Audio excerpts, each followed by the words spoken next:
wonderful networking lunch and a refresh for the inspiring session. I, Goirika Banerjee. It's my immense honor to welcome you all to Action Track 2 of the 4th SAIARD International River Congress organized by South Asian Institute for Advanced Research and Development. Under the gracious sponsorship of Department of Land Resource, Government of India, the theme of this session is Watershed Governance in India, an integrated approach to empower the rural livelihood and panchayats. Watershed governance lies at the heart of sustainable rural development. It's about integrating land, water, and community, ensuring soil conservation, water security, and climate resilience. Through the involvement of Panchayat Raj institutions, the approach promotes local participations, accountability, and long-term sustainability, truly reflecting the spirit of by the people, for the people. To lead and enrich this session, we are honored to have with us a panel of distinguished experts and policymakers whose contributions to natural resource governance have been truly remarkable. I would now like to warmly invite all our dignitaries to the stage. May I first invite Mr. Nitin Khare, IAS Joint Secretary, Department of Land Resources, Government of India. Sir, please come stage.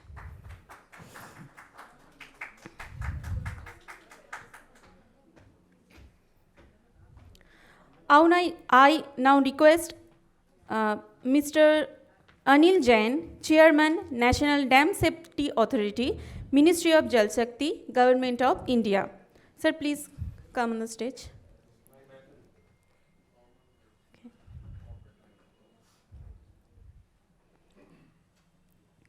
May I now invite Dr.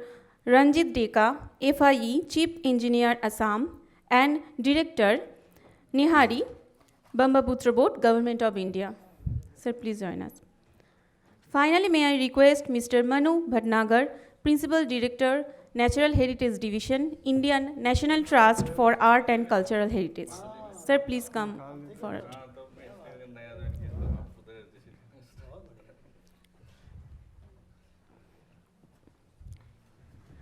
Thank you, esteemed dignitaries, for joining us on this platform. Before we begin, we would like to honor our dignitaries for their invaluable contributions. May I request Dr. Bishwajit Roy Chaudhary, Chairman SAIARD Group, to kindly come forward for the felicitation ceremony.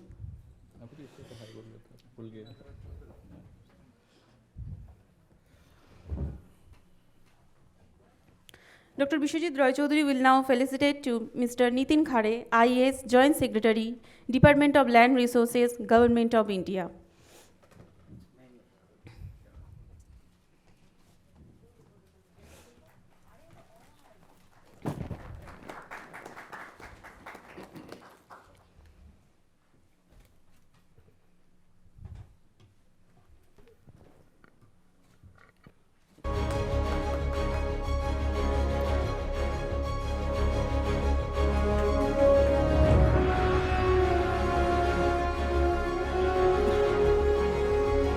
Dr. Roy Chaudhary will now felicitate Mr. Anil Jain, Chairman, National Dam Safety Authority, Ministry of Jal Shakti, Government of India. Sir, please come.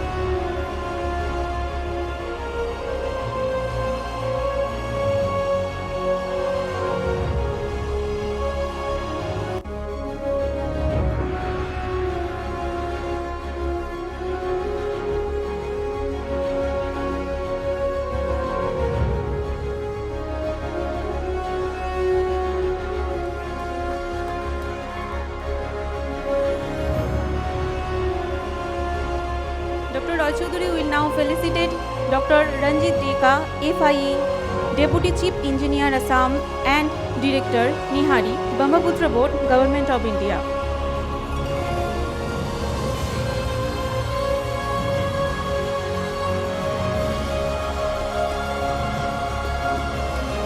Finally, Dr. Bishwajit Roy Chaudhary will felicitate Mr. Manu Bhatnagar, Principal Director, Natural Heritage Division, Indian National Trust for Art and Cultural Heritage.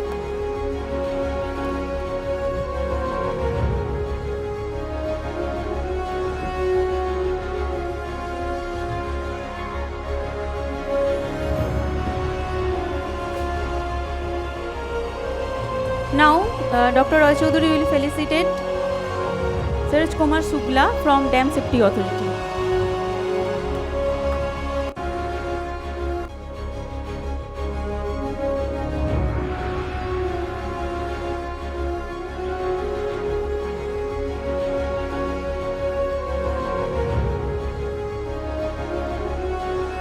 Thank you so much, Dr. Vishwajit Rao Chaudhary sir, for honoring our dignitaries and for your continuing leadership and inspiration.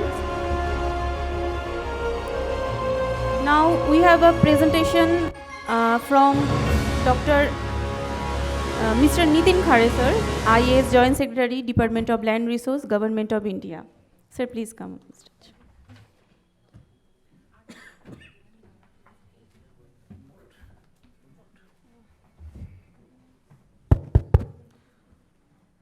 A very good afternoon to you all, dignitaries on dais and dear friends. I am right now working as Joint Secretary in Department of Land Resources, looking after the Watershed Management Division. So we all know that land is a state subject, but Government of India has a department named Land Resources. So I think the objective behind having this department is to ensure that the land resources pool of the country is enhanced. State governments are not necessarily dealing with this subject from this point of view. They are generally involved in the legal regulatory issues, for example, land title, land classification changes, etc. So a pan-India thinking is necessary to have the sufficient land pool for meeting our growing needs. We are a highly populous country. We are having more and more urbanization and industrialization. So more and more agricultural land is getting converted into non-agricultural land. So it's essential that to meet our food needs, food security needs, we have sufficient enhancement in our land resources pool. So with this objective, I think the Watershed Management Division has been started. Can I get the remote, please? Remote. I think we'll have to tell them. Okay, next please. So if we see the per capita land availability in India, it's very less compared to the global average. Globally, it's 1.73 hectare, but in case of India, it's only 0.23 hectare. And around 29% of our country's land mass is degraded. So degraded is such land which can't achieve its potential due to some other factor. Generally, the reason is less availability of water, irrigation of water, and which results in less moisture content in the soil. So naturally, the soil becomes degraded.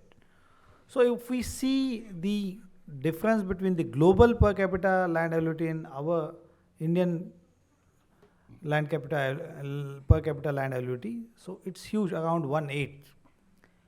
And if an Indian person has 23 hour land available on an average, then out of that 23 hour, 30% is degraded. So effectively he has only 16 hour, that is 16,000 square feet land available for his productive use.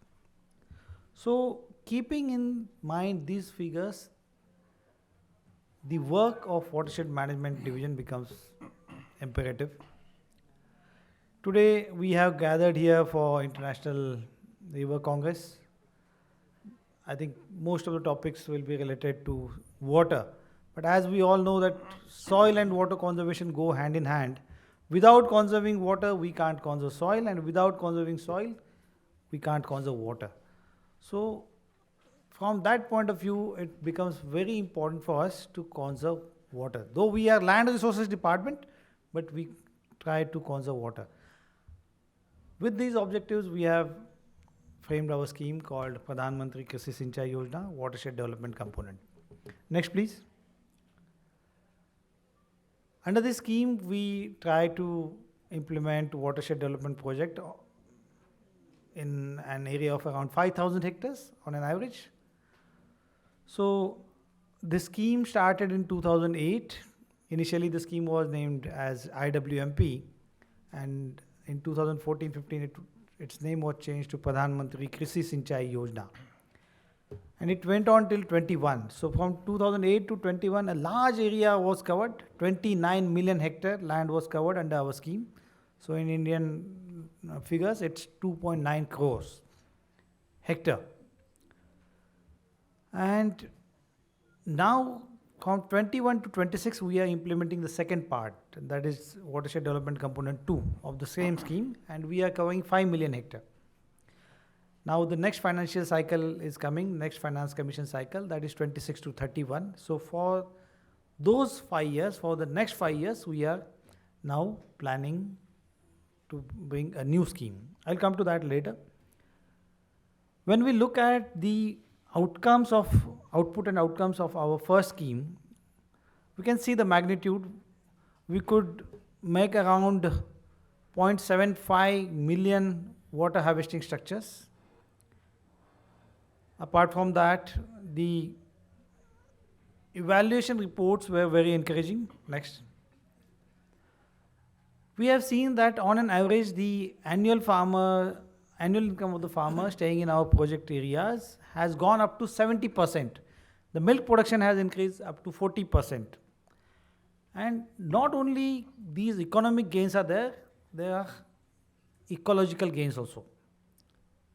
It has this increased green cover has led to increased absorption of carbon. It is also helping in reducing the carbon emission in tackling the global warming, climate change.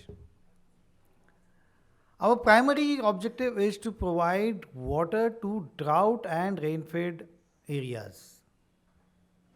And these rain-fed and drought-affected areas are generally inhabited by the weaker sections of the society. If we see the map, then most of this land is in central India, which has heavy population of tribal people. So this scheme is also very equitable. Generally, the farmers staying in irrigated areas are richer, and the farmers staying in these areas are poorer. So we are trying to enhance the income of these farmers. And it also helps in reducing the regional disparity. Then it creates, if there is a regional disparity, then it leads to various other socio-political issues. Then there are demands for separate statehood. So if we can ensure equitable growth for all the regions, farmers staying in all the regions, then that will eliminate such demands. So these are some of the key outcome and output indicators of our first scheme. Next, please. And we also have in place a very robust due diligence mechanism. So we have an MOU with National Remote Sensing Center of ISRO, Indian Space Research Organization, and we have one portal called Bhuvan, and with the help of 2 apps, Srishti and Drishti, every work, as I mentioned that there are some 0.75 million water harvesting structures created, that is visible there. Any common citizen can go on that portal and see the 3 geo-tagged and time-stamped photograph of any work. The photographs are pre-work, during work, and post-work. So a very robust supervising mechanism has been put in place. Along with that, we also use satellite technology for mapping our watershed works. In the beginning, when we make the detailed project report, we make use of satellite imageries. We are now also trying to implement land resource inventarization techniques. So we are right now doing the demonstration projects with the help of World Bank in Karnataka, in Odisha. And if we get encouraging results, we are thinking of scaling it up across the country. So we are trying to bring in as much latest technology as possible. Next, please. We are now also implementing an innovative idea. It is related to spring management. In the Indo-Himalayan region, the Niti Aayog's report says that around 50% of the springs have dried up or on the verge of drying up. And the people staying in high reaches of these mountain states are not getting drinking water during peak summer times. So it's very important to provide that facility to them. And these springs are ultimately leading to the recharging of rivers also. The major mainland rivers like Ganga, Brahmaputra, you name it, and it is coming from these springs. So for recharging these rivers also, the spring shade development work is very relevant. So Niti Aayog has assigned this task to us. The spring shade rejuvenation works, development work is somewhat similar to watershed development work. That's why it has been assigned to us. There is only one difference. In case of watershed, we generally look at the surface water flow to decide in which area what kind of structure should be done.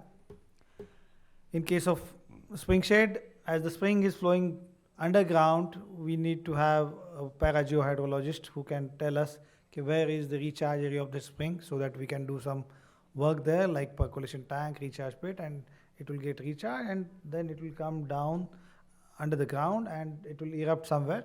So that is a little technical thing, and that is the only difference between watershed and spring shade. In case of watershed project implementation, we generally do a community-led survey. We find out which is the highest point in that area, in that 5,000 hectare area. And if there is a small hillock, we'll have trenches there so that the flow of the water can be reduced, the velocity. It will arrest the soil erosion there. It will also ensure that the accumulated water in the trenches percolates in the groundwater aquifers. It will naturally recharge the wells, the bore wells there. Then we come down to the drainage line treatment. Then we have check dams, gabion check dams, that kind of structures. That also helps in making making surface water available, as well as it helps in recharging groundwater aquifers. And then we have at the end the structures like percolation tank, village ponds, farm ponds. So with this increased availability, we ensure that there is protective irrigation available to the farmers staying in these drought prone areas, in these rain fed areas. If I tell any farmer to have second crop or third crop, or if I tell him to go for horticulture crop, he will naturally say there is no probability of me getting water for my crops during summer season.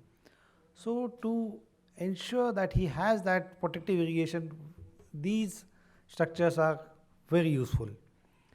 And we are also trying to ensure the crop diversification by farmers. If he keeps taking only the cereal crops, his income will never rise to the income of the farmer staying in irrigated areas. So that imbalance will always be there. So we encourage the farmers to take some horticulture on some part of his land so that he gets enhanced income. And for horticulture also you need assured irrigation throughout the year. So we have seen in states like MP, Rajasthan, Maharashtra that the farmers are preferring to have a small farm pond of around 2,000 square feet in their farms. And with that farm pond, with the ability of micro irrigation like drip irrigation, sprinkler irrigation, they are able to give 7-8 irrigations to the horticulture crop in that rainy season. And it ensures that he can sustain with that horticulture, and it's fetching huge benefit. We all know how much is the difference between the income in horticulture and regular cereal cropping. Of course, there is some shock, some weather-related shock every 3-4 years, but I think the farmers, they keep some cushion for that. Even after excluding that, the gain is huge. So by following these methods, we try to enhance the income of the farmers staying in these areas. So right now we have almost rejuvenated around 4,000 springs. The results are very encouraging. The duration of the spring water flow has gone up from 6 months to 12 months. Even the discharge has increased by 2 times, 3 times. So now, after seeing these positive results, we have decided that in our upcoming scheme, we'll be taking up larger number of springs, maybe around 30,000 springs. And it will not help only the residents in those mountainous regions, but it will also help in recharging the rivers and the city dwellers. Next, please. Please go to the previous slide. So, okay, next. So, to make the community participate more and more in our scheme, we have tried to take out some mass outreach campaign. Last year, we had a watershed yatra. We had engaged 40 vans. They went to villages. It went on for two months, and then we used to honor the grassroots level community worker who is taking lead in implementation of this watershed project in that area. So we honored such 17,000 people. Then we also dedicated to public some 8 or 10,000 works which were completed, like check dams, percolation tank. Then we also did the groundbreaking ceremony. We call it Bhumi Pujan. We had an educative session called Watershed Ki Pathshala. People don't know about Medbandi. Even I didn't know before entering the service. Medbandi, I used to think that it's only a demarcation of my land parcel. There is some raised embankment and it demarcates my land from my neighbors. But it has a crucial role in preventing soil erosion. If there is no embankment along the land parcel, then it can lead to a loss of around 10 to 16 metric ton per year, and top fertile soil gets lost. Apart from that, it causes siltation in the rivulets, in the rivers, in the dams. So those consequences are separate. It leads to flooding. It leads to less carrying capacity of these rivers and rivulets and dams. And this embankment along the field, it not only helps in preventing soil erosion, it also helps in ensuring that whatever rainwater falls there, it gets percolated in the aquifer in that ground. So if the farmer has his bore well, his well there, it gets recharged.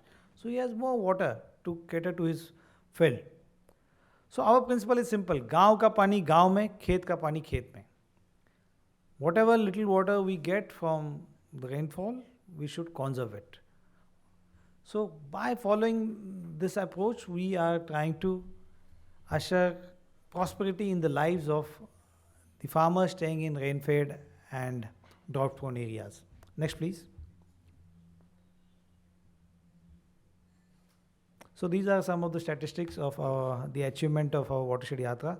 This Yatra has ensured that the scheme, Watershed Development Component Pradhan Mantri Krishi Sinchai Yojana, has turned into a Jan Andolan in a people's movement. To sustain this momentum, we also introduce a competition, people's contribution competition. So anyone can contribute, and we are working on 4P principle: public, private, people participation. Our money is already there. If private sector money also comes, some CSR fund comes, welcome. If people do crowdfunding, that is also welcome. If somebody can't contribute in cash, he can contribute in kind, he can do some labor, shramdan.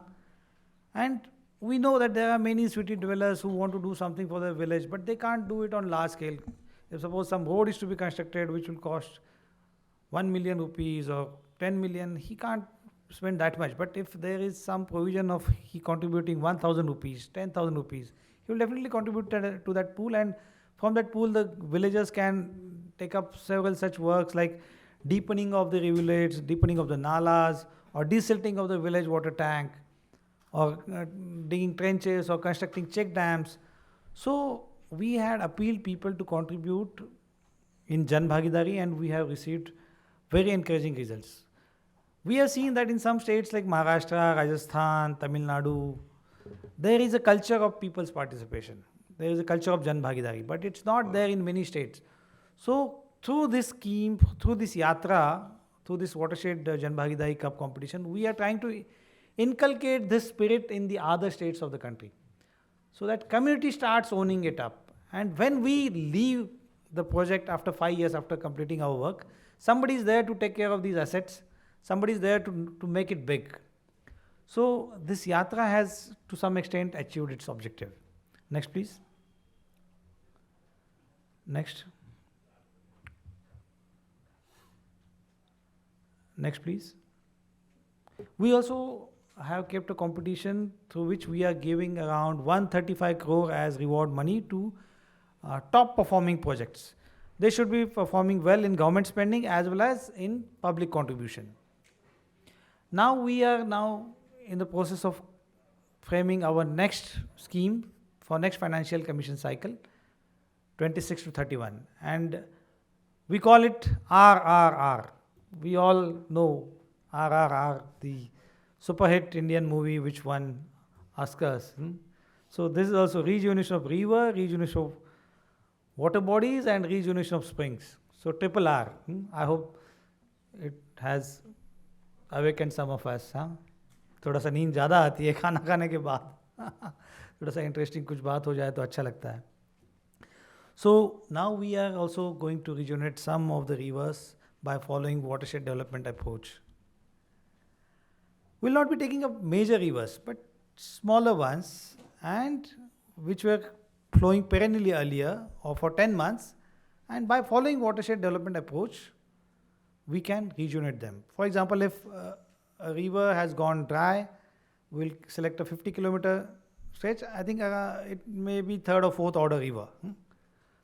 Not first or second, it will be too small. And then along the 2-kilometer length from both sides, and we will do the watershed development works. Like we'll do some kind of continuous contour trenching of made bandi and percolation tanks. We'll do plantation so that the base flow of the river increases.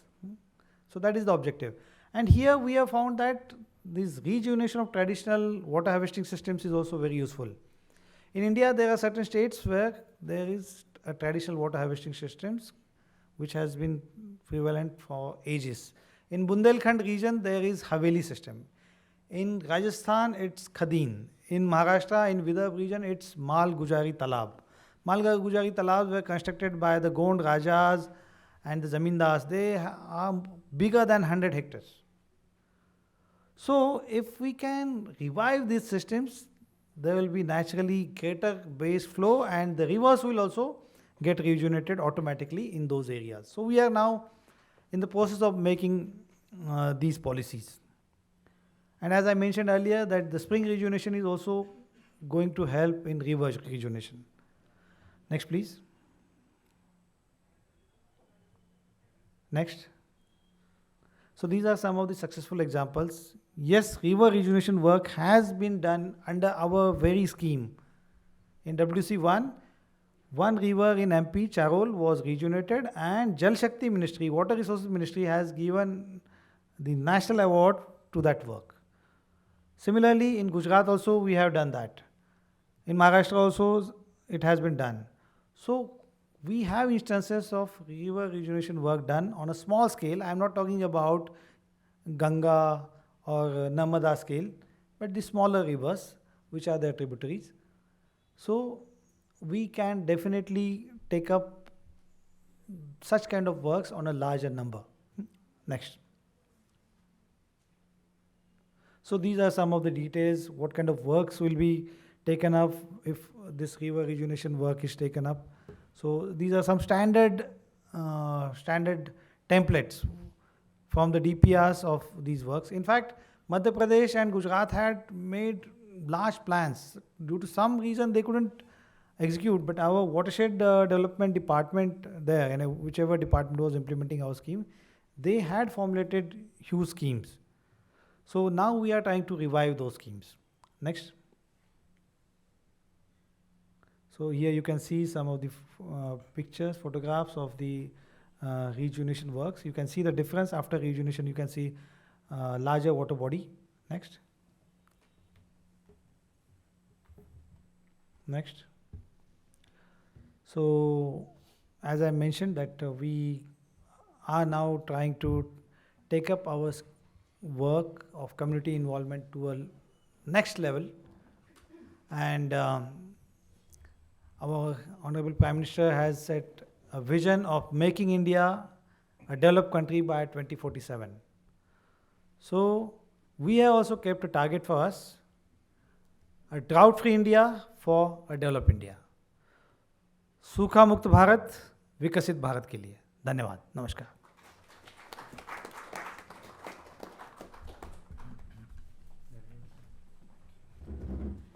Thank you so much, sir, for your insightful words that beautifully highlighted the importance of community-driven watershed governance. Now I request Dr. Bishwajit Roy Choudhury to continue our session.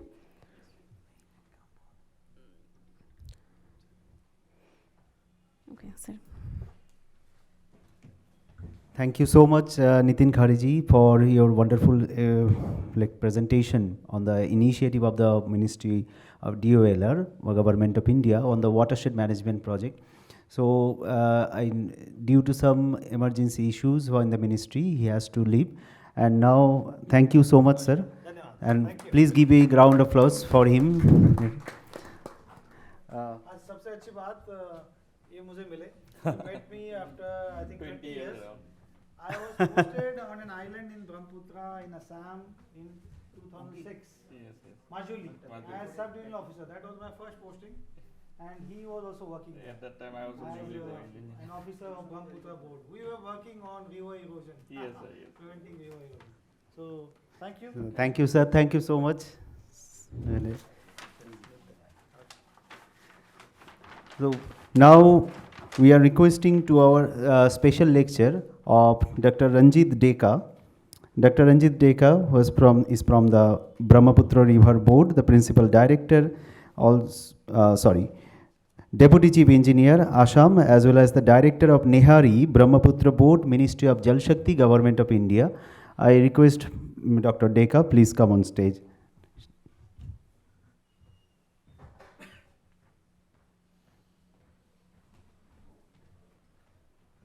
Thank you, Vishwajitji. So now we are in session in where we are talking about watershed governance and integrated approach to empower rural livelihood and panchayat. So already our Khare sir mentioned that I am from Brahmaputra board and I am basically a field engineer. So he was then in 2006 he was joined as circle officer, as IS officer, and at that time I was newly joined engineer in Brahmaputra board. So we have to work together. So basically my introduction is like that. I am engineer, but now I have charges of one institute that is called Nehari. So coming to this point, as I am from Northeast, so my work is within this Northeast region only. So what is the difference in the Northeast from this other region of country? So main difference it is, you know that a lot of water is there, a lot of potential is there in Northeast, but a lot of challenges also there. One is the challenge that you know that is the very steep slope hills are there. Whoever have visited Arunachal, they will understand what is the how steep it is. Then we have the maximum rainfall. You have heard about Cherrapunji, Mosinram, all are the highest rainfall area in the world. That is within the Northeast. So these are the factors, so which challenges to manage our watershed. And there is another point, many of you may not know. Another challenges for watershed governance is earthquake. So many of you may be surprised how earthquake can be the challenge for watershed management. And it happened really. We have faced the largest magnitude earthquake around 8 in 1950. Many of you heard, I think, 1950 earthquake in Assam. At that time, whole Northeast was known as Assam. And during that earthquake, the scenario has changed because a lot of landslide has occurred. Due to the landslides, rivers were blocked. Due to this blockage, sediments were trapped. And suddenly, when this is released, this whole debris is released suddenly, and whole diversity or whole ecosystem or whole this complex matrix of braided river of Brahmaputra has changed. and still we are facing for that. Still we are facing flood and erosion in Assam, in Northeast, and that's why this Brahmaputra board was created. And we are trying to manage it. And next, regarding this watershed management, we have some opportunities also, because we have a lot of tribes, local tribes, who has a indigenous system for them, because Northeast region is some way defined from other part of country, because we understand the chicken neck, we have a gap between the mainland and Northeast. So their people, means our people, in Northeast people have developed themselves some sort of engineer system to manage this water. So there is a scope of work where we can work with these local people, and we can govern the whole watershed in that direction. So I'll come to that point.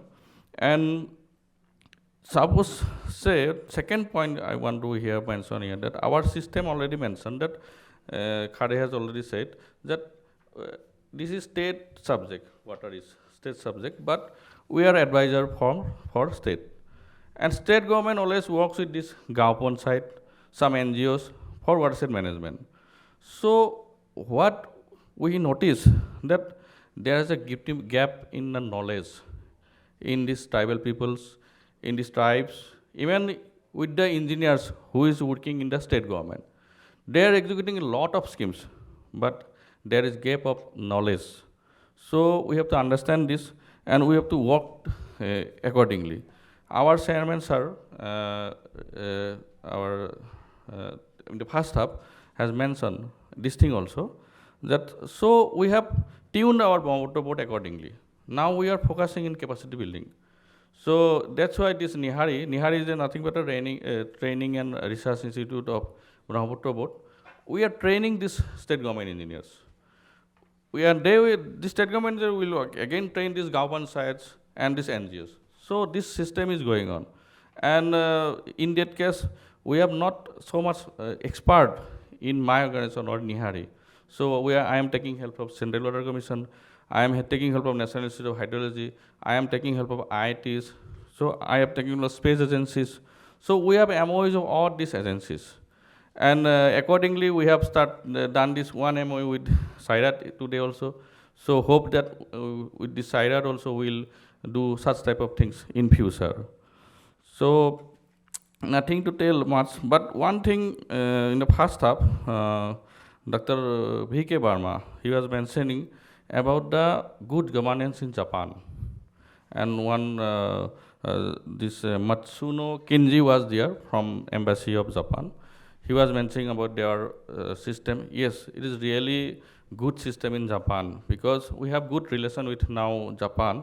And I was nominated for training or for site visit in Kyoto, Nagaya, these parts of the Japan. And I have seen they have doing tremendous work, because they are working with people. What is the difference between our working and their working? I have seen there. We have a lot of irrigation system. Our Sukla sir will mention that.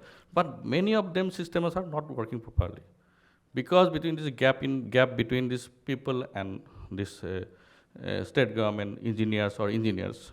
Because we plan like our thinking, like engineer. We work, we build, and then there is nobody for maintenance part. But this water user association in Japan is very strong.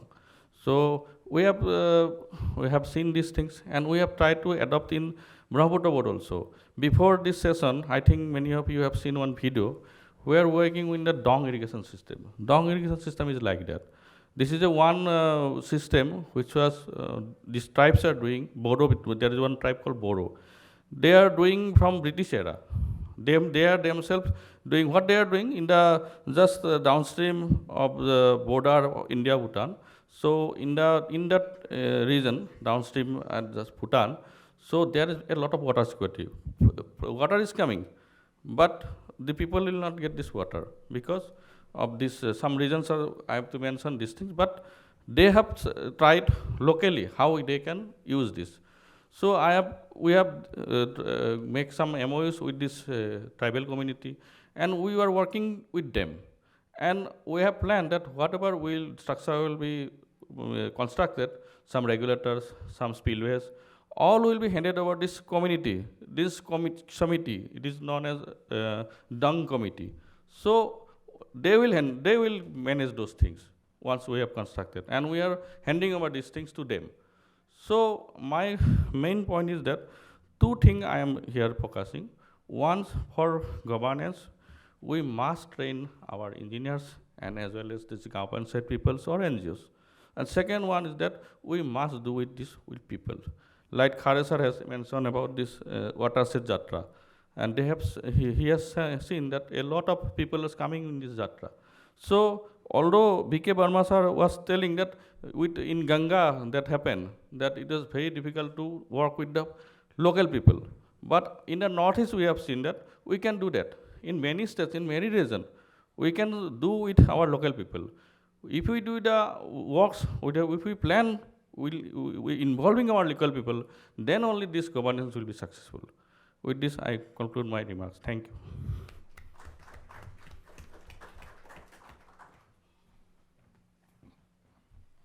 Thank you, Dr. Deka, for such valuable speech and also presentation on the vision of the Brahmaputra board as well. Now, and Nihari.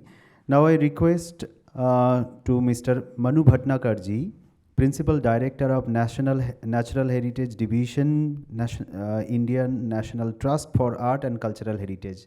Manuji, over to you, please.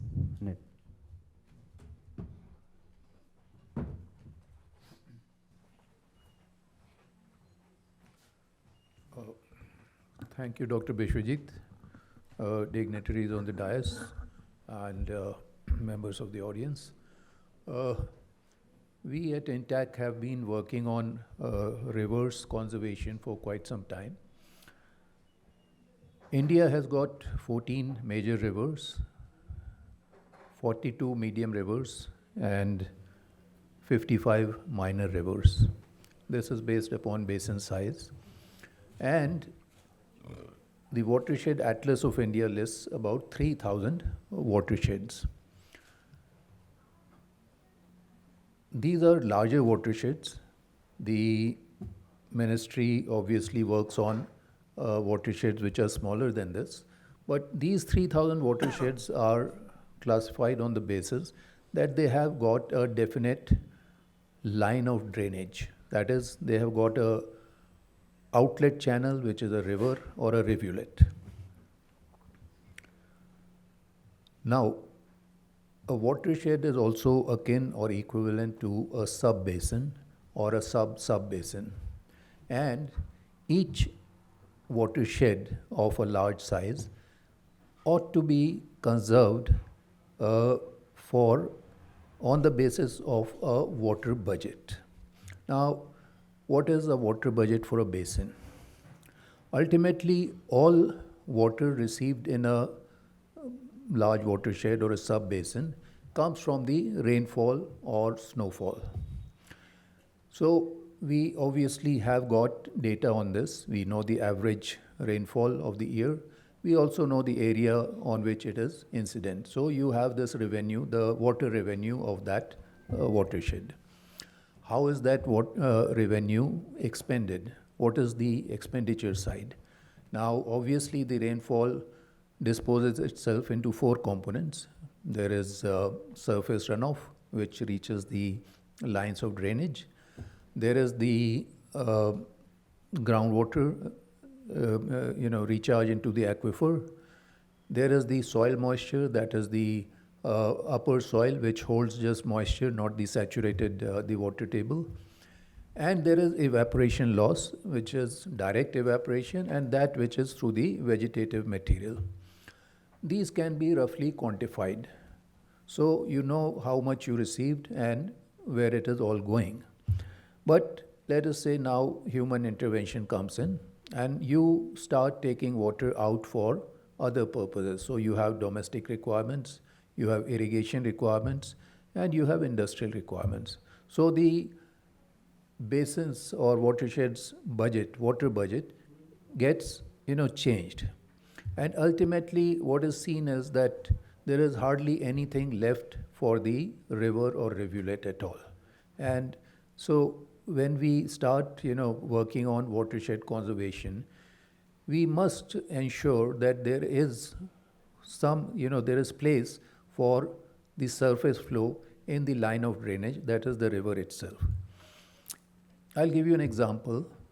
We have the upper Yamuna agreement. Now that is of course a big river, but big or small, they all function on the same principles. We have an upper Yamuna agreement signed in 1994, and that allocates the water of the Yamuna basin to the 5 riparian states. That's Himachal, Uttarakhand. At that time, you did not have Uttarakhand in 1994. UP, Delhi, Haryana, and Rajasthan. So everybody gets so many, million cubic meters of that water, and nobody has ever said what is to be left for the river itself, right? So now that agreement is lapsing this year, and there must be, and we are trying to say that there must be somebody speaking up for the voiceless river itself. Now that principle applies to smaller watersheds as well, that there must be surface flow, otherwise the river itself does not function as an ecological entity. No water means no aquatic biodiversity, right? So this is one part.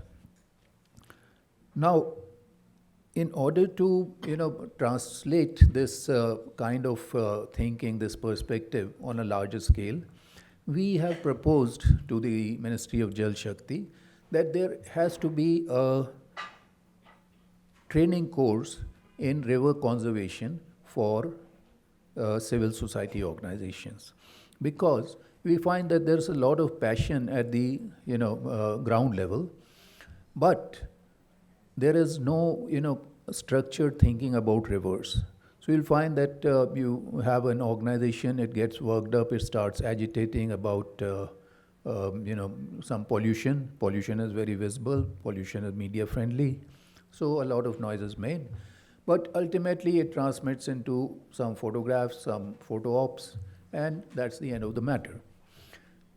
But if you really want to conserve the river, then you have to think in terms of basin, in terms of floodplains, riparian areas, the riverine ecology. You must be acquainted with the hydrology, you must be acquainted with the river laws, and so on. So we have devised this course of 11 audio-visual modules, which will be released by the NMCG in December end. And that is meant to, for CSOs and NGOs to acquaint themselves with the basics of river conservation, which is really very close to the heart of the subject of the day, that is watersheds. So with this kind of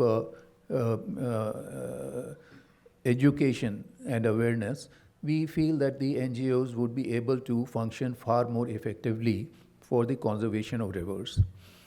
In India, CWC and other state irrigation departments have a lot of information on our rivers. But regarding smaller rivers, there's hardly any data.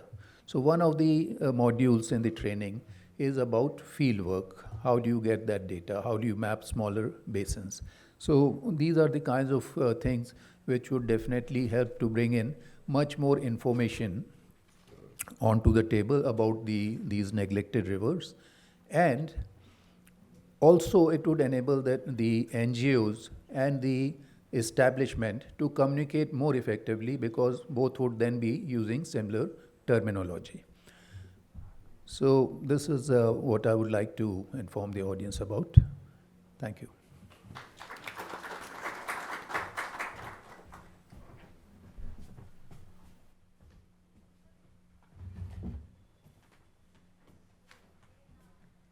Thank you, Bhatnagar ji, for this wonderful presentation and insightful highlights on the conservation of river and its initiative on behalf of your organization too.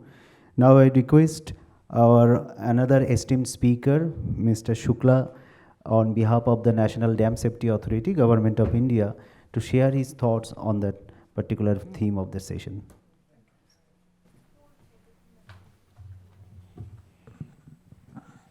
Good afternoon. I'm Samir Kumar Shukla. I'm member technical in National Dam Safety Authority. Uh, Basically, we are into the dam safety.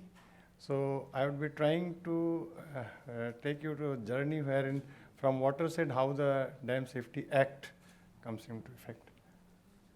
So as my previous speakers have already defined that what is watershed, it's a geohydrological boundary, basically with the ridges on its sides, so that whatever water falls, as director was telling, that water falling on the watershed, it is a part of sub-basin. Basically, water falling on a watershed goes to the streams.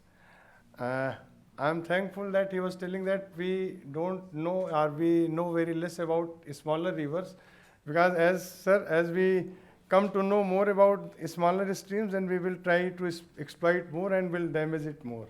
So it's Already damaged. it's in a way it's good that we know a little about smaller streams. Anyway, so what from watershed we want to manage waters, and for managing water we have to develop as much as possible, so that we can store more water in the particular watershed. As Mr. Nitin Khade was telling, that our per capita land resource is very minimal. So it is high time that we start optimizing its utilization. From world comparison, it is 1/8, perhaps he was telling. So that way we are far behind, wherein we have to manage our resources optimally. For management of our resources, next.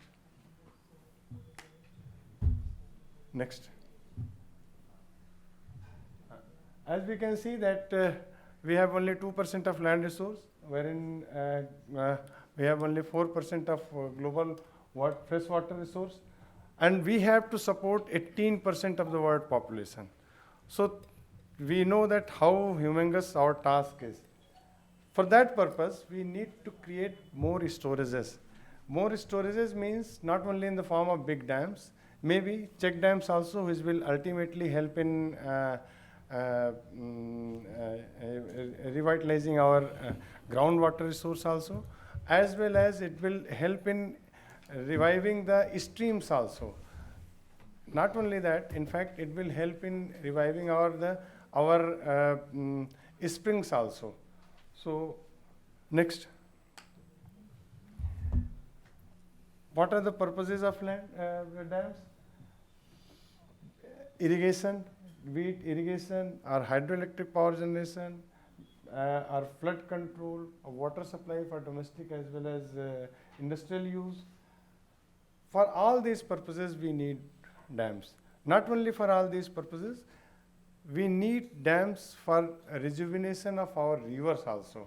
Because as in the first session, we were discussing that for rejuvenation of Yamuna, we need more water. Because during lean season, there is no water in the Yamuna. So for that purpose also, we need some storages in our rivers. Next. For an example, if you take Narmada Basin, see how much water is available. Utilizable water is 34.5 BCM, and total water potential is 45.64 BCM. Uses are much more. The belt is highly industrialized. There are a lot of population to be fed, but how can we feed them? We need some kind of storage, otherwise we cannot feed the competing demands like industrial, domestic water supply, as well as for irrigation purpose also. Next.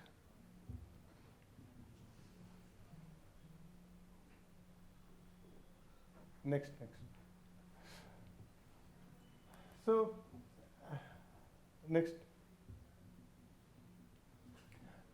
As we can see that Indira Sagar project was constructed, and after that lot of changes has happened. In fact, the productivity has increased, assured water supply is being done, industrialization for industries also we have been able to give assured water supply.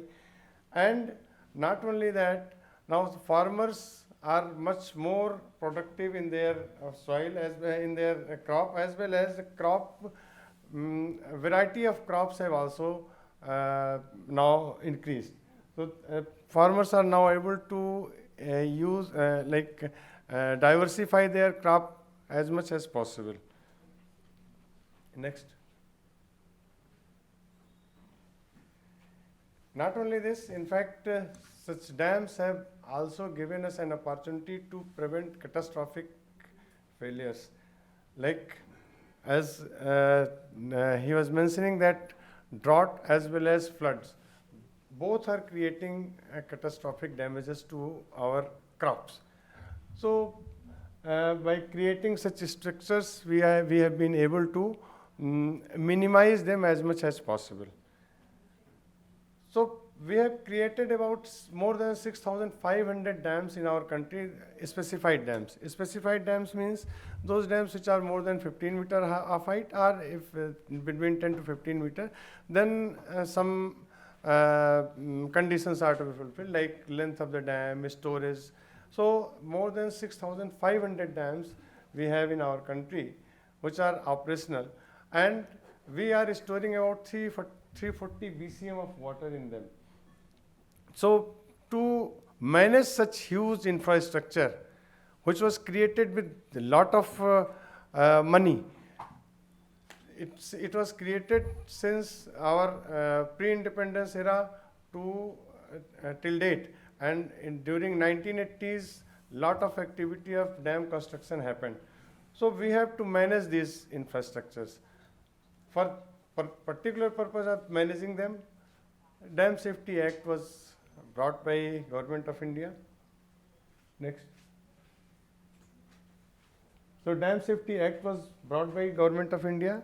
Basic purpose of bringing this Dam Safety Act was to have proper surveillance. Next. Was to have proper surveillance, inspections, operation and maintenance. What we wanted, what Government of India wanted, that a unified approach should be there all over country.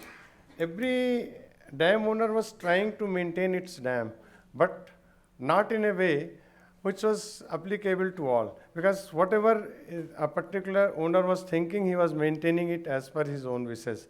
So by bringing this act, a uniformity was tried to bring in the system.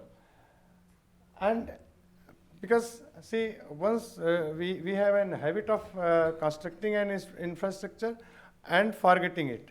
So operation and maintenance, and for that carrying out that operation and maintenance, institutional setup was very feeble in our country. That in fact we had no such culture to maintain it in a way that it should be maintained. So that for that particular purpose, Dam Safety Act was brought in 2021, and it became effective in December 2021. Next. With this act, few institutions were created, like National Committee on Dam Safety and National Dam Safety Authority at the central level, and State Committee on Dam Safety and State Dam Safety Organization at the state level. But at the basic level, that is at the dam level, Dam Safety Unit was created. It was in fact such engineers were there who could have been called as Dam Safety Unit in previous to act also, but they were not in an institutional setup. They were not organized in a way to maintain the dam as per the mandate. So Dam Safety Unit, which is a basic unit and most important part of the dam safety, was created with this act. Purpose, as I already explained, that to bring uniformity, and from the National Dam Safety Authority perspective, we are trying to bring that uniformity through different guidelines, different standard operating procedures, etc. We have brought one dam health and rehabilitation monitoring application, one basically web-based tool, which is to manage the overall resources, overall infrastructural setup of the dam. So that we acronym as Dharma. Here more than 6,600 dams have already been registered and their data is already in the system. About 73 dams are under construction, and that is also being captured by this web-based tool. Here, in fact, this tool has a very effective setup, because whatever you want, like in whatever dam, when the inspection was carried out, what were the findings of the inspection, what are the features of that particular dam, all those information you can get simply on the click of a button. Next. See, we have more than 6,600 dams, but it is quite skewed. Maharashtra is having more than 40% dam, and Madhya Pradesh is having about 21% dam. Rest of the country caters in that remaining 40%. So we have constructed lot of dam, but that geographical skewness is there. Next. Basically, these dams are owned mostly by the states, but some central public sector units are also holding it, and some private institutes as well as state, as well as some dams, basically like Farakka Barrage, that is owned by central government. Next. But as I told that these infrastructures were created over a long span of time. When Grand Anikat Kalnei Dam, that is in Tamil Nadu, it was constructed in 2nd century AD. Similarly, there are few dams which were constructed more than 100 years back, about 300 dams which were constructed more than 100 years back, and about 1400 dams which are between 50 to 100 years. So you can see that these infrastructures are aging. So we needed lot of push from the government side as well as the stakeholder side to maintain these dams in a manner we want it to. Next. Before the Dam Safety Act came into effect, the inspection is the, it's like we get ourselves inspected at every year to know about the ailment. So inspections are very, very important part of dam safety, because when you inspect, then only you come to know that what is ailing. So before Dam Safety Act, the inspections were very minimal. But after Dam Safety Act, it became because it had become mandatory. So all the owners started carrying out inspections, and now about 13,000 inspections happen every year, pre-monsoon as well as post-monsoon. We want to know that what is the status of the dam before monsoon happens, and after monsoon passes away, what is the status of the dam, so that we can take any corrective measures, whatever corrective measures is required, in a time-bound manner, as well as timely action is taken. On the basis of these inspections, categorization is done. That is in the form of category 1, which we consider as almost imminent failure is happening, and category 2, wherein failure may happen and we have to take corrective measures. Category 3, wherein we can say that regular operation and maintenance is only required, and it will keep on functioning. So that way we have tried to, our Government of India have tried to ensure safety of each dam and timely action wherever is required. During inspections, it is a statistics where it shows that basically leakage and seepage problems are mostly found in the dams. They are the major category wherein the problem exists. After that, hydromechanical component. Next.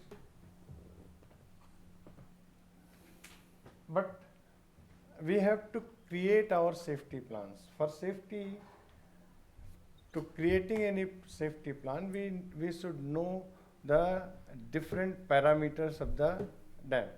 That is why instrumentation is very much required. Then inflow forecasting, that how much water is expected to come in the reservoir. Early warning system, suppose the water coming to the reservoir is expected to be more, then at least we should know that we have to release water in the downstream, we have to operate our gates accordingly. So early warning system is required. And if suppose something happens, then emergency action plan is also needed to be in place. Next. Next. So, because we have a huge inventory of dams, more than 6,600, we have very limited resources to apply on each dam. Like we will require more than lakh crore rupees for every year if we want every dam is to be taken care of.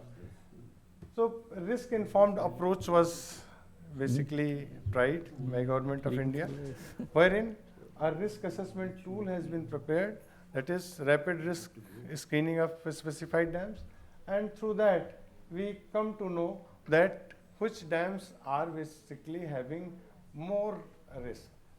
So risk informed approach, we are moving towards that. In the risk informed approach, basically first of all, rapid risk screening is done, then semi-quantitative risk assessment is done, then quantitative screening is done. Next. This risk assessment is now the part of Dam Safety Act also. So every dam has to be assessed on this tool, and then accordingly action is required to be taken. We have launched a web-based tool for rapid risk screening. Next. So total, as I already told, that total more than 6,500, so about 6,600 dams are there which are operational, and we are in the process of carrying out risk assessment of all these dams. Next. Assessment of hazard potential is a prerequisite for emergency action plan also. Hazard is basically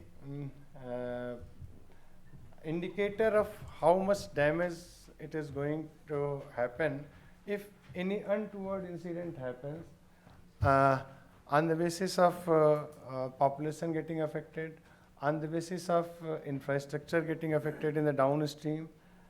So that on that basis hazard potential is to be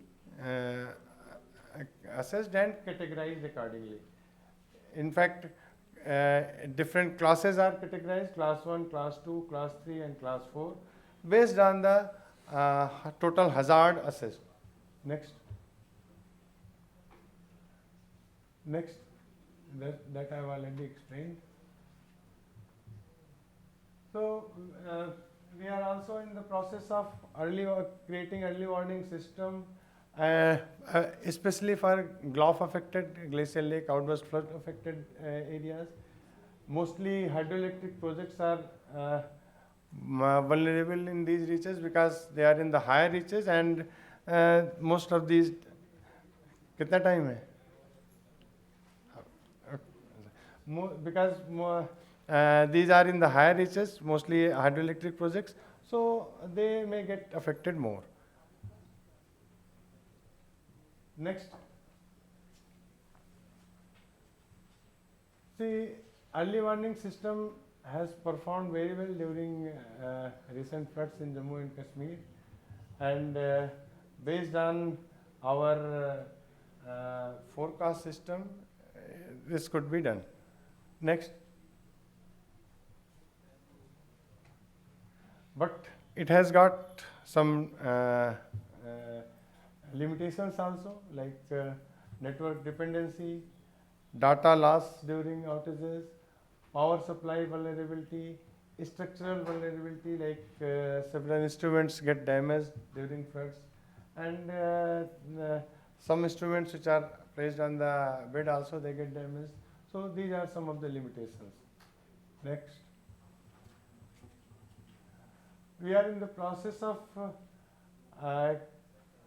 marrying all this technology with the artificial intelligence to have better dam safety intelligence platform, wherein we are creating different tools for different purpose, like hydraulic modeling suite, spillway discharge capacity analyzer, reservoir routing and outflow forecasting system, watershed and catchment for watershed and catchment analysis, dam design inflow flood for various return periods, freeboard analyzer, structural analysis. For all these purposes, National Dam Safety Authority is in the process of development of some kind of tool, so that it is easier for the dam owner to do all these activities on the click of mouse. Thank you.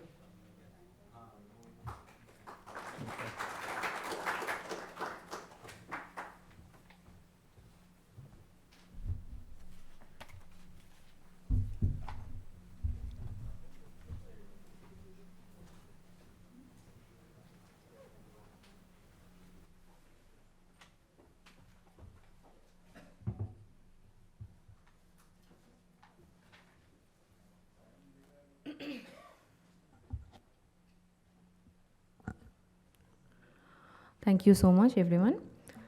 Our next session, next action track is titled Rethinking River from the Perspective of Economic Diversity to National Prosperity. Rivers have always been the cradle of civilizations and the arteries of economic growth. In the 21st century, as our world faces the twin challenges of climate change and sustainability, it is imperative that we imagine rivers not merely as natural resources, but as economic lifelines, integrating environmental sustainability, social well-being, and policy innovation. Today's discussions aim to explore how river-based economies can generate growth through tourism, culture, clean energy, agriculture, navigation, and regional trade, while ensuring ecological balance and resilience. To state this thought-provoking session, I'm delighted to invite our session chair, Ms. Mugdha Sinha, IAS Managing Director, India Tourism Development Corporation, Ministry of Tourism, Government of India. Ma'am, may I kindly request you to please come up on stage and take your seat?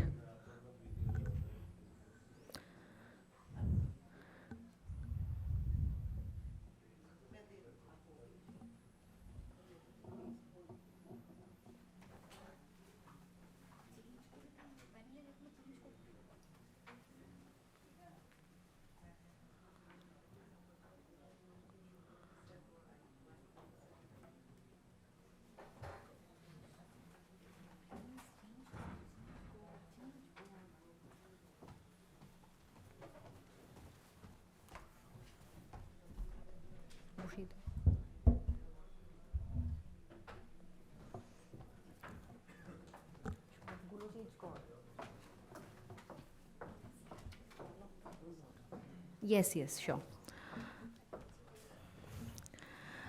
And we are truly honored to have with us a distinguished panel of experts who represent diverse sectors contributing to river-based economic growth. May I now invite our respected panelists to kindly join us on the dais. Mr. Amit Bharadwaj, Deputy Advisor, Tourism Division, Niti Aayog, Government of India. Mr. Ansi Mikola, Founder Director, River Recycle, Finland. Dr. Anitha K. Sharma, Scientist and former diplomat in Urban and Water Sector, Denmark. And Dr. Ankita Menon, Consultant, Indo-Nordic Water Forum. Ladies and gentlemen, please welcome them all with a huge round of applause. Before we begin this insightful session, we would like to take a moment to honor our esteemed chair and distinguished panelists. May I now request Dr. Bishwajit Roy Choudhury, our chairperson, SAIARD Group, to kindly come on stage and felicitate our guests. I'd like to request Sir to felicitate Ms. Mugdha Sinha, IAS Managing Director, ITDC, Ministry of Tourism, Government of India. And I'd like to request our volunteers to bring the token of respect here.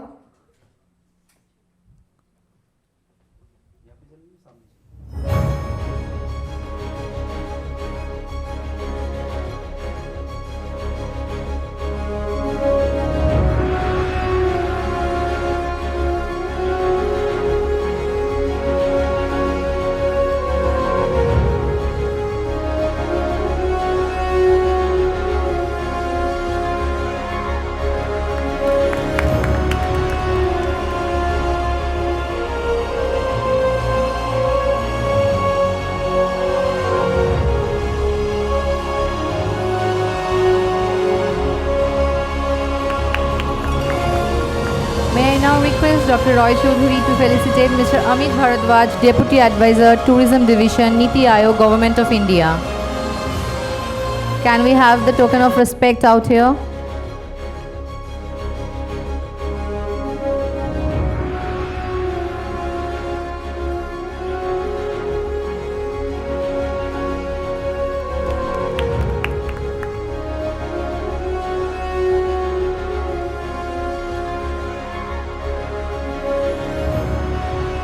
I would now like to request Dr. Roy Choudhury to felicitate Mr. Ansi Mikola, Founder Director, River Recycle, Finland.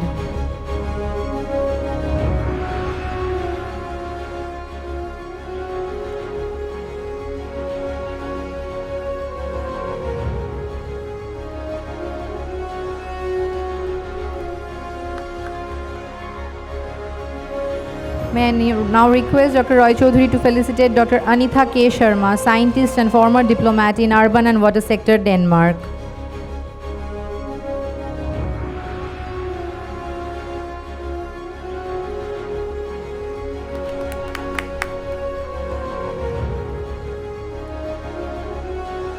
I'd also like to request Dr. Roy Choudhury to felicitate Dr. Ankita Menon, consultant, Indo-Nordic Water Forum.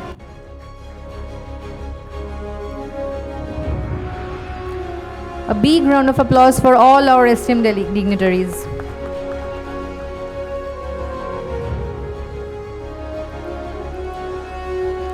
This session will delve into how rivers can serve as engines of economic transformation, driving sustainable tourism, cultural heritage corridors, clean energy transitions, and resilient local economies. By aligning environmental stewardship with inclusive economic growth, our aim is to create a shared vision for India's river systems as pillars of national prosperity. With that, it is my privilege to invite our chair, Ms. Mugdha Sinha, to kindly deliver her session address and guide this insightful discussion. Over to you, ma'am.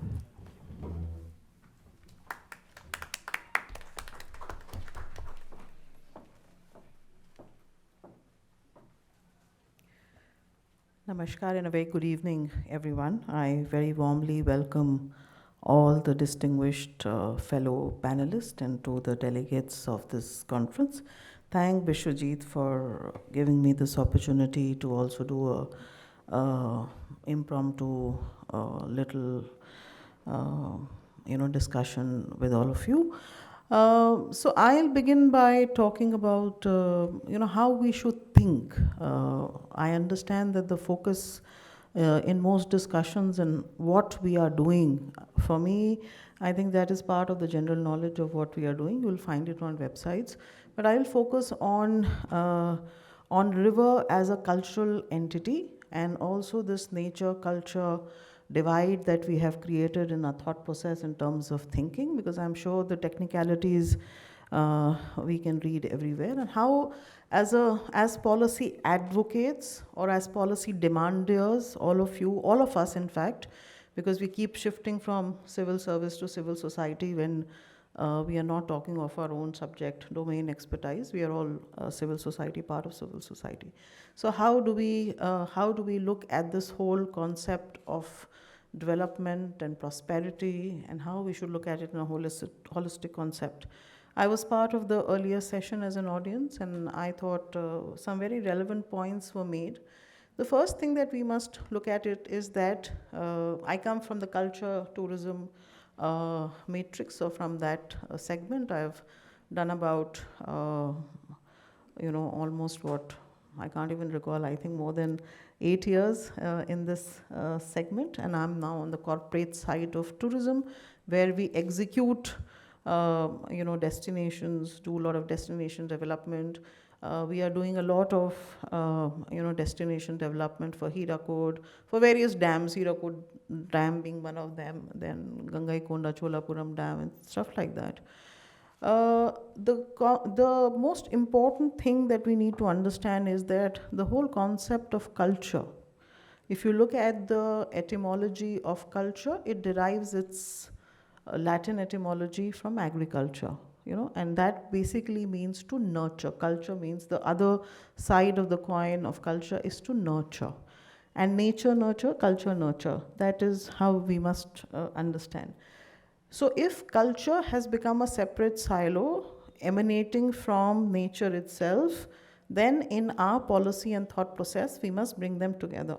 We must take, when we pride ourselves in saying that India today has 44 UNESCO World Heritage Sites, and we kind of forget that they are equally important IUCN cultural sites, Lahore Spiti being the latest to have entered that. So what the immersive pleasure that a tourist or that a visitor can experience from the whole paraphernalia of what we call cultural tourism or cultural assets, on which tourism pillion rides, is the same kind of immersive experience that you can get from wilderness, Jack Kerouac, Thoreau, from the Walden experience of living in a cottage.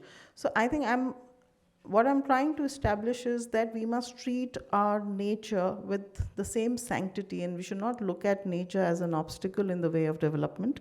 We should look at how we can work with nature and ensure that while nature also gets an opportunity for self-replenishment like we get for self-care, and how policy scaffolds or policy architecture is woven around this thought process. Because we are so busy doing things that we sometimes forget that are we doing the right thing? And then if it's too late, then we go back and do a lot of greenwashing and saying that, okay, let's, so how do we embed this critical thinking aspect in us as policymakers, because it is absolutely essential. So a few pointers, because I'd like to hear more from people and to learn from their own experience. So I thought the chair should always speak less. So here are a few points. When we talk of development and talk of development with prosperity of all, per capita prosperity, if I can say, as the ultimate outcome, then I think our Honorable Prime Minister has been saying a couple of things. He has been, very vociferously talking about a pro-planet and a pro-people approach. And that is where the fulcrum of prosperity, keeping people at the center, and also then ensuring that when we talk of people, people cannot survive without nature. So when we say people, I don't want to have that, age of enlightenment view where nature was in the margin. So when I say people, people cannot exist. And I say people, planet, and prosperity all have to be looked at it together in a interlinked manner. What is the problem today, and what are the obstacles in our being able to do that is one, that there is huge amount of information asymmetry, right? We don't know enough about the technique, and then there is a silo also. To be able to do a good project on, say, let's take an example and say a Hirakud, we want to do adventure sports on Hirakud, we want to open Hirakud Dam for tourists, beyond the Hirakud Dam technical experience. So the main obstacle is that the people who are going to be conceiving the project, designing the project, implementing the project, contracting out, doing the whole EPC, are unaware of the technicalities, the mandatory requirements, the ecosystem of the river. When we do a riverfront project, we forget that it's not just the river alone which makes the ecosystem of the river. There is a river flood basin, there is an alluvial plain, there is organisms in the river itself which constitute the ecosystem. How can we be sensitive and mindful of the technicalities of the ecosystem when we are doing something else with the ecosystem to make it more amenable to other, say, other opportunities for people to then be able to, consume the experience of the river, not just as a simple river in the nature, but also as a river which lends itself to, say, for example, fishing, kayaking, water sports, or something else. So I think that information asymmetry, we have to be able to understand when we do our tenders, when we do our documents, how do we look at that ecosystem, which probably may not be our subject matter experience, but is very essential. So how do we move beyond the mere construction of a thing to looking at the whole culture which enables this construction? What does tourism and culture do? They are great at storytelling, right? And what are the technical people good at? When you look at a river, because the topic today is the River Congress, so I'll keep the river at the center. So while the river has its own geography, its own topography, the river also has its own mythology. In India, the stories that we refer to come from the 7 great stories, and the rivers also have their own great stories about the rivers. Do we know enough about the rivers? For example, the river that flows in my country is known by a next name. The same rivers enter Bangladesh. It is revered in a separate name. It just changes its river.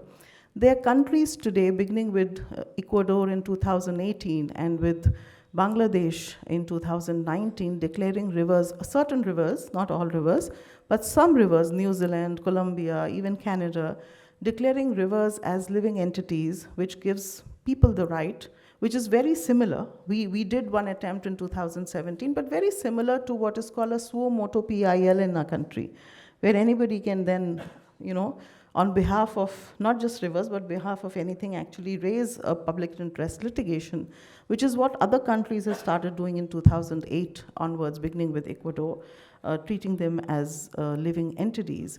So when we do projects on the river, what are we doing? What is our own original thought about the river? What are the stories that are getting outsourced and coming back to us? What is the authentic narrative? Fact check, not just fact check in that sense, but what is the narrative that we are trying to build? That becomes very, very important. And of course, I think, I don't remember the gentleman who was talking when I came. Something very important, the population becomes a media story. Pollution becomes a media story.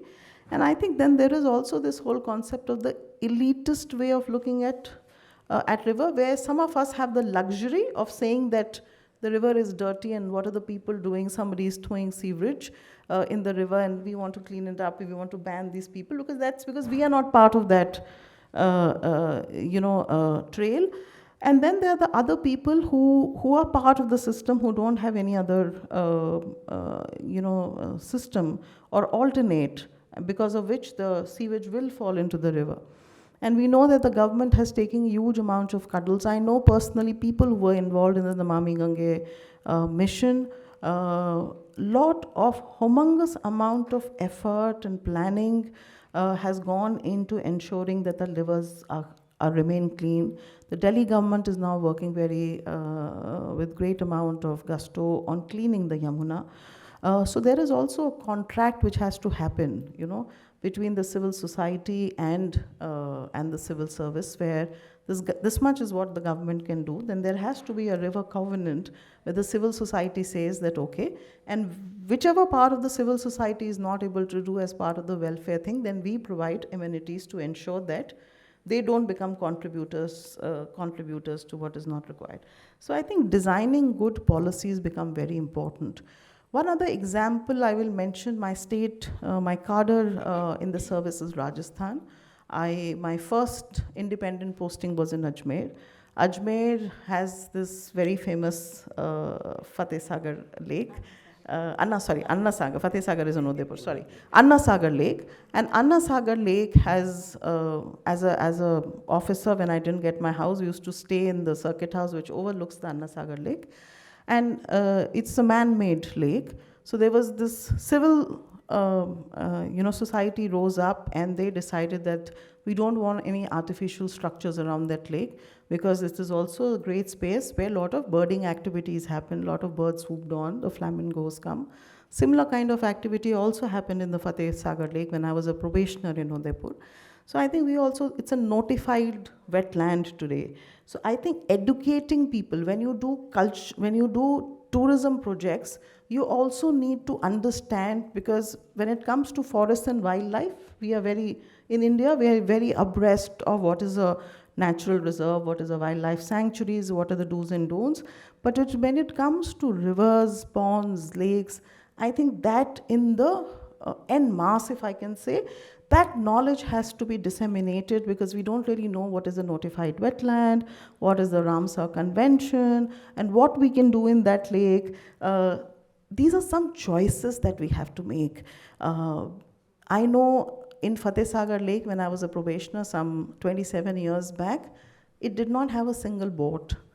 It did not have any of the kachpach in terms of developing tourism there, and it was a very silent, peaceful zone, and I used to walk that entire length, drive on that road, and feel so much of peace and serenity. Today, that lake has all kinds of plastic stuff, all kinds of oil which has been pumped into that, and that is a part of a catchment area, moves from one, gets filled. So these are some choices that we'll have to make. How much of tourism, what kind of tourism, so that we can have the lake, because that lake also supplies water. So if your water is mixed with oils, you can be rest assured that everything that grows in it will lead to cancer at some point in time. So at what cost? So some quid pro quos will have to be made. It is not just some charity that we are doing. It is very selfish that I'm doing for my own physical, mental, emotional, spiritual. I think that thought process needs to be embedded. That is very, very important, because only then we can move from ecology to economics with prosperity for all of us. And I think that may sound like a very eccentric kind of a thing, but I think in the long term, when you talk of sustainability, when you talk of travel for life, then I think sustainable tourism and responsible tourist becomes part of how we design things, how we conceive of projects. It has to begin at the very, very initial stage, and that is what I'll urge everybody, because it is almost a kind of an advocacy that I do in the government, requesting that we become very mindful of the environments, because nature and water is most anti-fragile. It has innate, not just memory. If you read, water has memory. If people have done experiments, and I'm sure scientists are here, people have done that, they store, like the body stores trauma, water also has the ability in its molecules to store memories of what you do with water. And we all know of water rage that has happened when water has really come back to us against the kind of things that human intervention has done to water. So I think we are the land of Buddha, which teaches us the middle path. So I think the nature-culture divide that has happened, I think we need to restore it and rejuvenate it through our policy-making endeavors, and I think that is something that we need to really, really do. We need to bring back immersion and redefine what immersion means. Immersion is not just AR, VR, MR. We need to make choices, and I will end with what my economics professor at the University of California in Berkeley taught me. What is a policymaker's dilemma? He's written several books, you can read him. Robert Reich is his name, he just retired this year. So he says something very important. He says that there are only two choices in life, two value systems. One is when you look at things from a citizen value perspective. The other is when you look at things from a consumer value perspective. And the example that he gave me, I'll give you. He says that when you go to a Walmart store, or for that matter, any store in India, then you want the best quality product at the lowest cost, right? When you approach that as a consumer value, that is what you want. L1 is what we want, right? Best quality, least price. But when somebody tells you that an X project has involved child labor, or there is some kind of exploitation, or the products are tainted, or the products are not organic, or they could lead to something, they're adulterated, like whatever. I can give umpteen examples, I don't want to. Then what happens is, then your citizen values come into the picture, right? So it is when you make a policy decision, there will only be these two choices: whether you want to undertake a policy with citizen values intact, or you want to make a policy with consumer values intact. And I think that that dilemma faces us always. That is something that we all have to define for ourselves. What is it that we want? Because only if nature will survive, will the planet survive, will the people survive, and then we can have all other addendums for what people want: tourism, culture, development, dams, etc. So I think we should strike a good balance between what we need to do. Setting up protocols, setting up design models, I think they will lie at the crux of how we are able to design our policies, and for whom. And local community. I think local community, we keep talking of the local Indian knowledge traditional system, but I think the local community can teach you a lot. And I think their involvement, which is called participatory policy making, will become very, very important for all of us. So I will now keep quiet, because I'm very happy that I got this little opportunity to do a freewheeling conversation from the heart in what I really believe. And I'm now happy to hear from all of you, your global experience, and how your countries and how your projects have enabled you to do this, or what you think about rivers in particular and nature in general, and what aspects of it you would like to share with us. Thank you very much, and good luck to you.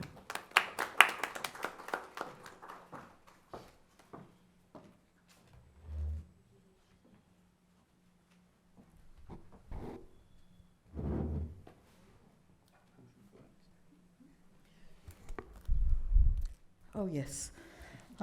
So I see everybody's names begins with an A. So can I call Niti Aayog? Would you like to go now? Yeah? Yes.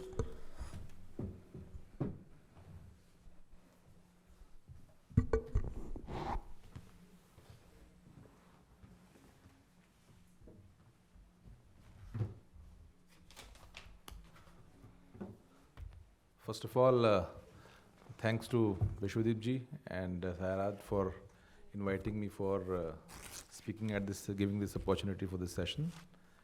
Thanks, Mugdha ma'am. I have seen your works from Culture Ministry to Tourism Ministry now in ITDC. So I follow many things that you have done earlier, ma'am.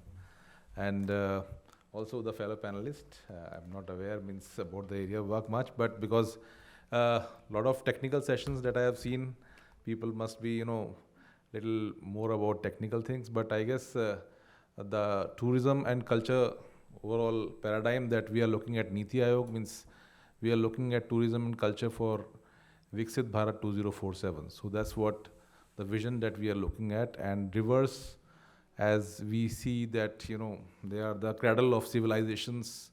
As we see 70% of the Indian pilgrimages side is along rivers. So all the pilgrimage tourism is happening along rivers. So huge, I guess whose phone is this? Someone's phone is there left here.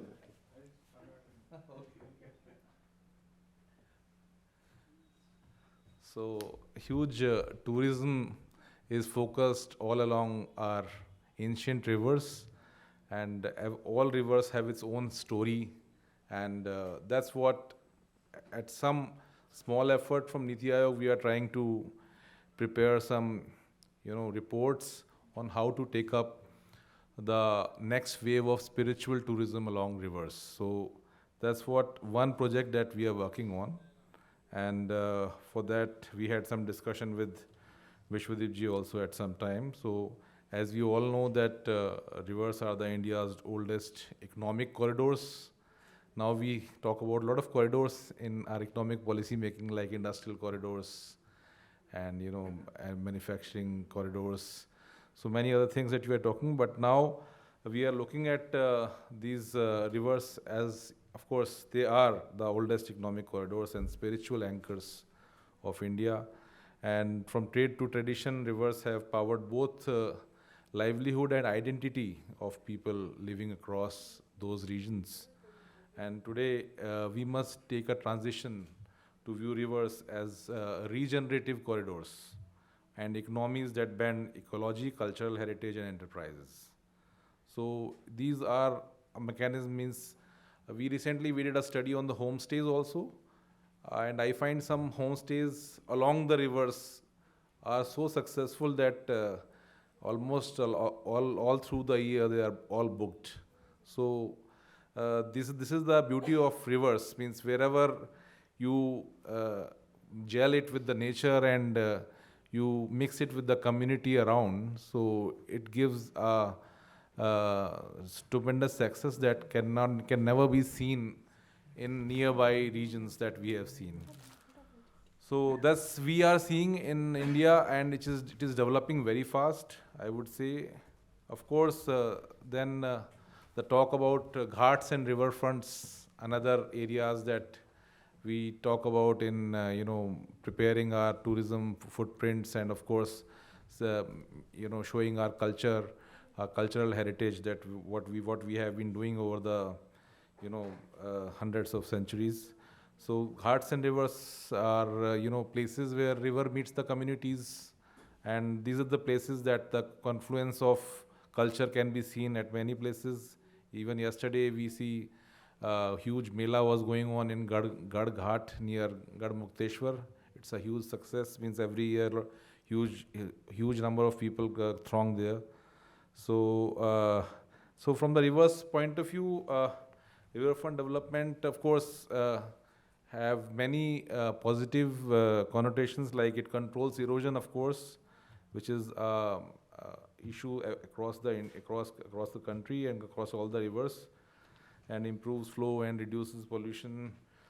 So restoration of the ghats is another big area that we are advocating on, so that many traditional ghats needs to be restored, and which act as biobuffers, which promotes natural filtrations and better waste management.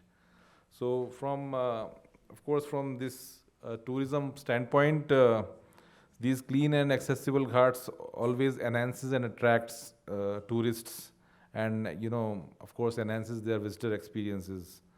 So preserve ritual spaces also, and at the same time, the successful corridors that we have developed in India, like this Kashi Vishwanath corridor and Sabarmati riverfront, and recently on Narmada, the Statue of Unity, the Kevadia project is a glorious example in preparing our riverfronts and the sites across rivers, which is which is creating prosperity among the communities along it. So that's great engines of prosperity. Of course, at the same time, with prosperity, we must also be aware of the resilience part of it, because just development is not enough.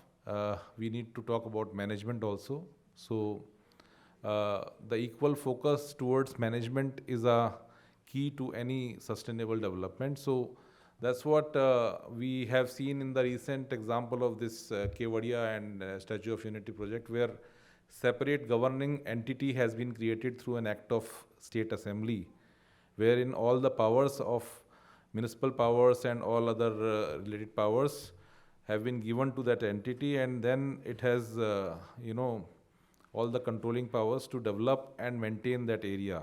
So that is the first experience that we have seen in the recent past. And of course, many other emerging models which are coming in India now, as we see that Ayodhya, Ujjain, Prayagraj, they are emerging as models of integrating faith-based infrastructure with river rejuvenation, resulting in increase in religious tourism and, of course, cultural tourism. So this religious and spiritual tourism means India, nearly 70% of the India's spiritual sites is river-based. and pilgrimage festivals like Kumbh Mela give boost to river economies. So we are working on various fronts so that these things can be streamlined, and we have also prepared a tourism calendar for the state, for the entire country, which is most probably would be released next month in the Chief Secretary's conference. So that would be another milestone thing wherein for all states in a very detailed manner, all melas, all attractions would be clubbed in one place, and it can be easily accessed, how to access, and all other things have been completed in that calendar.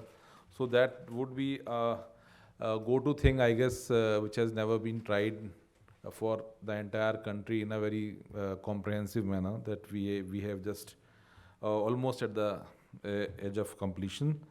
And also, we as Niti Aayog are working on a concept on river-centric spiritual tourism.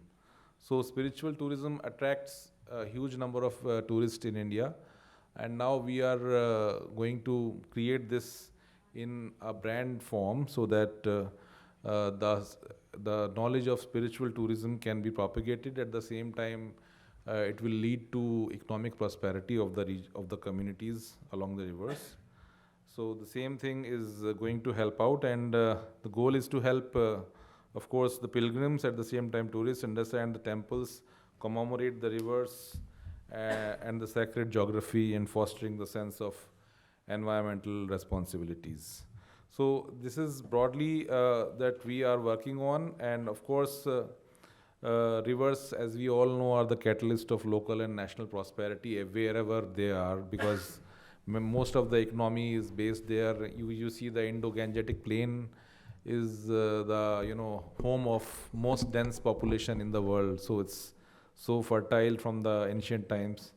So everyone has looked upon to this region, to control this region. So this is such a critical importance, and of course, from the blue economy angle and the ESG lens, rivers have also been worked upon, and the rise of inland waterways means the first, the luxury cruise Ganga Vilas have been tried upon in Ganga River, and it has been it ran successfully towards the course, and at the same time it has given immense possibility, and also shown as a pilot how to take up such projects in future. And also means through our local governance also, how from gram panchayats and from district administrations, how to take up such projects and market them at the national and the international level. So broadly, we at Niti Aayog is policy, advocacy and advisory, and we work with various ministries and states to how to take up such things at a global level. Means recently the movement that we have started is one state, one global destination, wherein almost many states have shown there some destination which is near some water body or river. So that is of such a critical importance that global destinations are made along such rivers. So through that focus, we are working towards making prosperous communities with resilience in some river projects across country, which will be the examples for the world. Thank you. Yeah. Thank you very much, Amit. That was a whole long list of what Niti Aayog is doing with reference to river bodies. May I now request Dr. Anita K. Sharma to make a presentation.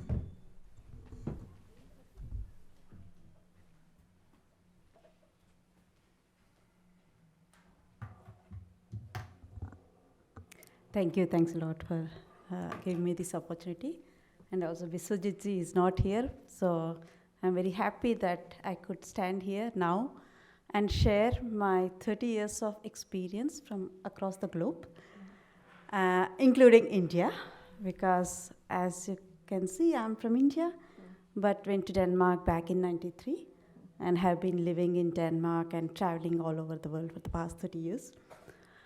And when I was in India, a river for me was, for example, the Godavari, because I used to live in Telangana, and from there, once a year, we used to go to the Godavari river to take a dip in that river. And for me, that river is such a big thing that you go and take a dip once a year. But when I went to Denmark back in '93, I saw everywhere a small board saying some name and O, that means a stream. I was like, wow, they have so many rivers here. I want to go to the beginning of this river. But they were very small streams, but even then they were giving this kind of real pleasure to everybody. So for me, the real river economy is not only for these large rivers, it is actually all these small creeks or streams or whatever we call them. We have to identify them, we have to give them the names, and we really need to find the total economic value of a river. Because when we talk about tourism or this river boating or fishing, all those things, that is the direct economy, as you were talking about, Ms. Muktaji. But we also have this indirect economy, that means the well-being, the biodiversity, the nature, the culture, and all other things. And it is very difficult to give some numbers to that, so that's why we tend to have the numbers only, okay, how much money we are earning on these rivers. But when I was working as an investment manager at the largest funding agency of Denmark, that is like DBT and DST here, we used to give funds to many R&D projects, and a lot of these technology development projects, they used to like say, okay, my technology development will create so many jobs, or we'll get so much funds, and we will generate so much economy. Whereas many of these environmental projects, they could not say that. They just could say, okay, it will give a better environment, or it would do this or that. So there we really used to challenge these people that please give some numbers. And the numbers you can give is that the last working hours, because if the water in the rivers is not clean, then if you drink, then your time will be lost where you are not going to work. And the other thing would be the biodiversity. If the lost biodiversity can have very negative effects. So if you start actually giving numbers to this, then suddenly the river economy would be completely different than what we are talking about right now, about the culture, the tourism, the ghats, and all these things. And also, if you really want to develop the entire country as what it is, then I think we need to focus a lot also on those small rivers, the nature, because I have recently been to Australia, and there these small creeks, small rivers, you just go and just forget yourself. You really immerse yourself. And those things are also have to be developed here, so that the real economic value comes, all over, all across India. And that is why I think all the river names have to be found out. They have to be like showcased, or you have to name them, show them this is the river, not only for these big rivers. Because I remember when I was young, I used to travel by train, and whenever we used to cross a river, you just had for that river the name of the river, but not the other rivers at all. So my suggestion or my experience from this globe is that all the small creeks or rivers or streams have to be identified, and you have to engage the locals, because they know the value of that small river. They know when it gives floods. So the lost time and others during the floods have to be counteracted. At the same time, the value by fishing and other things that can be counted upon. So that is what my suggestion would be, is that river is not this beautiful romantic thing, but it is also those small rivers, and please identify them and really develop the entire country based on this, as we are doing in Denmark. One of the river examples we have been knowledge sharing with India was the river Aarhus, which is almost like 40 kilometers long stretch. And it took maybe around 12 to 15 years to develop that river. And the economy that they spent on developing this river was paid back by increased property prices along the river, increased people, migrating to that area, and people like really enjoying the biodiversity and all those things. So if you put all those economic values into the river rejuvenation, then suddenly it's a different kind of economy that comes into play. And you can actually divide the river into different stages and by doing this kind of economic calculation, you can find out whether this area is better to leave it aside as a nature or develop it as a ghat or actually develop it as a transportation system. So I think a real river economy would be a combination of this indirect and the direct values to give the total river economic value of that river. And with those words, I think I'll give the words to the next speaker. Thank you. I think thank you, Dr. Anita. You raised some very relevant points about choice and also about how do we quantify the qualitative aspect of development, which is ease of life, which is better quality of life, and that is what counts for prosperity. I think you raised a very fundamental point about how do we develop a matrix for measuring what prosperity would mean when we talk of development of rivers. And sometimes, because you have an Indian background, I always wondered why our rivers had, except for one, had feminine names. All of the rivers are females. It is because they are also very similar to the woman's contribution to the economy, which is almost like a missing or invisible economy. So I think now I also understand that perhaps that is also the connect. But thank you very much. You made some very valuable points. Now may I request Mr. Ansi Mikola to make his presentation. Thank you. Can I have the slides?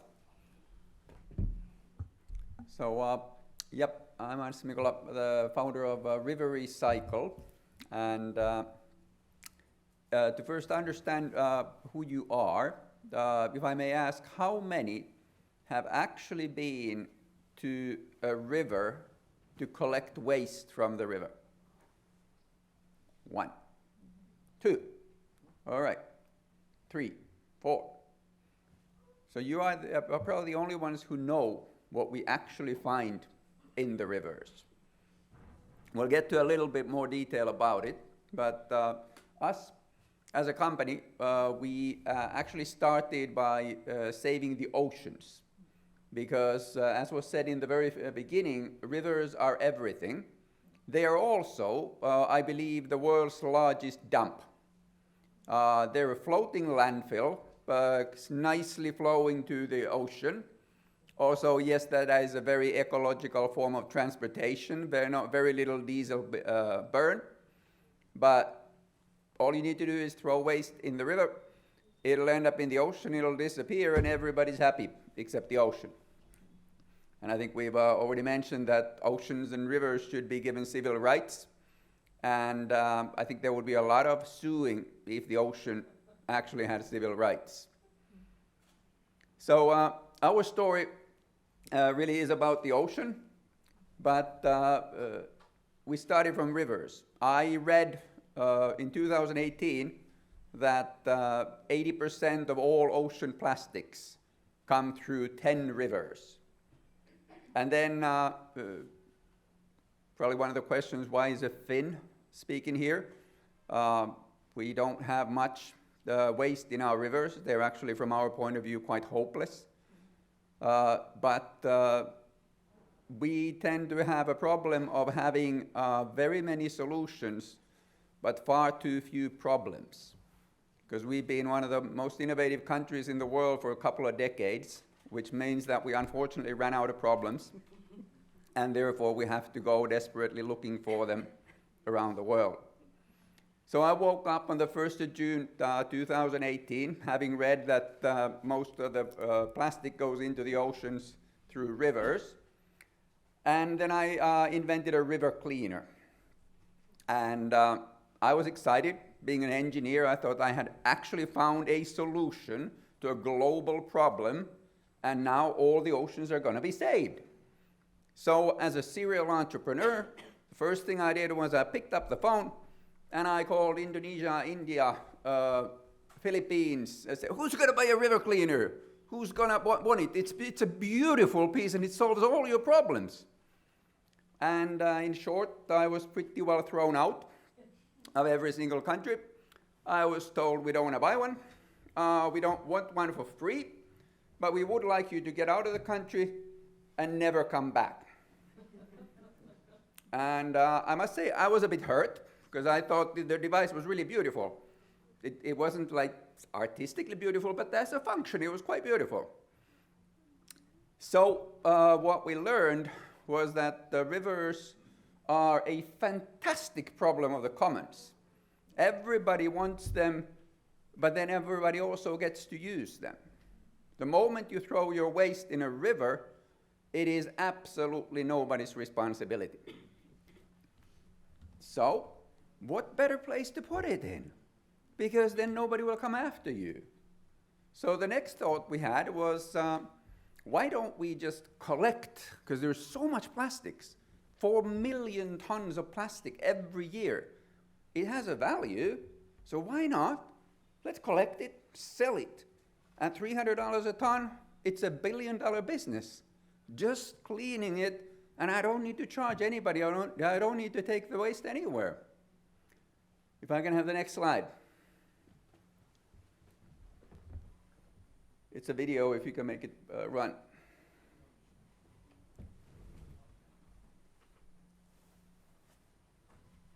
So, while technology is trying to work, this is what we found next. First, we were thrown out. People didn't want to take our product, even for free. And then we thought we could make money collecting plastic from rivers. And then we found out. Kita lihat kalau kita berada di badan sungai Get the sound off, that'll be great. Proses mungkin I pemilihan presume sampah, not sampah many yang of you tidak speak terpakai Indonesian, so it wouldn't have too much information value for you. So what we then found out was that plastic in the rivers is not mixed. It is not mixed at all. It is extremely well picked. And I actually believe India is probably one of the best countries for circular economy of plastics, which means that you are extremely efficient at picking up anything that has any value. So about the only thing we find in Indian rivers is multi-layer plastics, because they're horribly hard to recycle. And therefore, what you find in the rivers is not mixed plastics. It is very well picked. It is worthless. It is absolutely worthless. Next slide, please.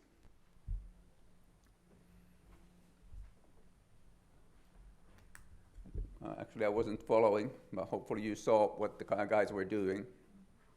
The river, obviously, for waste pickers is fantastic, because then you can keep on sorting at the same site, basically indefinitely, because everything disappears. Everything you don't want disappears along with the river. So we ended up realizing that we can't sell river cleaners, we can't make money collecting plastics, so we have to do 3 things instead. So we do CSR projects, basically, corporate social responsibility or official development aid, and we bring in 2 things. Number 1, a river cleaner, to actually have the ecological effect of cleaning rivers and stopping ocean pollution. But then we also bring in a low-value plastic recycling unit. And the point of that is, let's create some value out of things that don't have value. And the way it goes is we start the production of, basically, you will see in the next video, but construction board is the most common product that can be made out of everything that nobody wants. And once the market picks up in that particular location, we can then move to land-based collection. So the guys there throwing it in the river, just to go there and say, we'll give you that many rupees per kg for the stuff that you're now throwing in the river. So you're going to make more money, the river's going to be saved, and we are going to get our feedstock cheaper than if we were collecting it from the river. So in what they say, an ecological glimpse of an eye, which was the time that it took the dinosaurs to disappear from Earth, which was about 1,000 years, in an ecological glimpse of an eye, we expect that there shall be no more plastic in the rivers and the river cleaners can be taken off. Knowing that, I think in Mumbai it was 8 million people living in slums, so we need to arrange for functioning waste management for them, is probably going to take 10, 20, some years. So anyway, a 3-step solution to actually stop ocean plastics and river plastics. Can I have the next slide, please? It's a video, if you can just turn it on. So this is what it looks like in practice. This is a floating landfill called the Miti River in Mumbai. It also goes up and down 4 meters, so that's why it's so tall.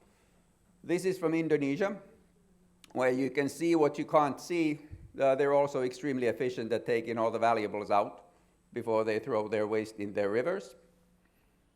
So you hardly find any bottles at all. This is from Mumbai, where we have a pyrolysis unit, turning the low values into oil, which then does have a market value. And this is the standard solution, taking all the plastics that nobody wants, turning it into board, which can then be used for multiple different kinds of applications. Next, please. Next slide. Yep. So as I said, on the 1st of June 2018, I ended up accidentally inventing a river cleaner.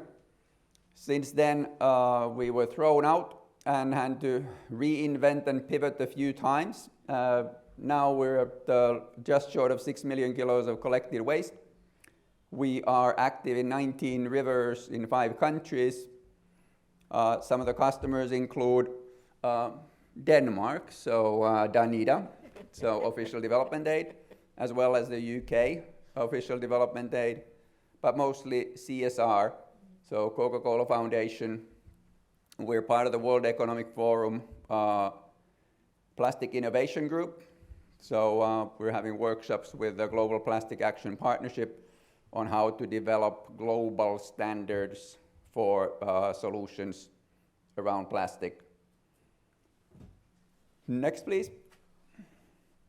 In India, we have currently 6 locations being cleaned, and now I've got to read myself, 8 in pipeline. Yashwant Deval here, if you can Yash rise up, is our Director of Indian Operations. I must admit that India, out of all the countries where we work, is the only one where my memory is incapable of dealing with it. There are too many acronyms, too many new names. I can't even remember where these are. And having heard all these names of the rivers today and locations, you're seriously big. It's impossible for me to follow. Next one. As of our team, we're currently about 120 people altogether, 20 people in the management, the rest actually cleaning rivers and recycling plastic around the world. Finance was one of the items that was mentioned in the brochure for this seminar. And for that purpose, I'd like to point out one of our team members that you would potentially not think of as the logical solution for cleaning rivers. Tina Nyfors, our CFO, used to run a investment fund in Switzerland, and before that she was an investment banker. Sorry, a development banker, not an investment banker, but a development banker. So she's looked at funding ecological and environmental projects from many different perspectives, from the perspective of blended finance. Next, please. So some of the things we're making out of it, that's a community building in Indonesia. And next, please. And this is something that is a market much created by the rivers, because the rivers are wonderful in the sense that they have floods, which means that a lot of people get displaced. There are catastrophes. So you need emergency shelters.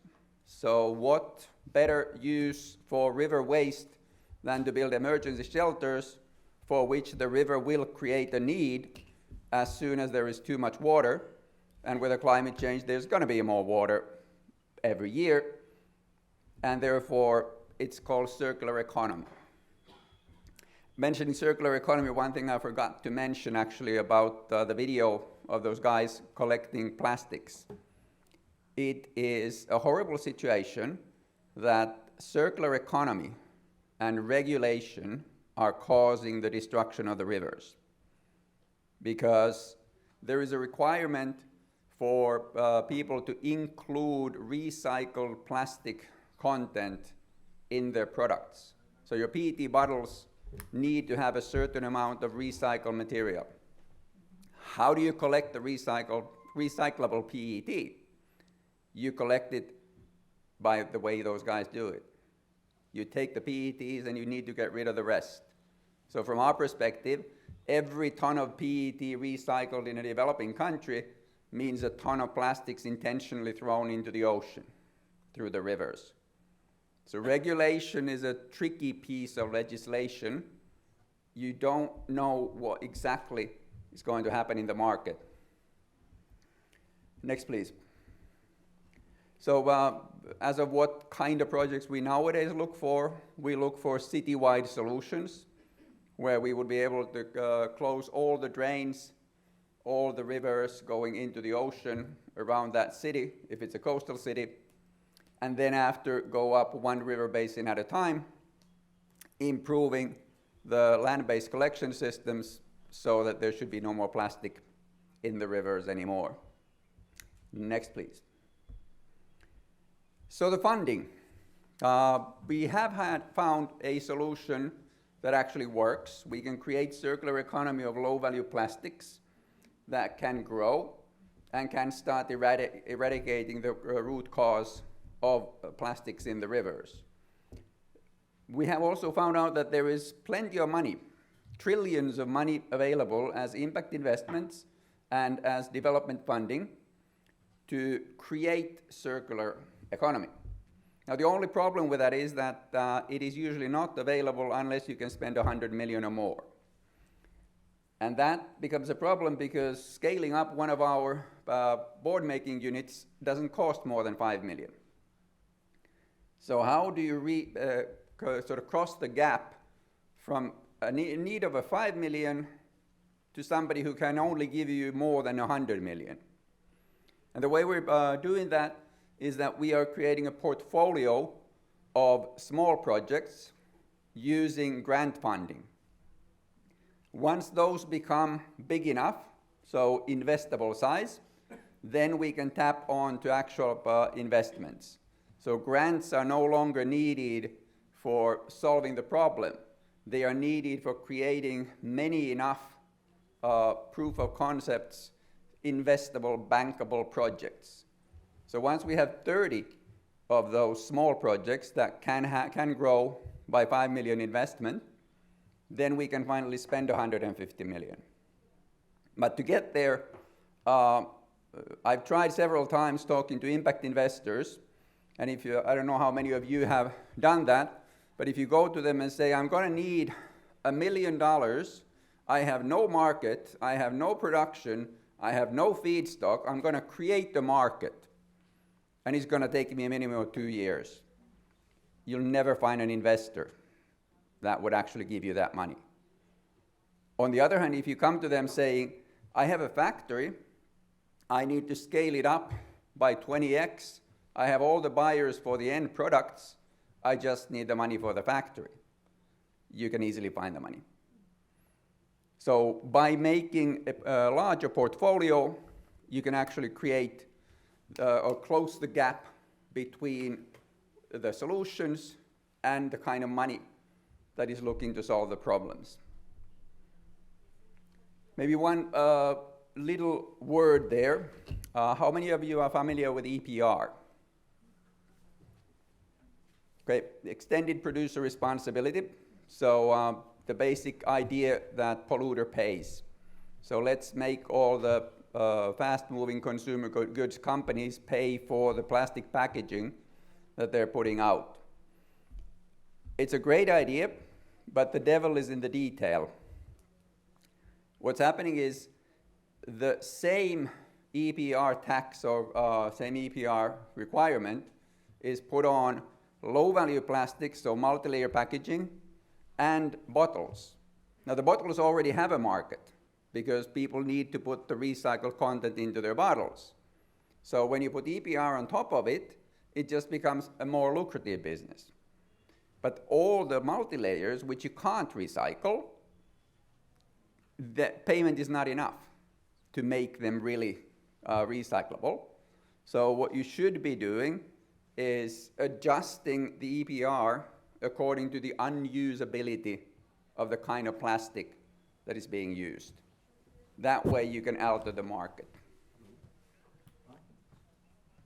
So that's all. There's only the final slide. Any questions from anybody? Was everything ever so clear?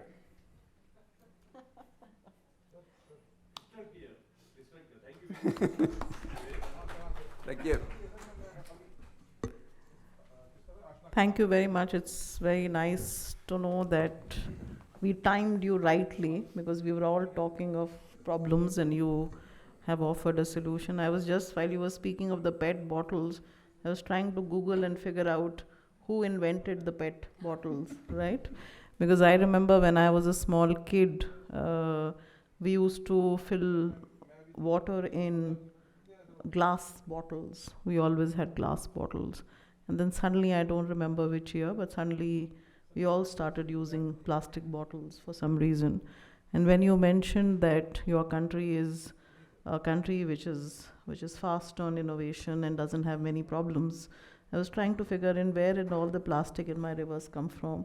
And I figured out the names. You can all Google, you can figure out how the developing world created the problems that we kind of copycatted and then went ahead using and threw away our traditional knowledge system of filling water in glass bottles. But thank you. I think that was very, very innovative, the fact that you dedicated your life to finding problems for tragedies for the global common. So thank you very much. It was a very interesting presentation.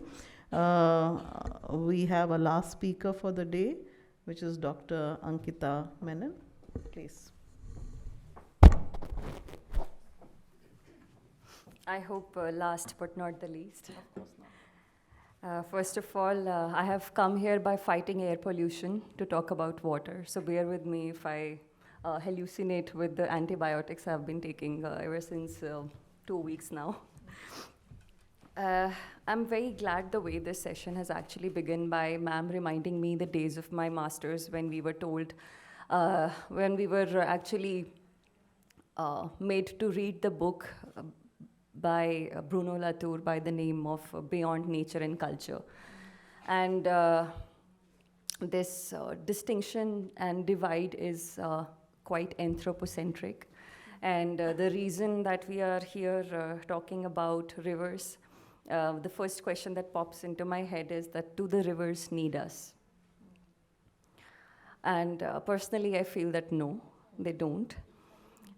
Do we need them? Yes, of course. And ma'am, you raised another very important theme just now about traditions and modernity, which brings me to this bottle that I'm using. And this is way before the glass even came. This takes me back to my school times when my parents and of course them used to take their own, carry their own bottle with them, and us as well. And we always had a water source. But today when we are in this conference, and I see that you over there are plastic bottles, and over here there are glass bottles. So coming back to you, ma'am, again, you spoke about the citizen and the consumer. And that was my PhD thesis as well, one chapter of it, where I spoke about how we are consumer in making and citizen in breaking.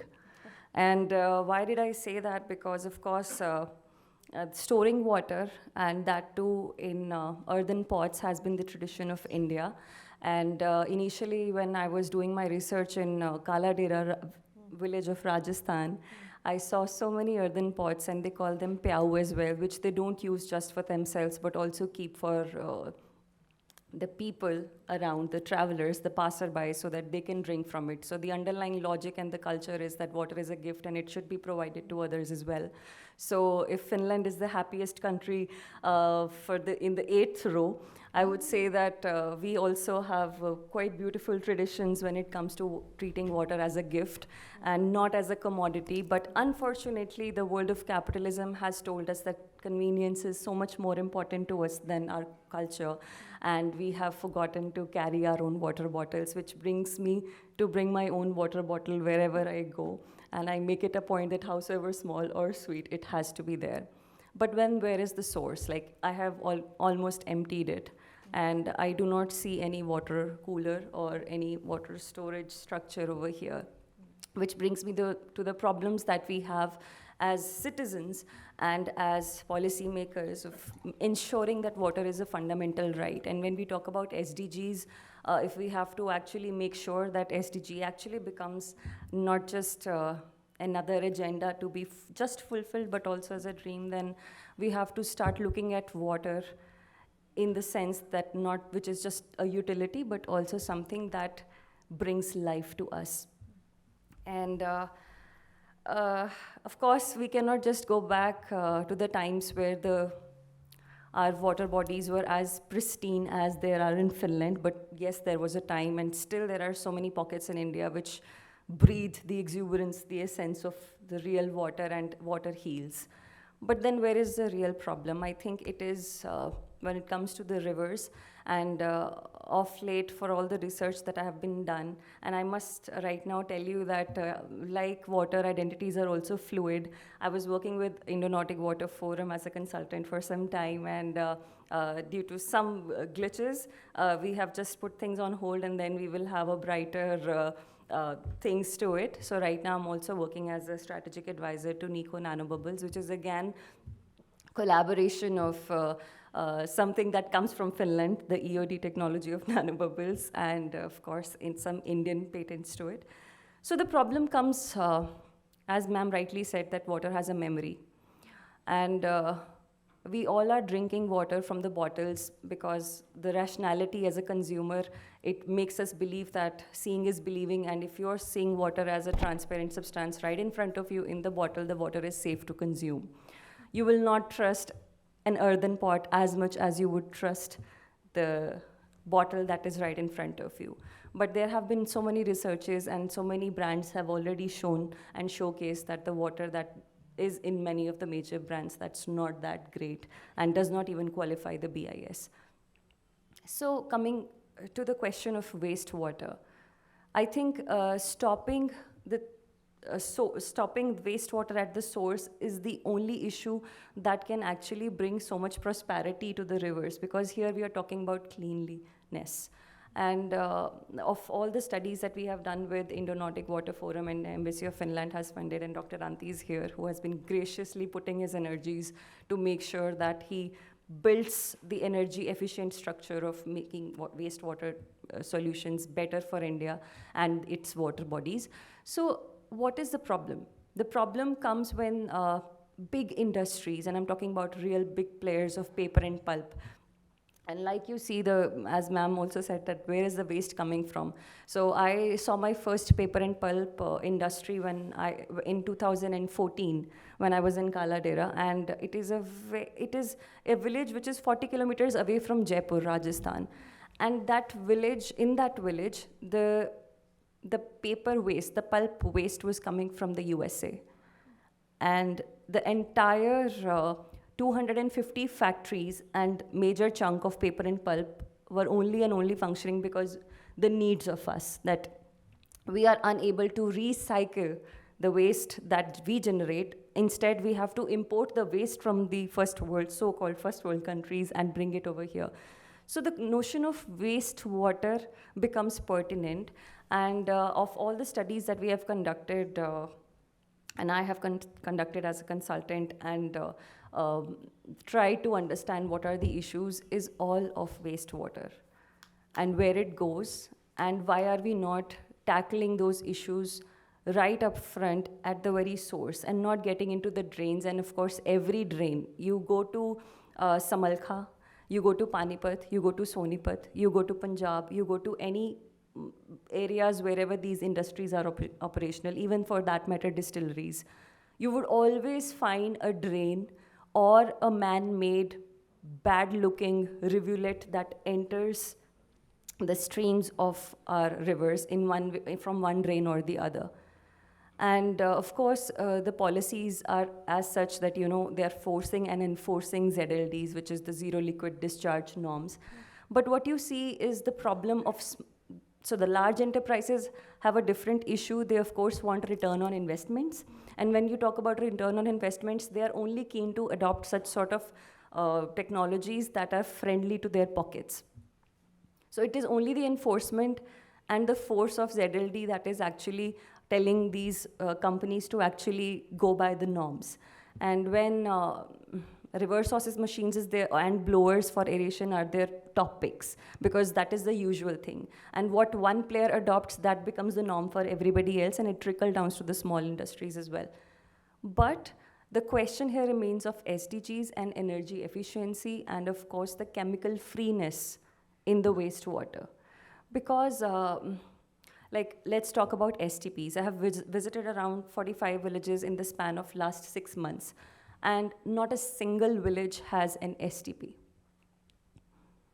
And if you ask the panchayat, of course they have the funds, but the willingness to do it and the responsiveness to do is a little lesser side. Then you get to the big players that are functioning closer to the villages, just to understand what is the corporate social responsibilities. So it's a game, it's an endless game where, it's kind of a chess game that everybody starts to play, and it becomes, the whole thing just goes off the narrative. So what exactly do we need right now? I think the whole narrative has to change, where energy efficiency, even if costly, has to be the norm for India for wastewater treatments, and especially for STPs, because if water has a memory, and of course there's a Japanese book also that clearly shows that how it has a memory by the crystals it shows with the water, and how water interact with any of the things. So if antibiotics are flowing into the water, into the rivers, into everything that we are consuming right now, everything has the wastewater element of it, then the source has to be curtailed. And for that curtailing, I believe the technologies that come from the Nordic countries are quite relevant in these times. Because if you talk about, let's say, Sansox, so they created such a beautiful technology which is by the name OxTube. And it is nothing, it's just a tube which just goes under the surface of water bodies, and in fact, even for the industries. So it just takes the air from the atmosphere, and it brings the dissolved oxygen to the water, which is the prime game when you talk about wastewater treatments. We have to increase the DO, which is the dissolved oxygen. I am not a scientist, I'm a social scientist, but beyond nature and culture is exactly this, that if you're closer to your communities, if you are closer to your water, then you have to be a little more of a learner, of just to integrate these things together and nudge the communities, nudge the industries, which is why consultants like us are, I think, gaining that sort of prominence. I would like to give some sort of encouragement to all of us, whosoever is working in this sector, just to integrate the right kind of technologies that we need for India, because when it comes to water-intensive industries, the very nature of water-intensive industries, that it is using a lot of water. If now, at this moment, I start to, because of paucity of time, I cannot, but if I start to get into the dynamics of how much water is being used to make whatever coat or pant you're wearing, then it's altogether a different ball game. So imagine 1 MLD water getting wasted on a daily basis from one plant, and we have in lakhs. So where does the water go? Invariably, it goes into the drains, and then the drains carry it to the rivers. So we have to adopt such sort of technologies which are bringing the kind of solutions that we need at this moment. And I am also just recently started to, because of course I believe in the power of collaboration, and I was just talking to you about nanobubbles and Nico, wherein I'm also the advisor. Just started to work as an advisor for this very startup. So what is this? This is a collaboration, nanobubbles, Nico Nanobubbles. This is a collaboration of EOD, which is a company from Finland again, and India, and of course, one thing from Israel, which is Constructed Wetlands, ILA company. So what we do is that, what is nanobubble? Does anybody have a definition? Because it's also new to me, so I thought that it'll be some sort of interaction. What is a nanobubble? What do you think it would be, the size of a nanobubble would be? Yeah, right. So it is around 2,500 times smaller than the size of our RBCs. And it contains, whatever gas you want to fill in with it, it can be created. But mostly it is for oxygenation of such industries, of such enterprises that actually need to cut down their costs on energy. Because I tell you, no large player, medium player is interested in cutting down their, increasing their return on investments. So what everybody is wanting is that they need some sort of technologies that can actually integrate with their processes so well that either they get converted into ZLDs, or whatever is in the process of happening, they should just get the increased DO so that the water at least can go outside from their enterprises to either the fields, the farmlands, and or in the water bodies again, so the ponds. So that's the usual norm. So what a nanobubble would do is that, it'll, of course, because it is chemical free and it is a nanobubble. So how things work is, could you please go to the second slide, please? Yeah. So not just to the wastewater, because we were talking about integration of GDPs as well, and we were talking about culture, and of course, getting the right kind of profits from where we engage with. So nanobubbles can be used for aquaculture, they can be used for agriculture, because like, let's take the example of this flower. For how many days you think this yellow flower can work in this environment? 5 days? Yeah, okay, probably 5 days, or even lesser than that. But if you're using, you're fertilizing the whole thing with nanobubbles water, only infused with oxygen. So it'll go for up till 17 to 18 days. And the same thing that goes with, of course, the kind of agricultural issues, because 70% of India, the water that India uses is from groundwater, but remaining 30 is the surface water, and that comes from our rivers, and of course the water bodies. So how well we can integrate our agricultural practices with such sort of things that actually can give you the right kind of output without using chemicals. Also, when it comes to drinking water sector, I was amazed because this is also new to me. So when it comes to drinking water, most of the villages, and I was just a few days back, I was in Palghar, which is in Mumbai. It's a very backward district and has a lot of tribal population to it. They said that, we only have to use chlorine. And of course, they have the norms, but the only thing that they use is chlorine. So if you can actually infuse nanobubbles into the water, you also will do away with 90% of the chlorine. So that much how effective nanobubbles can be in different spheres. So I will not take so much of time talking about nanobubbles. Can you do the next slide, please?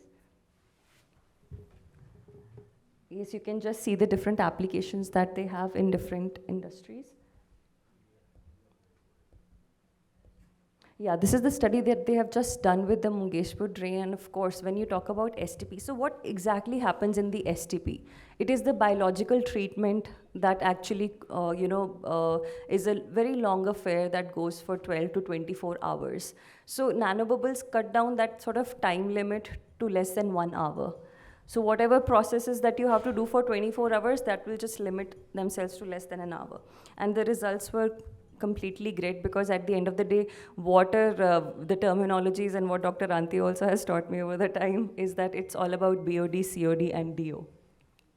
And the game changer has to be about how well these integrations happen at that level. So it was great to see the results, not just in the drain, but also at the Delhi Zoo Park. The next slide, please. These are the verifications that have been done. So the results have been great. You can just have a look and just look at the different verified results and the percentage by which things have increased and decreased. Yeah, so at the end of the day, I think SDG Agenda 2030 is all about integration of all the goals that we have. And SDG 9 is about industry and innovation. And I believe India just needs that. And if we have the right amount of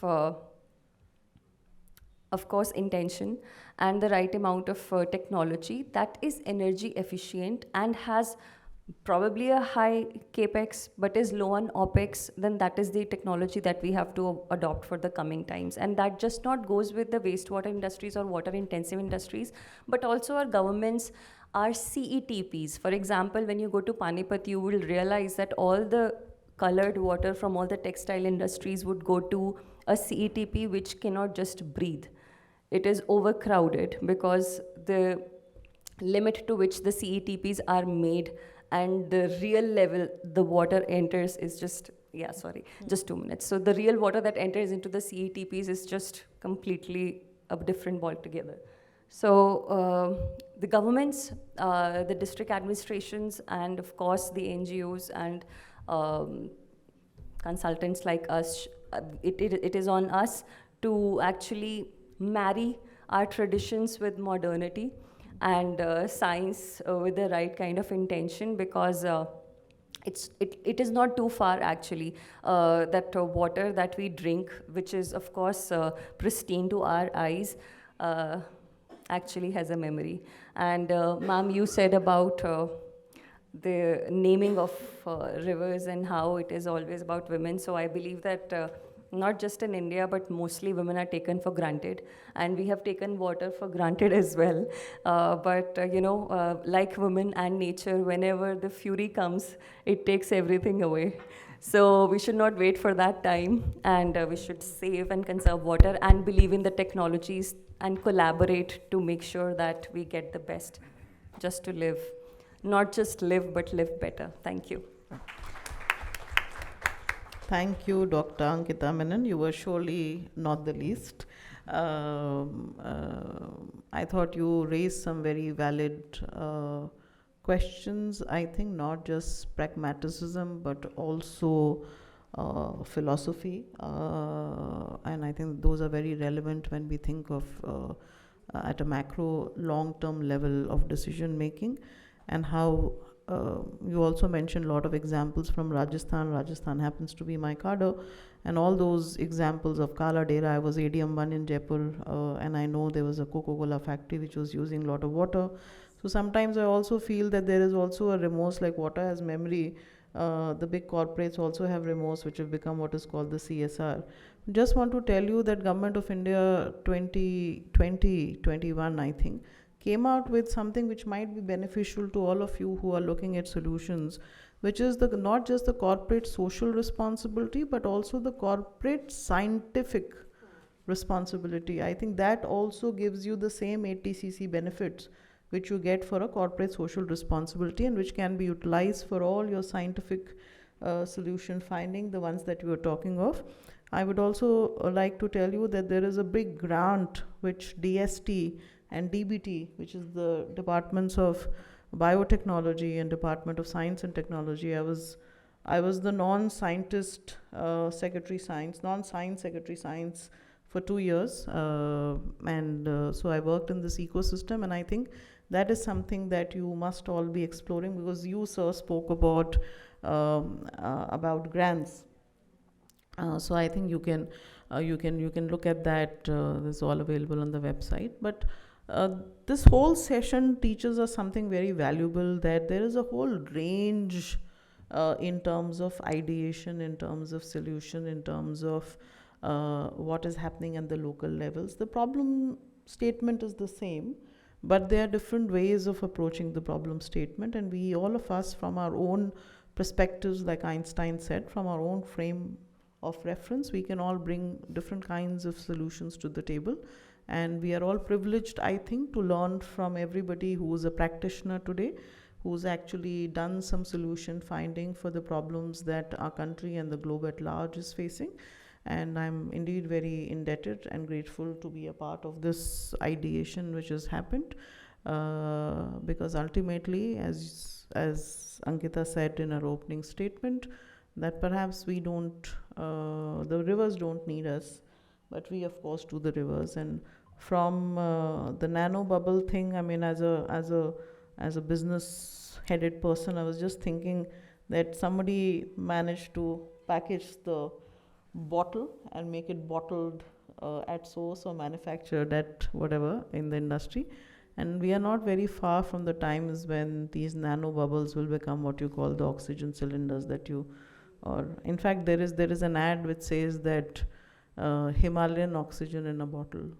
So the purity, so everything is becoming commercial. So in this midst of chaos or super capitalism, as my professor used to call it, how can we make this super capitalism and democratize it and make it for everyone?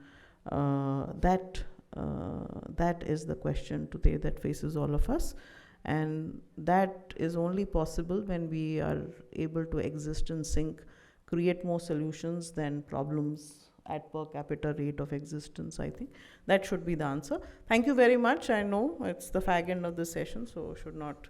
But thank you very much, and very, very grateful to all my esteemed panelists for throwing light on this very, very crucial part of our existence, of our civilization, in fact.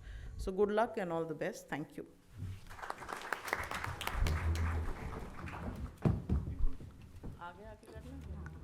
Thank you so much, ma'am, and heartfelt thanks to all our esteemed panelists for such an engaging and thought-provoking discussion. We now take a short break for tea and refreshments. Please join us in the lounge area just outside the hall and use this opportunity to interact. We will reassemble here in 15 minutes for our final action track, final session. Thank you all. Good evening, ladies and gentlemen. After such a refreshing evening tea, we now move to our final and one of the most crucial sessions of the day. Action Track 4, titled ESG for Sustainable Blue Economy, Role of Industries and Public Sector Undertakings. The blue economy is not just about the ocean or water resources, it's about creating a balance between growth, equity, and ecology. It aims to promote the sustainable use of marine, riverine, and coastal resources for economic development, improved livelihoods, and health ecosystems. Integrating environmental, social, and governance principles into this domain ensures responsibility, industrial growth, corporate accountability, and community well-being. Today's session will explore how industries and public sector undertakings, PSUs, can contribute meaningfully to advancing this vision through green innovation. Transparent governance and inclusive stewardship. To steer this thought-provoking session, we are honored to have among us a distinguished chair and a panel of eminent experts from diverse sectors such as different industries. I would now like to warmly invite our chair and all our esteemed panelists to the stage. May I first invite our session chair, Mr. Surojit Bose, former director, PwC and Coca-Cola, now Senior Fellow, Sustainability Division, SAIARD. Please, sir.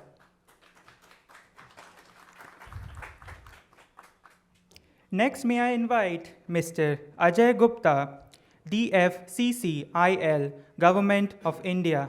Please, sir. I now request Ms. Shaili Gupta, Senior Manager for Corporate Social Responsibility and Sustainability, Coca-Cola. Ma'am, please. May I now invite Professor Diksha Katyal, Professor Guru Gobind Singh, Indraprasth University. Please, ma'am. Next, I invite Mr. Ashish Bharadwaj, Program Lead, Alliance for Water Stewardship. Please, sir. Finally, may I request Mr. Indraneel Bose, Senior Consultant, MDBs. Please, sir. Thank you, esteemed guests, for gracing this platform with your presence. Before we begin the technical session, we take this opportunity to express our heartfelt gratitude and respect to our chair and distinguished panelists. May I now request Dr. Bishwajit Roy Chaudhary, Chairman SAIARD Group, to kindly come forward to felicitate our dignitaries.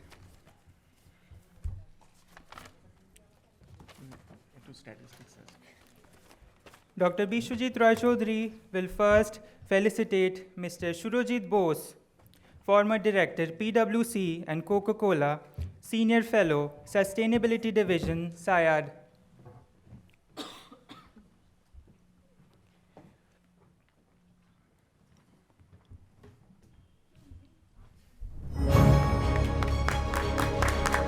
Dr. Bishwajit Roy Chaudhary will now felicitate Mr. Ajay Gupta, DF, CCIL, Government of India.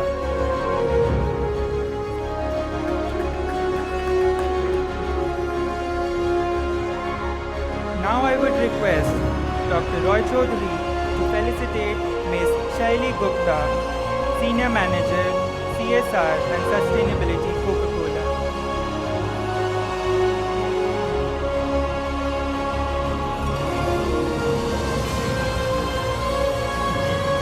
Now I would request Dr. Roy Chaudhary to felicitate Dr. Diksha Katyal, Professor, Guru Gobind Singh Indraprasth University.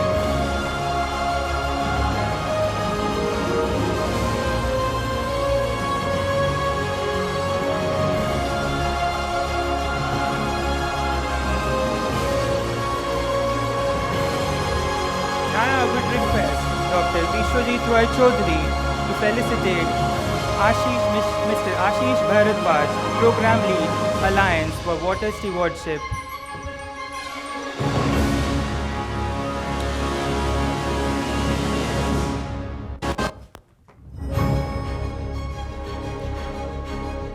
Finally, I'll request Dr. Bishwajit Roy Chaudhary to felicitate Mr. Indraneel Bose, Senior Consultant, MDBs.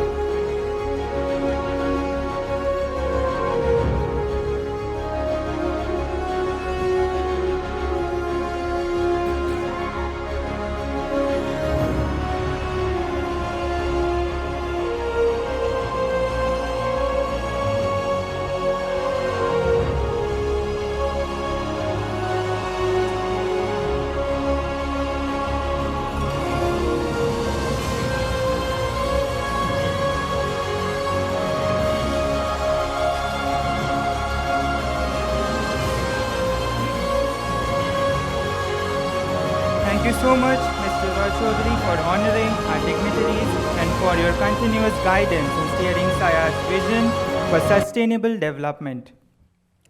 Now, to formally begin the technical discussion, I would like to invite our session chair, Mr. Shurojit Bose, to deliver the session address and move ahead with the session. Please, sir.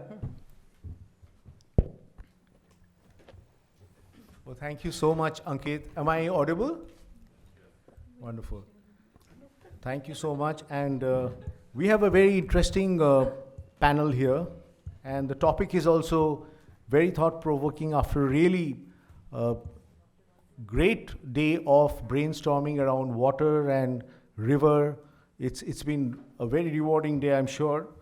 And the topic we have is the ESG for sustainable blue economy, role of industry and public sector. I would like to start with a very small joke, if you allow me. There was a psychiatrist, who placed half a glass of water in front of an industrialist and said that, "Are you a pessimist or an optimist?" And the industrialist drank the water in the glass and said, "I'm a problem solver." So industry is all about, understanding different kinds of problems and trying to find a solution. And what we have seen is ESG is a fantastic driver in terms of looking at different compliances. If I look back, say, 20, 25 years of my career with PwC, EY, and with Coca-Cola, what I see is that there has been a spate of legislation of late, which is completely transforming the landscape with respect to all aspects of ESG, including water. Now, before I give it to this very, very distinguished panel, I just wanted to share a couple of things with you, just to set a context. One is the industry realizes that water is today a shared responsibility. It is a shared resource with the community. The Sustainable Development Goal number 6 is on water and sanitation, and that is probably the central goal for attaining all the other SDGs. Then you also have the concept of global footprint. You know, we just had a coffee break just now, and we think that the total amount of water in the coffee is only that much, right? But the actual footprint of the coffee beans is when the coffee was being grown. And that is where the maximum amount of water is consumed. And in most industries, that water footprint is something like 95 to 99% as compared to what is used in manufacturing. So every time we have a cup of coffee or a glass of wine, or even, you know, when we are looking at steel, the water footprint is being watched very carefully.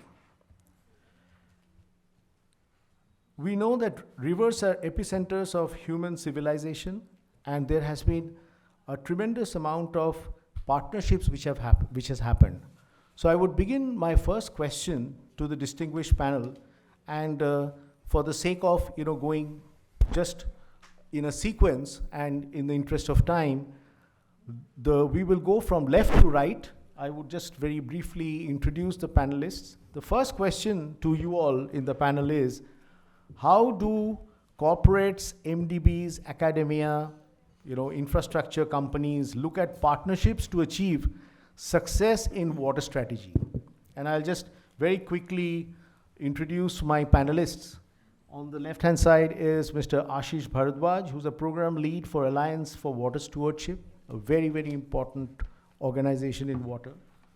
Then you have Shaili Gupta, who's Senior Manager, Corporate Social Responsibility and Sustainability at Coca-Cola. We have Indranil Bose next to me, who's a Senior Consultant, MDB. To my right, there is Dr. Diksha Katyal, Professor Guru Gobind Singh, Indraprasth University. And finally, we have Mr. Ajay Gupta, Environmental Expert, Dedicated Freight Corridor, DFCCIL. So over to you, Ashish, with the first question. Thank you, Surojit, and it's a very interesting questions.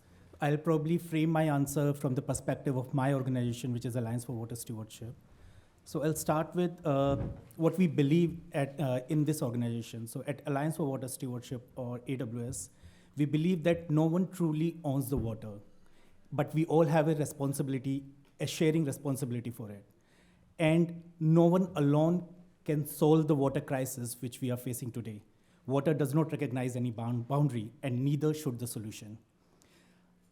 At Alliance for Water Stewardship, our mission is to ignite and nurture the local and global leadership in credible water stewardship. And partnership is the means by which these leadership translate into lasting water security. We do not see collaboration or partnership as a project activity. We see it as the architecture for systemic change. The AWS approach provides a structured, standard-based approach for shared actions. The AWS standard enables organizations to understand their water use, to understand their impact, understand the key stakeholders in the catchment area, and then work collaboratively with these stakeholders for catchment water security.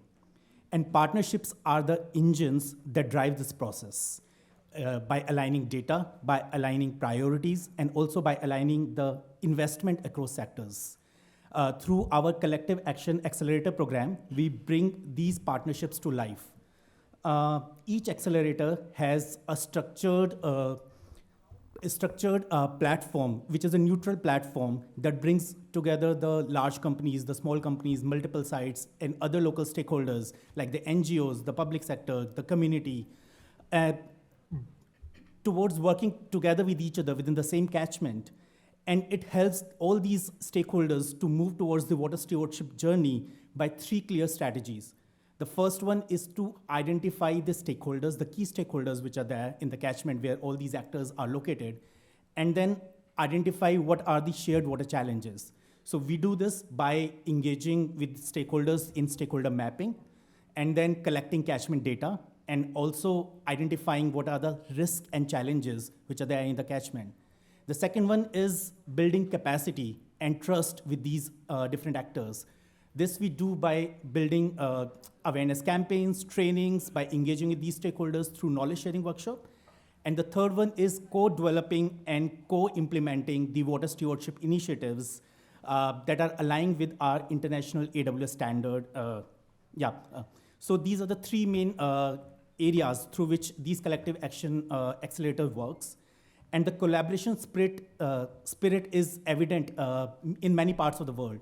So we have these accelerators in India, in Bangladesh, in China, as well as in Spain, that are helping diverse actors to coordinate all their actions and goals towards a shared vision for the catchment. So we have learned from our experience that collaboration is not just about implementation. It is also about the shared learning. And that's why all these global water stewardship communities, they have come together to launch water logs. What are water logs? It's a neutral platform which brings together practitioners, policymakers, and as well as partners from all part of the world to come together and have a shared vision for the collective action in 100 priority basins, which is identified across the world.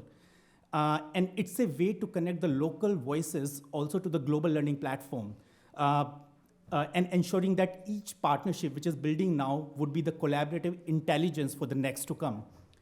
Another example from India is the Godavari initiative. So it's basically championed by Diageo India and under the program of Water Resilience Coalition of the CEO Water Mandate.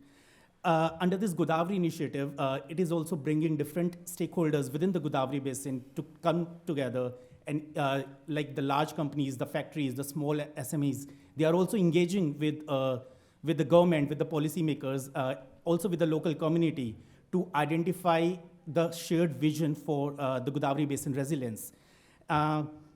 And the reason is because none of these actors or stakeholders can address the water challenges alone. But each of these stakeholders has a distinct yet complementary role to play in this collaboration. This also connects to the India River Basin Program of the Water Resilience Coalition of CEO Water Mandate, which is currently running in multiple basins in India. So what they are doing is they are developing the collective action circles in different priority basins across India. And then across these community collective action circles, they are bringing all the stakeholders together to have a shared vision and aligning all their collective efforts to the shared coordinated impacts. And AWS contributes this by anchoring these dialogues into the stewardship framework, ensuring that collective action is practical, locally grounded, measurable, while linking to the global goals like SDG 6, which Surojit talked about. As an organization, I would say AWS itself is a partnership ecosystem because we are a global alliance for 250 plus members coming from businesses, private sector, and civil society organization. And this structure reflects that our belief that credible water stewardship or scalable water stewardship depends on the shared accountability and also on the shared ownership of water. And for us, partnership are both the means and the measures of measure of success when it comes to water, because no single actor, whether businesses, government, or community, can achieve water security alone.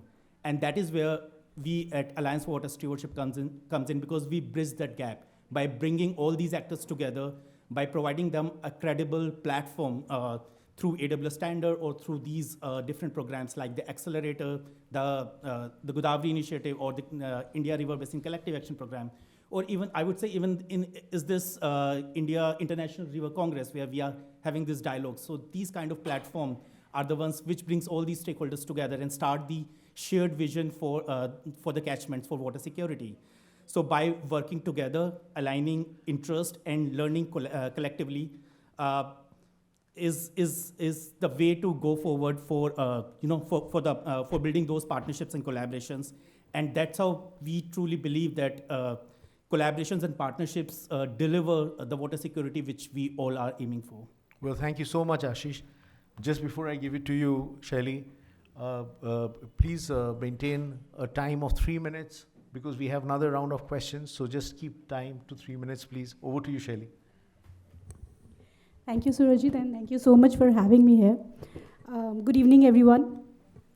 So water is, of course, essential for our products, for our supply chain, and for the communities with which we work with, within which we work with. And as such, we understand that we have to manage it responsibly and work together with others to protect it. Globally, Coca-Cola aims to return 100% of the water that we use in our products back to the nature. We have been doing that since 2015. Recently, we have also started tracking and expanding this aim at a regional level. So we have out of 300 odd facilities that we have across the world, we have done a detailed analysis where we have identified what we call as high-risk locations. So our target is that for each of these high-risk locations, individually, we have to return back 100% of water that we are using, that area. It's an ambition target, no doubt, and we understand that we have to work very closely with different partners to be able to achieve this goal that we have set up for ourselves. To make this happen, we partner with other corporates. We work with other funding agencies, World Bank, ADBs. We work with several civil society organizations, small and big NGOs. We also seek support from the government organizations to how we can work together, co-create programs, and give this water back to the society. In India, through our foundation called Coca-Cola India Foundation, Anandana, we are partnering to restore ponds, build check dams, support local water conservation.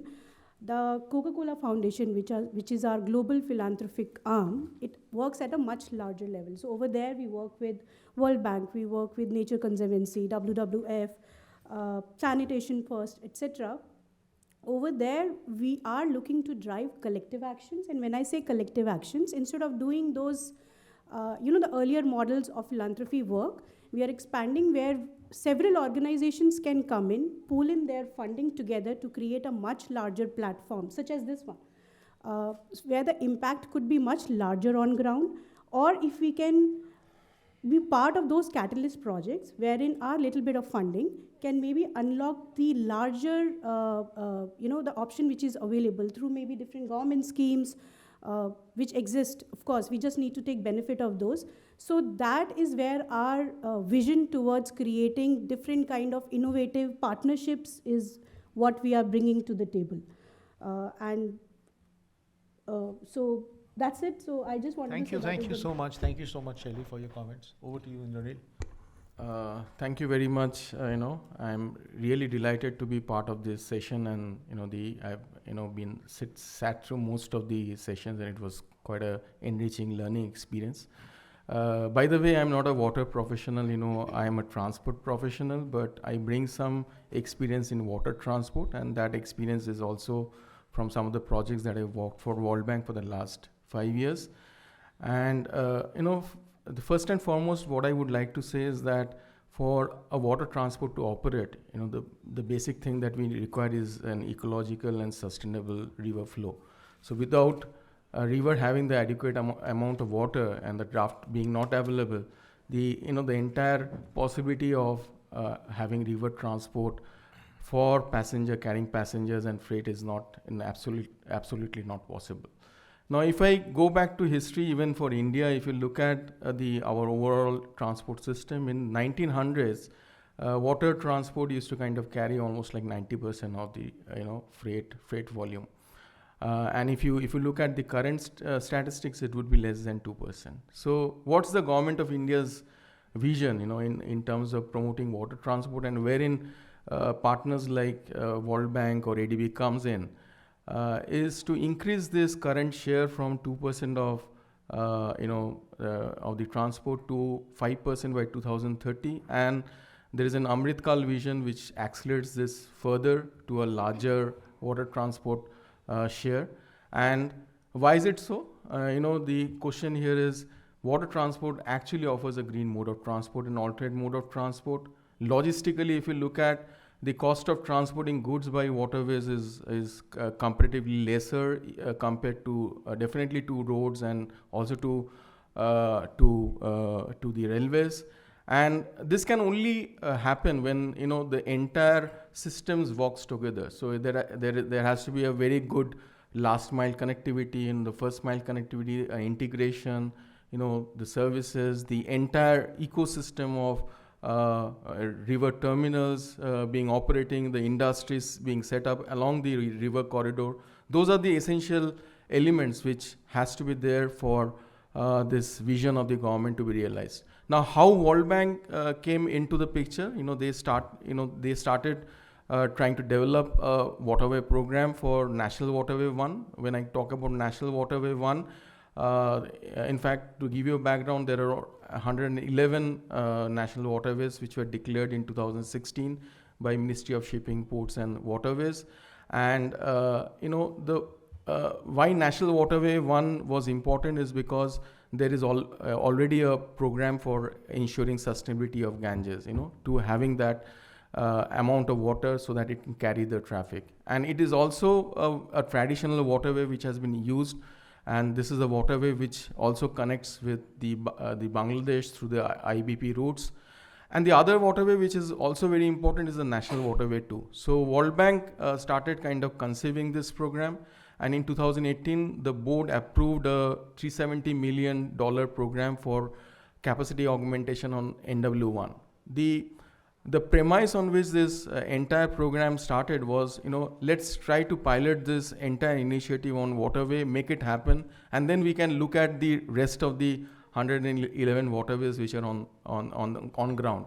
So, not only the infrastructure development was part of the mandate, the other mandate which came into this project was in terms of institutional capacity building, developing sector policy, developing, increasing the traffic from, currently it's around 150. When the project started, it was 80 million metric ton in a year. So a lot of progress were made. And then in terms of capacity building, this is a sector which is still nascent, nascent in a sense that the demand has gone down from say 90% in 1900s to 2%. So how you bring back the demand? For that, you have to take the private sector in confidence. The entire banking sector is not looking at this sector to lend and invest. There are also various challenges which are attributable to the vessel financing, because vessel financing cannot be mortgaged in the bank. So those were the other challenges. Herein comes the role of players like MDBs or even bilaterals to create those kind of financial instruments which helps to kind of build that bridge. And once this overall system matures and develops, which it makes it amenable for the private sector to come and invest, I think that's when. So we have a long journey. A lot of reforms have been initiated. A lot of sector policy have been driven. Archaic laws like the Inland Vessel Act of 1917 has been replaced by 2021 Vessels Act. Rules have been framed. New center of excellences to carry forward this agenda of sector development has been formed. A lot of initiatives, I think, but we are, it's a sector which needs continuous involvement and support from the government, and that's what I think the government is keen to do it, and hopefully in years to come we'll see this to be a very thriving sector. Thank you. Thank you so much, Indranil, for your comments. And Diksha, you come from the education and academia part of it. You will bring a very interesting perspective. So please share your thoughts.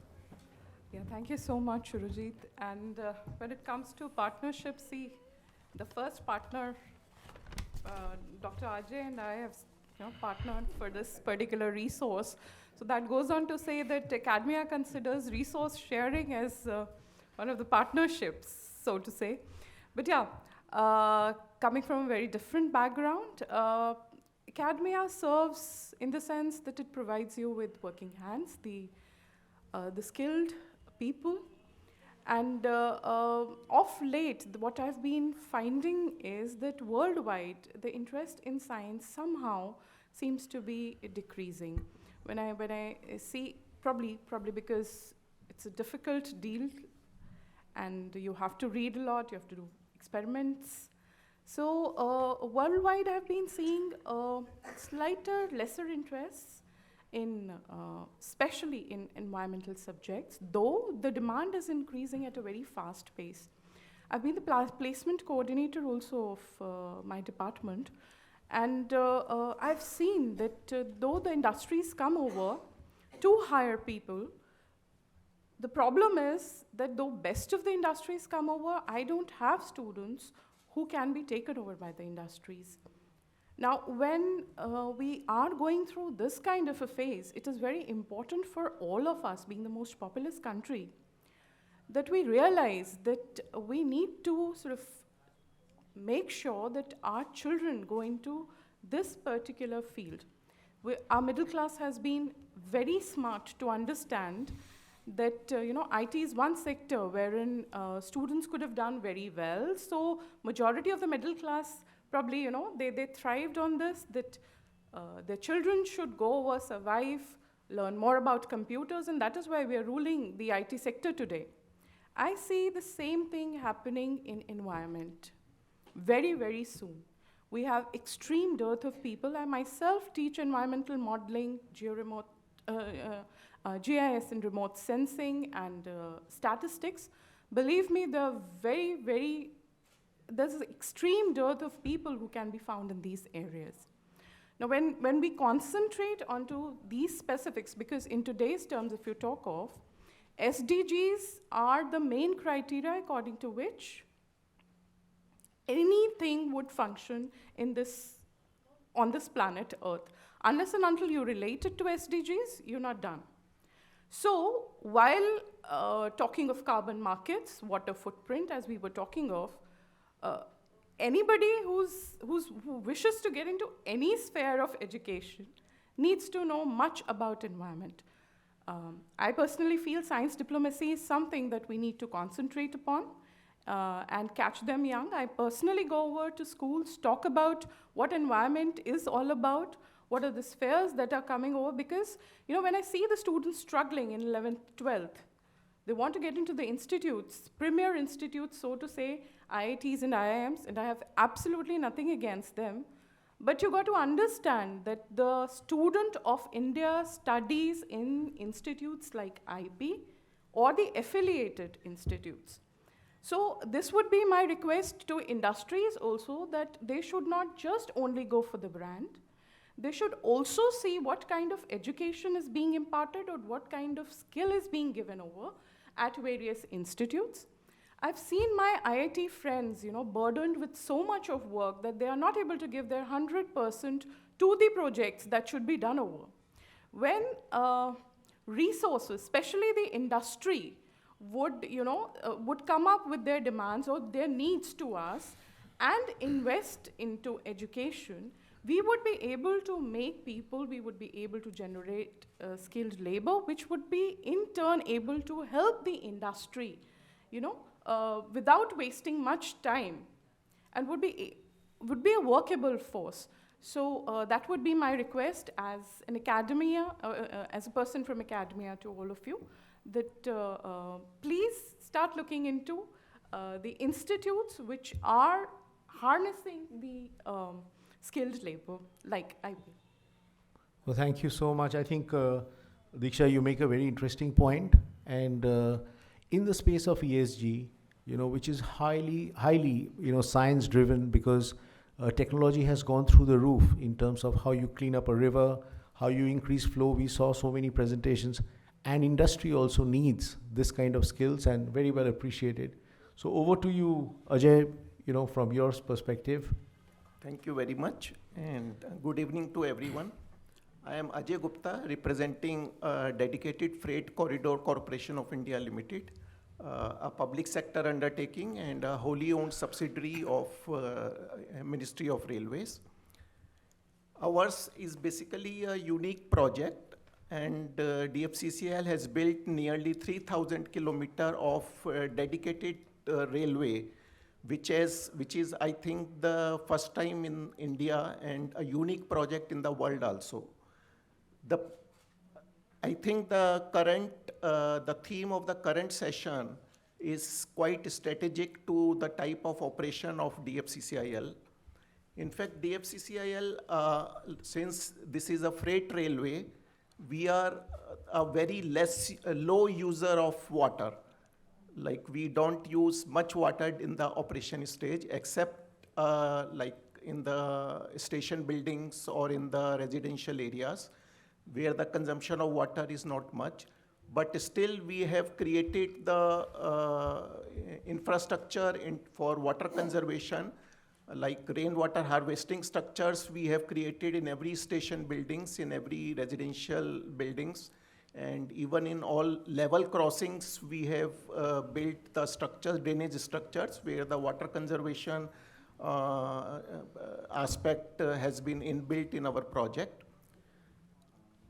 Indirectly, we are supporting, like we are reducing the footprint, water footprint of our supply chain, which somehow is dependent on the river and marine ecosystems.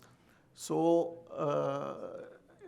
indirectly, we are supporting, and we are contributing in terms of water management.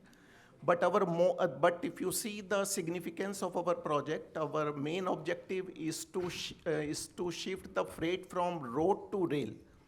Like, we have a design capacity of about 500 billion net ton kilometer of per annum of freight which has to be transported in the country.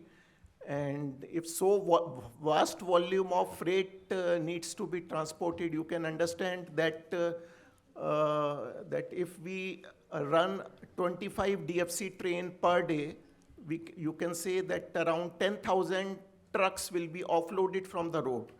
So big impact of on air pollution in the Delhi and NCR region will be having when the diesel operated trucks will be offload from the roads.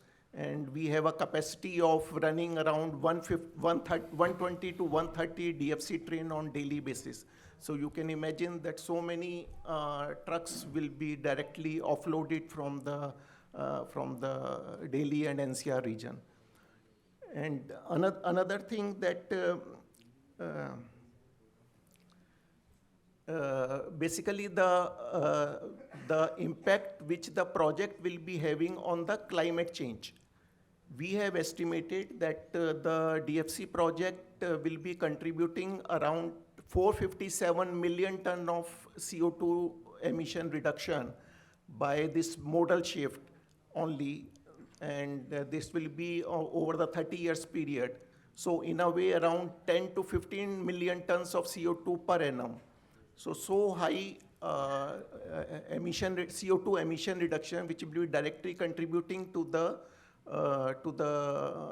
CO2 emission reduction in the country. And our project has been incorporated in the INDC, intended nationally determined contribution by the government of India, and they have put their commitment to the UNFCCC on the DFC project. So this is what the basic. Thank you so much, Ajay. Yeah. I think, although you're not a water guzzler, still you have that consciousness built in, which is remarkable indeed. I wanted to very quickly share, two personal experiences. One is, I belong to Calcutta, which is at the end stretch of the Ganges. And when I was a kid, we would go there, and see what is called the Irrawaddy dolphin. If you have read a writer called Amitabh Ghosh, the Hungry Tides, you have the reference of that particular species, which completely disappeared because the water quality over the years, as I was growing up, you could hardly go to the banks of the Ganges. People of my generation will be able to certify that. Now, it has become a pleasure to go to the banks of the Ganges. The quality improvement is, I don't need to, look at the BOD, COD and all the suspended particulates, nothing. I can make out, right, looking at it. And you have now recreation, and that's what gets me to the next question. Recreation is doing so well. You got yachts, you got different types of boats, country boats, very nicely colored. The entire river is free of litter. You could not even see the surface of water sometimes, with so much of flotsam and jetsam, all around. This is certainly an improvement, and one doesn't need to actually look at anything else. The next question is, and I would like all the panelists, to very quickly in 1 minute, give your viewpoints based on what you think can improve the livelihood of people around, just like, what we see in a place like, in different parts of, even in Benares, I see that now, the ghats are cleaner, it's leading to different kinds of livelihood. At the same time, maybe recreational activity on the water. So based on your experience and your, from very diverse walks of life, just very quickly in 1 minute, if you could say that what is it that can help, rejuvenate rivers in terms of, the economic and social aspects once the river gets a cleaner and much more flow and so on and so forth. So if we start from the left with Ashish once again. Thank you, Surajit. I think we should not see river cleaning as an isolated environmental activity, but as part of a journey to water stewardship, one that connects the ecological health with the human well-being and economic prosperity. And when we talk about nurturing livelihood through river restoration or river cleaning, the key is to go beyond pollution removal and to rebuild the social, economic, and ecological fabric that depends on that river itself. Ultimately, the goal is not to clean the river, but to rebuild the relationship that sustain them between people, nature, and the economy. And by applying the principle of water stewardship in the river restoration program, like the inclusivity, shared benefit, and accountability, I think the river cleaning program can evolve into engine of social development, livelihood, dignity, and economic resilience, and the benefits can multiply. So when we bring stewardship thinking into the river restoration, we move from cleaning the river to revitalizing the lives, and that's where the real transformation begins. Thank you. Thank you, Surajit. And since we just have 1 minute, I've been part of few of these projects. Recently, I was part of a project that we are doing at MP, at the Panna National Park, where we are working on around 30 villages, doing the cleaning of these 30 villages. My experience is that all these benefits can be classified into short-term, long-term. Short-term, of course, it is that you work with local laborers, local people, and you provide them in terms of wages, the direct benefits. The long-term, and which has been more interesting part, is the revival of the ecotourism that we have seen around these areas. Right, so that brings in a much longer term prosperity, or let's say economic empowerment to the area. The other is the sense of pride that we have been able to build in. So I know that you cannot quantify that, but it has been a very important part, and of course, it also helps in sustainability of these projects, because now we see that the drive those people is to keep the project that we are doing, to keep them ready and to take them forward even when we exit. So those have been my experience, that if you manage to do these kind of projects, this essentially brings in the entire environmental, social, mental, all the parameters together. Thank you. Yeah, thank you very much. I think, again, I will bring in, the experience from the National Waterway 1 program. There was a program called Ad Ganga, which was, launched in 2019 under the Namami Gange program. The entire concept of that was essentially what Surajit is talking about, building livelihood of the people who are dependent on the river, and particularly with the focus on building the social capital, building women-led empowerment, looking at, river tourism opportunities, building institutions which actually sustains the infrastructure, and making the entire community part of the entire development process. And that is something which was also tried as part of this National Waterway 1 program, where we built a series of community jetties. And these community jetties were actually built in the remotest corners of which were already existing, where the traditional boats and country boats were used, which are not safe to operate. There are frequent accidents. So the entire transformational journey started with building of community jetties, which were either concrete jetties or steel pontoon jetties, depending on the location, building onshore infrastructure in terms of toilet blocks, ticketing stations, and then looking at a sustainability model for not only building, this capital stock of assets, but also doing a maintenance planning and, giving these assets back to the community so that they have a maintenance plan. There is a user fee model which is being brought in so that, this sustains over a long period of time, because doing projects at one time but sustaining this for a longer period of time is always a challenge, because what we have seen, but this has worked wonderfully. Other than that, as I said, this being waterway transport also has the overall green element to it. If you can, it enables in terms of easing urban congestion. So many of these cities are also looking at modern metro systems, water metro systems. Kochi is a flagship example of that, which is a KfW German bank funded project. And similar to that, Government of India is promoting in years to come such metro systems, which are water metro systems for riverine states like West Bengal as well as in Assam. Thank you. For me, I personally feel research also is being conducted in silos when it comes to river. So the solution that I can propose is identify a stretch of river, identify the teams that you want to work, identify the teams that you think would work upon it. Starting from GIS remote sensing to mapping, index mapping, vulnerability mapping, health risk assessment, include aspects of water heritage also and traditional knowledge incorporation, make this a pilot study, derive results from it, and then replicate it at a larger stretch. I think that would be the only way out. Fantastic. Ajay? Yeah, the railway project, like the DFC project along the corridor, we are developing a lot of logistic hub and improving the livelihood standard of the project affected persons in all along the corridor.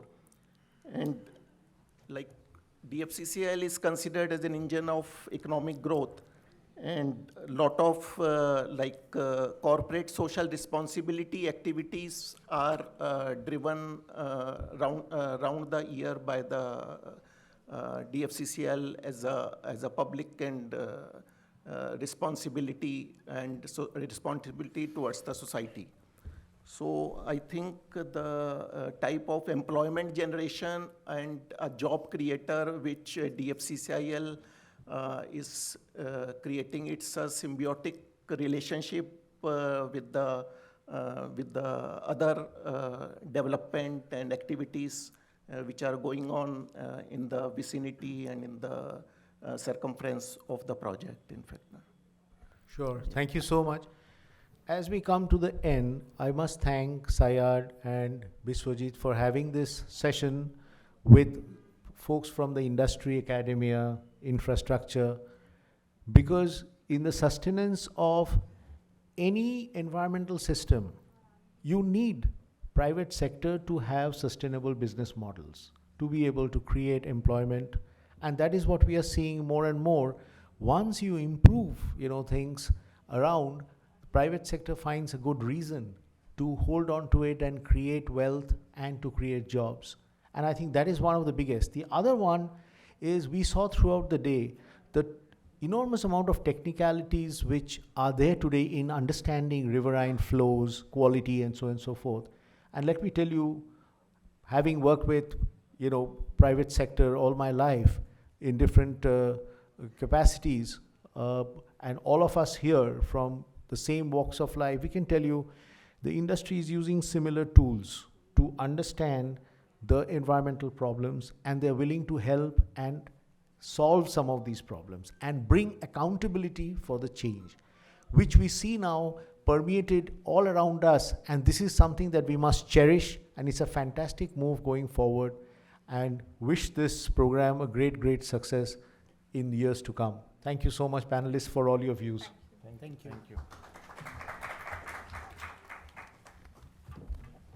Thank you so much to the dais for such a power-packed session. And I think through such multidisciplinary approach, only then we can save our rivers, as the motto of our event. Thank you to all our eminent panelists for the enlightening contributions. The discussion has beautifully captured the essence of ESG integration, linking industrial innovation and environmental responsibility and social well-being. It has reinforced the message that sustainability, blue economy growth is not a choice. It's a necessity for the planet's future. Thank you so much. Thank you.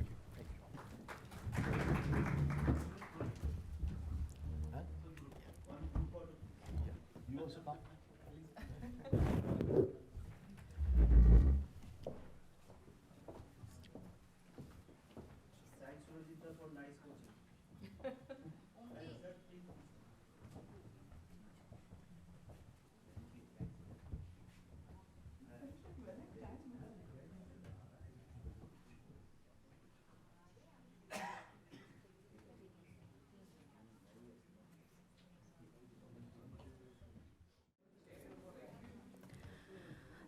Ladies and gentlemen, as we come to the close of this remarkable day filled with dialogue, collaboration, and inspiration, it's time for the valedictory section of the 4th International River Congress. Today's deliberations have brought together voices from across ministries, international organizations, academia, and research institutions, all united by one shared vision to build resilient, sustainable, and inclusive river systems for our future generations. We have discussed new models of river governance, global partnerships, watershed development, and the role of the United Nations in shaping sustainable river policies. Each session added immense value and reaffirmed the importance of working together beyond boundaries. To begin this valedictory session, we are honored to have with us Dr. M. Mahapatra, Director General, India Meteorological Department, Government of India. I'd like to request to Dr. M. Mahapatra to come up on stage and take your seat, sir.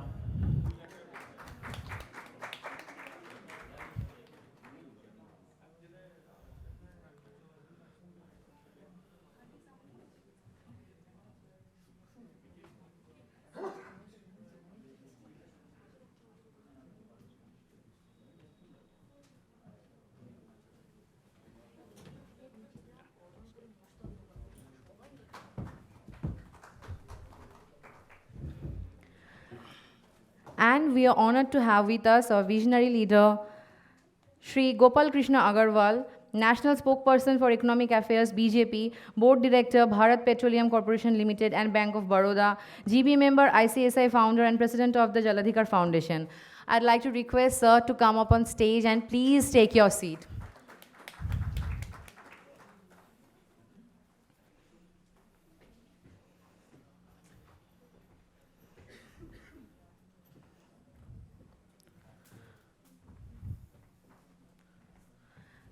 And to felicitate our guests, I'd like to request Dr. Roy Chaudhary to come up on stage.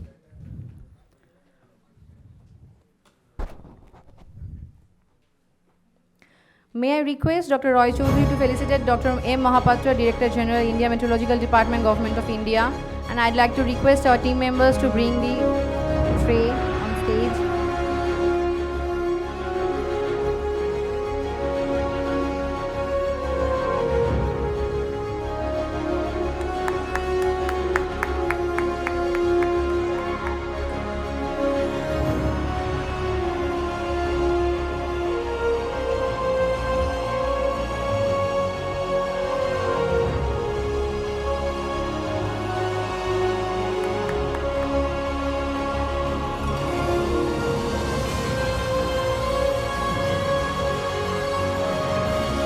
May I request Dr. Roy Chaudhary to felicitate Shri Gopal Krishna Agarwal, National Spokesperson for Economic Affairs, PJP Board Director, Bharat Petroleum Corporation Limited and Bank of Baroda, GB member, ICSI founder and President of the Jaladhikar Foundation.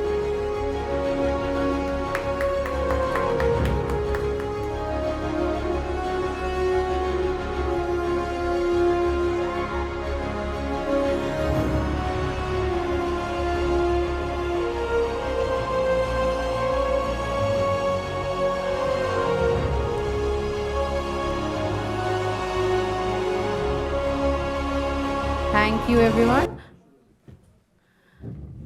So, now it's my pleasure to welcome Dr. M. Mahapatra, Director General.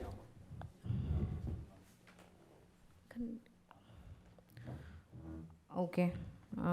Sorry, a bit confusion. I'd now like to request Dr. Roy Chaudhary, Chairperson SAIARD Group, to present the context remarks. Over to you, sir.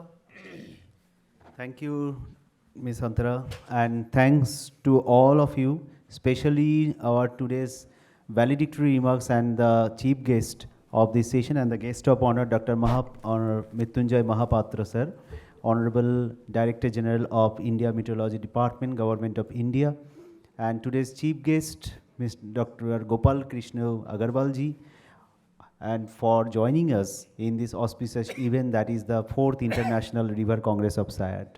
As we are already at the verge of our stage discussion, and still now our friends from the different ministries and the organizations are being here, academic institutions, from media persons, my friend Vijendra ji is also here, Mayank is here, from Namami Gange, my friend Piyush is also here, my Didi, Dr. Sucheta Mukherjee is all are there.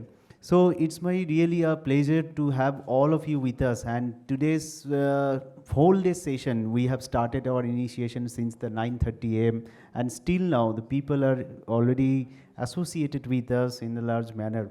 And in different domain, different verticals, we have today, you know, that the 4 action tracks, that is first track on the Jamuna River, second, which applied on the thing Jamuna, how it could be a model in case of the global replications. Second one, the conception that is the hosted by the Government of India, DOLR, that is on the watershed management project and a remarkable project of Department of Land Resource, particularly in case of the managing the watersheds, its sustainability, potentiality, excellence, how it could be generated, efficiency development. Third session, it was a very important session, particularly on case of the how river economy, we think river in a somehow different way, how the river financing system could be think in a different way, how we could be utilized. And last not but least, the session which is we are thinking today, that is the ESG and sustainability CSR for the rivers. Because still now we think river, as I am saying in my inaugural speech, that is the thing now, still now we river that how we could take from river, but not how and what kind of efforts we can give for the rivers. So this is the time to give the rivers, not take the rivers only, because until or unless we give river, it is not for mentally, and river is not the part of the worship, but we think that river should also demand some finance, because we are the Indians, or we are the country where we are in the same place, we worship a river and we pollute it. So this should not be done.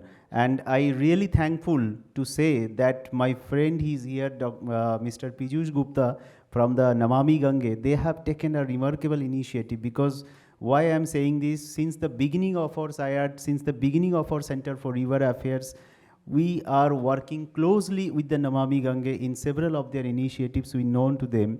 And for cleaning the Ganga, whatever the initiatives they have taken, since several, it was not only just remarkable, but also a matter of gratitude for all of us. And we should take lesson from the Ministry of Jal Shakti, and I think this is the one and only ministry in where and which is can give an example, because they are thinking about rivers, and along with the other countries' cooperation, which is also very important, and they are working together since the long time. And more than you will be happy to know, through our Center for River Affairs, we have been conducted more than 300 dialogues on the different issues on the river. We have conducted several initiatives, and not only that, the International River Congress, which we have been started since 2021, we thought not only to confine it within the India itself, but also to the outer countries, so that people from the other countries could also get to know what are the initiatives we have taken and why we should think river in a sustainable way. And that is the platform we thought to organize it in Delhi, because in capital, this is not only to organize just an event, but to connect the people, connect the mind, connect the different organizations in a single platform, so that we may think differently river. What is our main motto? That is the think river differently. If the media, my friend media Brijendraji is there, he should think rivers in a separate way. When Coca-Cola officials are here, when ANSI is here from Finland, they are working a very good job, as I said, in river recycle organizations.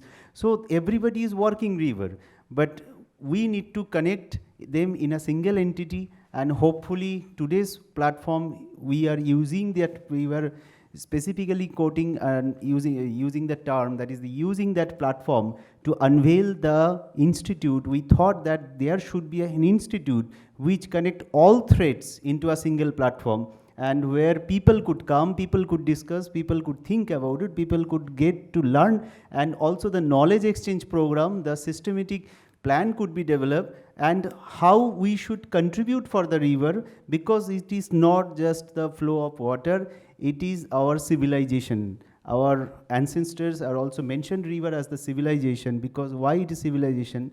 Even few days back, I had a discussion with one of our biggest organization, you know the name of Accenture. She is my university friend. She is right now heading the, so she is now heading one big sessions in I mentioned, if you are thinking to do some CSR, why don't you think to do it in river? Because until or unless you invest it, एक school building को colour कर देना बहुत आसान होता है, but एक river के ऊपर इन्वेस्ट करना बहुत कम लोग कर सकता है. एंड अगर हम इसको बना सके, definitely I wish that in future with all your association, with all your blessings, with all your support, we can do something, bring some change for our society. At least I don't know how much I can do. And as I mentioned in my beginning, we can just try. Okay. और एक छोटे छोटे बूंद से ही सागर बनते हैं, आप लोग सब तो पता ही है. तो we are trying to do that.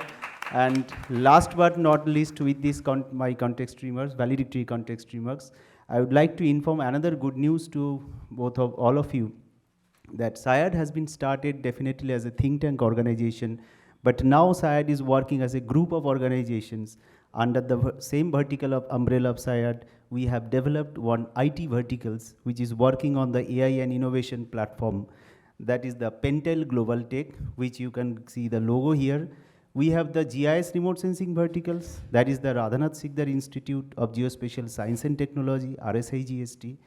And under the RSIGST, we are not only working on the GIS remote sensing under the mission and vision of Government of India, that is the National Geospatial Policy, but also we have been started the drone unit under our own sectors, that is called the RS drone.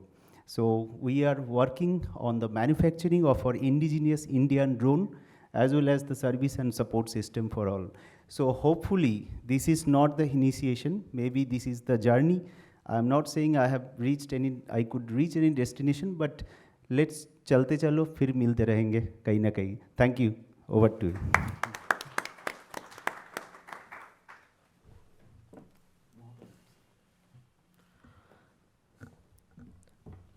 Now, it's my pleasure to welcome on stage Dr. A. Mohapatra, Director General, India Meteorological Department, Government of India. Kindly, sir, come up here and present your address.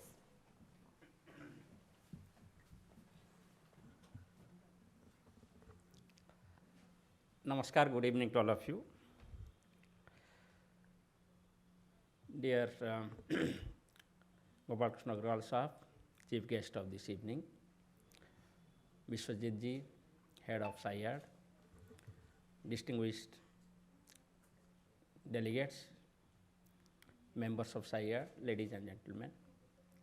At the outset, I congratulate Vishwajit Ji and SAIARD for organizing this River Congress in Delhi. He has already highlighted the importance of river. the importance of study on rivers, and also the need for networking or collaboration among the various organizations to solve the problems in the rivers. And further also he has highlighted that there should be investment in rivers. So it is so because the socio-economic activities, if you look at for any country, it depends upon the natural ecosystem, and river plays a dominant role in natural ecosystem.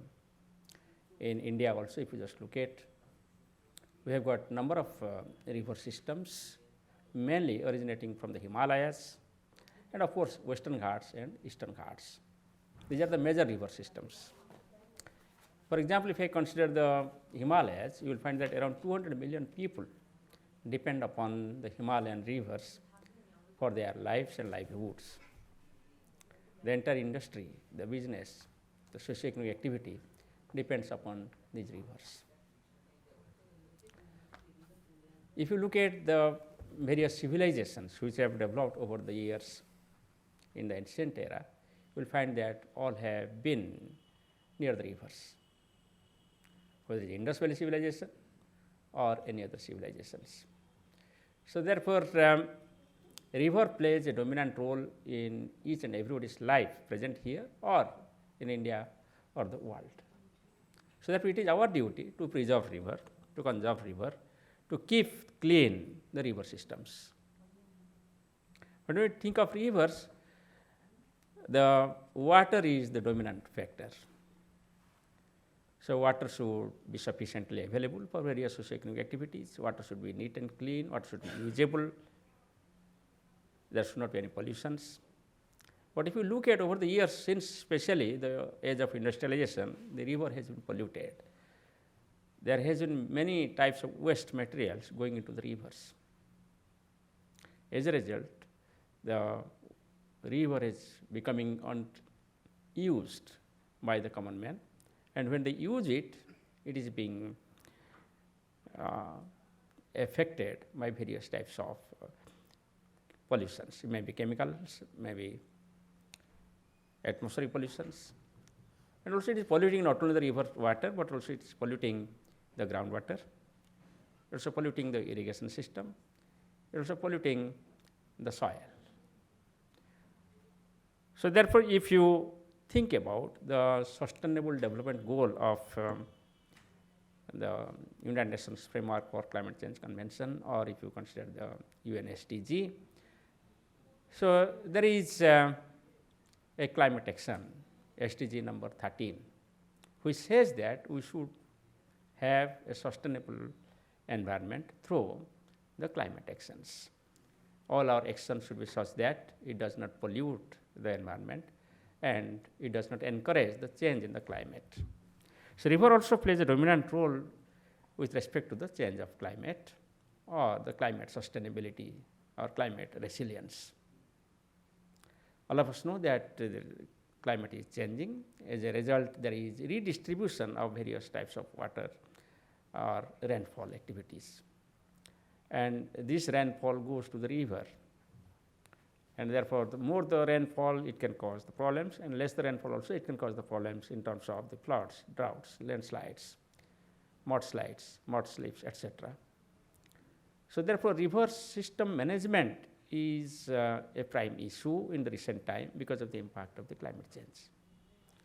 At the same time, there are also indirect effects, not the direct effect of the increasing rainfall activity in certain areas, decreasing rainfall activity in certain areas. For example, northeastern states, rainfall is decreasing, and rainfall is increasing in Rajasthan. If you consider heavy rainfall, frequency of heavy rainfall is increasing in many parts of the country. So therefore, this has the different impacts on the river systems and hence our livelihood and lives. In addition to that, we have got the rivers which are originating from the Himalayas. They are fed with the melting of ice. And because of the climate change, there is increasing rate of melting of the ice, and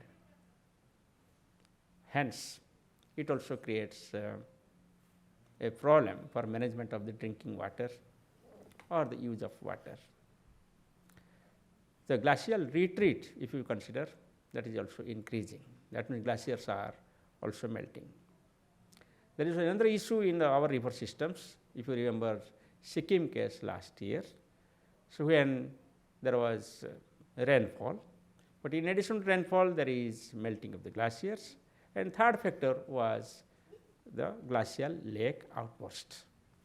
There are many glacial lakes in the Himalayas which can burst during the monsoon season because of the excessive rainfall activity and some kind of geophysical phenomena also, maybe sometimes because of the landslides, or there could be sometimes the earthquakes.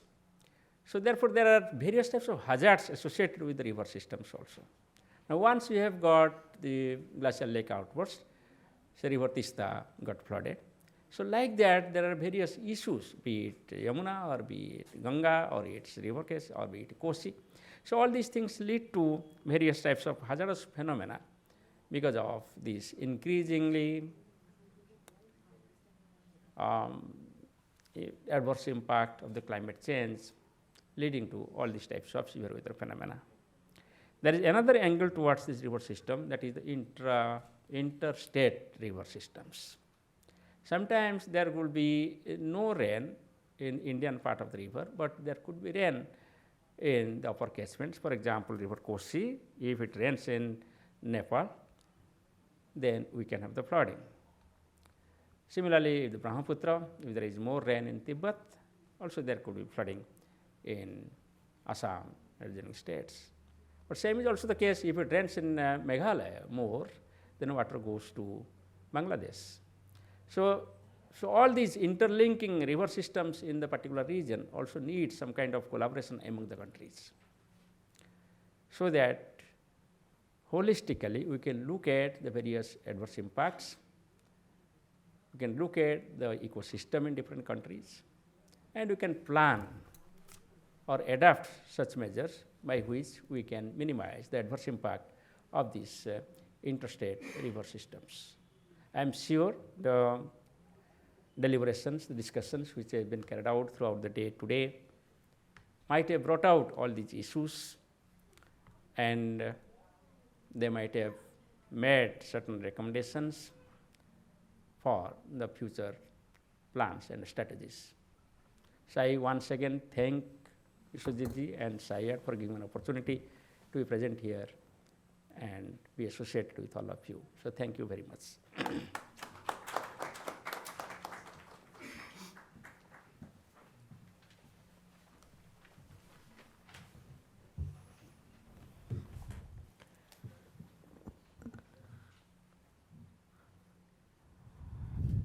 Okay, thank you so much, sir. We now take great pride in welcoming Shri Gopal Krishna Agarwal, National Spokesperson for Economic Affairs, BJP, Board Director, Bharat Petroleum Corporation Limited and Bank of Baroda, GB member, ICSI founder and president of the Jaladhikar Foundation. I'd like to request to you to share your thoughts with us, sir. Over to you, sir.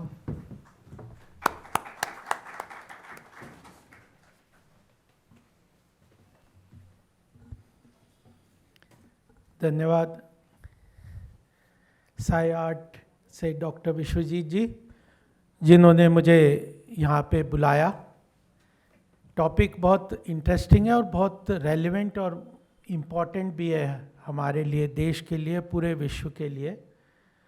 तो मैं पूरे सायार्ड team को, इनके साथियों को बधाई देना चाहता हूँ कि ये पूरा दिन, इतने पूरा सवेरे 9:30 से इन्होंने बताया, जैसे रिपोर्ट भी किया और मैं पहले सेशन भी देख रहा था, पूरे दिन एक विषय पे गहराई से सब लोगों को, इतना सारे टीम को मैं तो देख रहा था, कितने सारे स्ट्रेटेजिक पार्टनर्स हैं। तो इतने महत्वपूर्ण विषय पे सबको एक प्लेटफॉर्म पे लाना, ये अपने आप में बहुत बड़ी बात है। मैं इनको बधाई देना चाहता हूँ इस पूरे कार्यक्रम के लिए। महापात्रा जी को अभी हमने सुना, जो गवर्नमेंट की पॉलिसी इंटरवेंशन बहुत ज़रूरी है, उसमें डायरेक्ट पार्टिसिपेशन लेके इसको ग्राउंड लेवल पे इस थॉट को आके लेके जाएंगे, तो उनका भी बहुत अभिनंदन है। जो यहाँ पे आज उपस्थित हुए मेरे साथ पैनल पे, यहाँ पे डेलीगेट्स और जो स्पीकर पैनलिस्ट थे, उन सब का भी अभिनंदन। मैं अभी थोड़ा पहले आ गया था, तो मैंने इंडस्ट्री के एक्सपर्ट्स को जिस तरह से सुना, बहुत ही लाइवली डिस्कशन था। इंडस्ट्री से जो डायरेक्ट उन लोगों की अवेयरनेस के साथ जिस तरह से वो काम कर रहे हैं वो बहुत महत्वपूर्ण है। विषय गहराई के साथ समझ के उसको इम्प्लीमेंटेशन करना और अपने इंडिविजुअल इंटरेस्ट के ऊपर नेशनल इंटरेस्ट, प्रकृति के संरक्षण, संवर्धन और जो जनरेशनल इक्विटी, इन सब बातों को लेके जिस तरह से इंडस्ट्री आगे चल रही है वो महत्वपूर्ण बात है। कोई भी पॉलिसी अपने आप में कुछ बहुत बड़ा इम्प्लीमेंट कर नहीं सकती जब तक कि उसके साथ उसको फॉलो करने वाले जो स्टेक होल्डर्स हैं वो उसके साथ जुड़ के उसको ग्राउंड लेवल पे इम्प्लीमेंट करने के लिए पॉजिटिव थॉट के साथ आगे नहीं चलते। तो वह इंडस्ट्री, स्टेक होल्डर्स, NGOs, आम जनता, ये सब लोग जो काम कर रहे हैं उसी के कारण अगर हम आगे बढ़ सकते हैं प्राकृतिक संसाधनों के संरक्षण, संवर्धन के लिए, तो वो बहुत महत्वपूर्ण है। यह बात मुझे आज स्पष्ट रूप से यहाँ पे दिख रही है। साथियों, मैं बहुत लंबा तो नहीं बोलूँगा, लेकिन क्योंकि पॉलिसी इंटरवेंशन के रूप में सरकार के साथ काम करते हैं और जलाधिकार फाउंडेशन के रूप में पानी के क्षेत्र में हम लोग वाटर राइट्स के ऊपर, ownership of water, natural resources, preservation, conservation of water bodies, इस पे काफ़ी काम करें ग्राउंड लेवल पे। पूरी टीम कई जगह, हरियाणा में, उत्तर प्रदेश में, दिल्ली में, तो ग्राउंड लेवल पे। और as an NGO policy intervention, जब नेशनल वाटर पॉलिसी आई 2011-12 में, उस समय भी पॉलिसी इंटरवेंशन के रूप में हम लोगों ने काफ़ी काम किया। तो कुछ बातें मैं आपके सामने अवश्य संक्षिप्त रूप से रखूँगा। देखिए, यहाँ पे यह बात तो स्पष्ट आ गई कि नदी का महत्व बहुत है। अगर हम ऐतिहासिक रूप से देखें तो ग्लोबल सिविलाइजेशनल्स, जो भी ग्लोबल सिविलाइजेशन है, चाहे यूनान, मिस्र, रोम, ये सारे सिविलाइजेशन किसी न किसी नदी के किनारे ही पनपे हैं। भारत में Indus Sindhu civilisation, Ganga Yamuna civilisation नदी के साथ एसोसिएट होके आगे बढ़ी है। और फिर हम यह भी देखते हैं कि सिंधु सिविलाइजेशन एक नदी के अस्तित्व के ख़त्म होने के साथ वो सिविलाइजेशन का भी अस्तित्व ख़त्म हो गया। तो नदी का जो सिविलाइजेशन के लिए महत्व है वो हम सब लोगों के सामने बिल्कुल अच्छी तरह से है। फिर नदी के साथ केवल उसका प्राकृतिक संसाधन और पानी पीना और जो बेसिक एमिनिटीज़ हैं, उसके साथ बहुत सारे इकोनॉमिक एक्टिविटीज़ को भी वह पूरी तरह सस्टेन करती है। आपके कॉन्सेप्ट पेपर्स में मैं देख रहा था कि अलग अलग सेशंस में ट्रांसपोर्टेशन को लेके, टूरिज़्म को लेके, एग्रीकल्चर को लेके, health benefit of water, sanitation, इन सब को लेके, लाइवलीहुड को कैसे ये आगे बढ़ाता है, फूड को, इन सारे एस्पेक्ट्स को, हाइड्रो पावर, इकोलॉजिकल बैलेंस, इन सब को हम लोगों ने यहाँ पे डिस्कस किया और इसका महत्व हम समझते हैं। और आने वाले समय में तो अब प्रधानमंत्री मोदी जी जिस तरह से ब्लू इकोनॉमी की बात कर रहे हैं और अभी सस्टेनेबल डेवलपमेंट की जब बात हम करते हैं तो उसमें वाटर और सैनिटेशन का बड़ा महत्व सामने आता है। तो यह ESG कंप्लायंस, कम्युनिटी अप्रोच, ये सारी चीज़ें इसकी बहुत महत्वपूर्ण तरीके से इसका एक एस्पेक्ट हमारे सामने, इसका महत्व रिवर का बिल्कुल स्पष्ट रूप से हमारे सामने है। लेकिन वर्तमान स्थिति में नदियों की जो स्थिति है भारत में खासकर, वह भी हमारे लिए चिंता का विषय है और उसकी जिम्मेदारी सरकार की पॉलिसी लेवल पे, इम्प्लीमेंटेशन लेवल पे उसके लिए बहुत ज़्यादा ज़रूरत है। लेकिन आम जनता का भी भागीदारी सुनिश्चित करना, अवेयरनेस करना बहुत ज़रूरी है। फिर दूसरा एस्पेक्ट जब आता है इसकी इम्पोर्टेंस के साथ आता है कॉन्स्टिट्यूशनल, संवैधानिक इसका पहलू है। तो संवैधानिक पहलू में बिल्कुल स्पष्ट रूप से कि पानी को कई स्टेट्स ने तो रिवर्स को लिविंग बीइंग के रूप में, लिविंग क्रीचर के रूप में, उनके संवैधानिक राइट्स के रूप में, ह्यूमन राइट्स के हिसाब से उसी तरह के राइट्स को भी उसको साथ में इनकॉर्पोरेट किया है। उसमें पानी में बायोडाइवर्सिटी भी है, प्लांट्स हैं, वो फिश जो फिश कल्चर वगैरह सारा है, इसका बहुत मतलब इट्स ए लिविंग क्रीचर। अगर हम प्रयागराज में जाते हैं तो यमुना एकदम काली दिखती है, गंगा एकदम हरी अलग तरीके से, और अलग अलग रिवर सिस्टम, हम नर्मदा को देखते हैं तो उसका पूरा बायोडाइवर्सिटी के कारण उसका एक अलग ही स्वरूप है।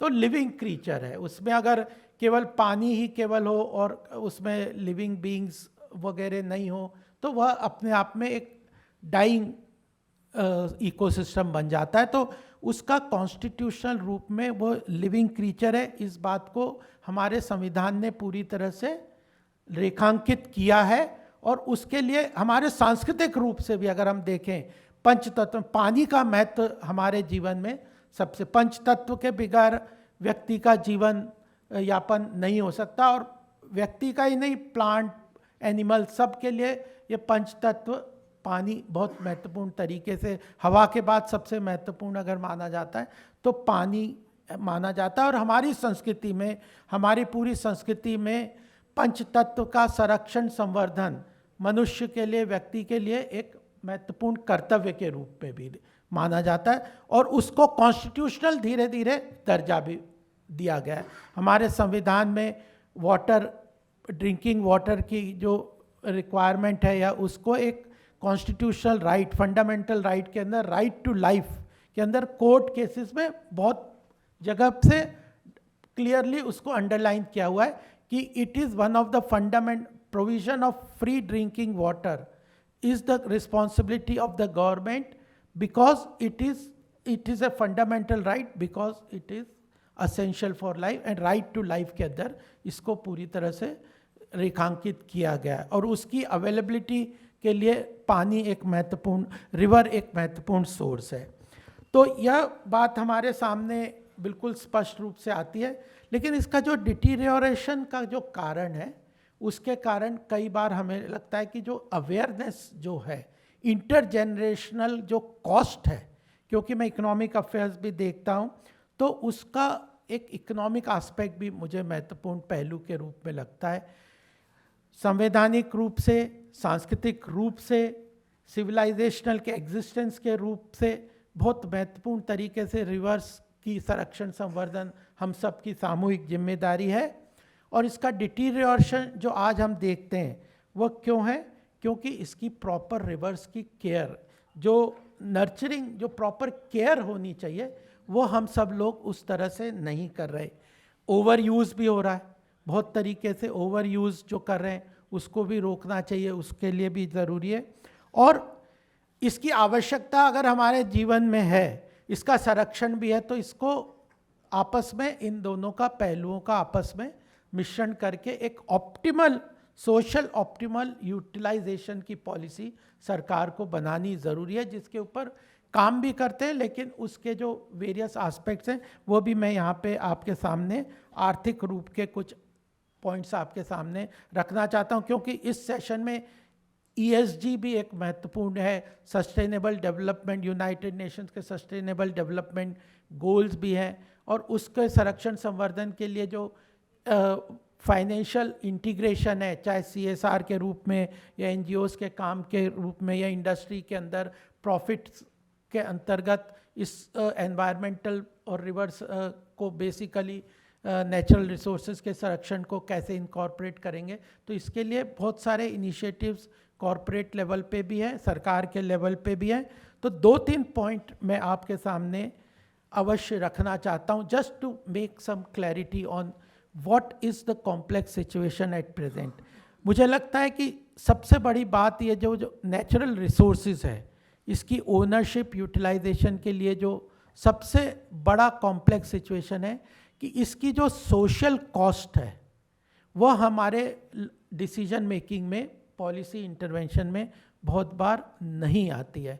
क्यों? इंडिविजुअल जो कॉस्ट है या इंडिविजुअल बेनिफिट तो हम देखते हैं, ओवर यूज़ क्यों हो रहा है, पॉल्यूशन क्यों हो रहा है, पानी हमारे लिए बहुत आवश्यक है, पीने का पानी सबको मिलना चाहिए, बाकी यूज़ के लिए भी पानी मिलना चाहिए, सरकार की ये जिम्मेदारी है, सरकार उसको काम भी करती है, लेकिन इंडिविजुअल लेवल पे हम लोग उसको जो पॉल्यूशन के रूप में, जो एक्सटर्नलिटीज़ जिसको कहते हैं कि जो आप कॉस्ट है, प्राइवेट बेनिफिट और सोशल कॉस्ट जो उसका, अगर आप पॉल्यूट करते हैं किसी चीज़ को, पॉल्यूशन क्रिएट करते हैं या मिसयूज़ करते हैं, ओवर यूज़ करते हैं, तो जो जनरेशनल लेवल पे जो कॉस्ट आती है या जो अदर सोसाइटी को जो कॉस्ट आती है वो हमारे इंडिविजुअल डिसीजन मेकिंग में कई बार नहीं आती है। तो वह सबसे बड़ी बात है कि इसका ऑप्टिमल यूज़ करने के लिए पॉलिसी, नीति निर्धारण के लिए, पॉलिसी इंटरवेंशन के लिए जो थिंक टैंक्स हैं उन लोगों को काफ़ी काम करना चाहिए।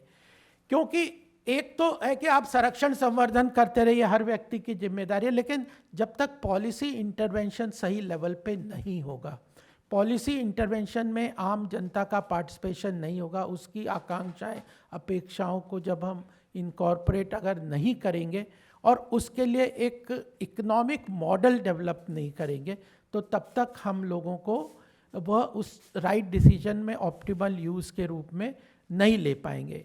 कॉर्पोरेट लेवल पे तो मुझे लगता है कि जो बैलेंस शीट वगैरह में हम ESG कंप्लायंस को लेते हैं, एनवायरमेंटल कॉस्ट को धीरे धीरे हमारे बैलेंस शीट्स में इनकॉर्पोरेट करते हैं, तो बहुत सारे प्रोजेक्ट के इवैल्यूएशन, प्रोजेक्ट के डिसीजंस में काफ़ी फ़र्क हो जाता है। अगर आप एनवायरमेंटल कॉस्ट को इनकॉर्पोरेट नहीं करते किसी प्रोजेक्ट इवैल्यूएशन वगैरह में, तो मुझे लगता है कि प्रोजेक्ट की जो इवैल्यूएशन है वो काफ़ी डिफरेंट हो जाती है।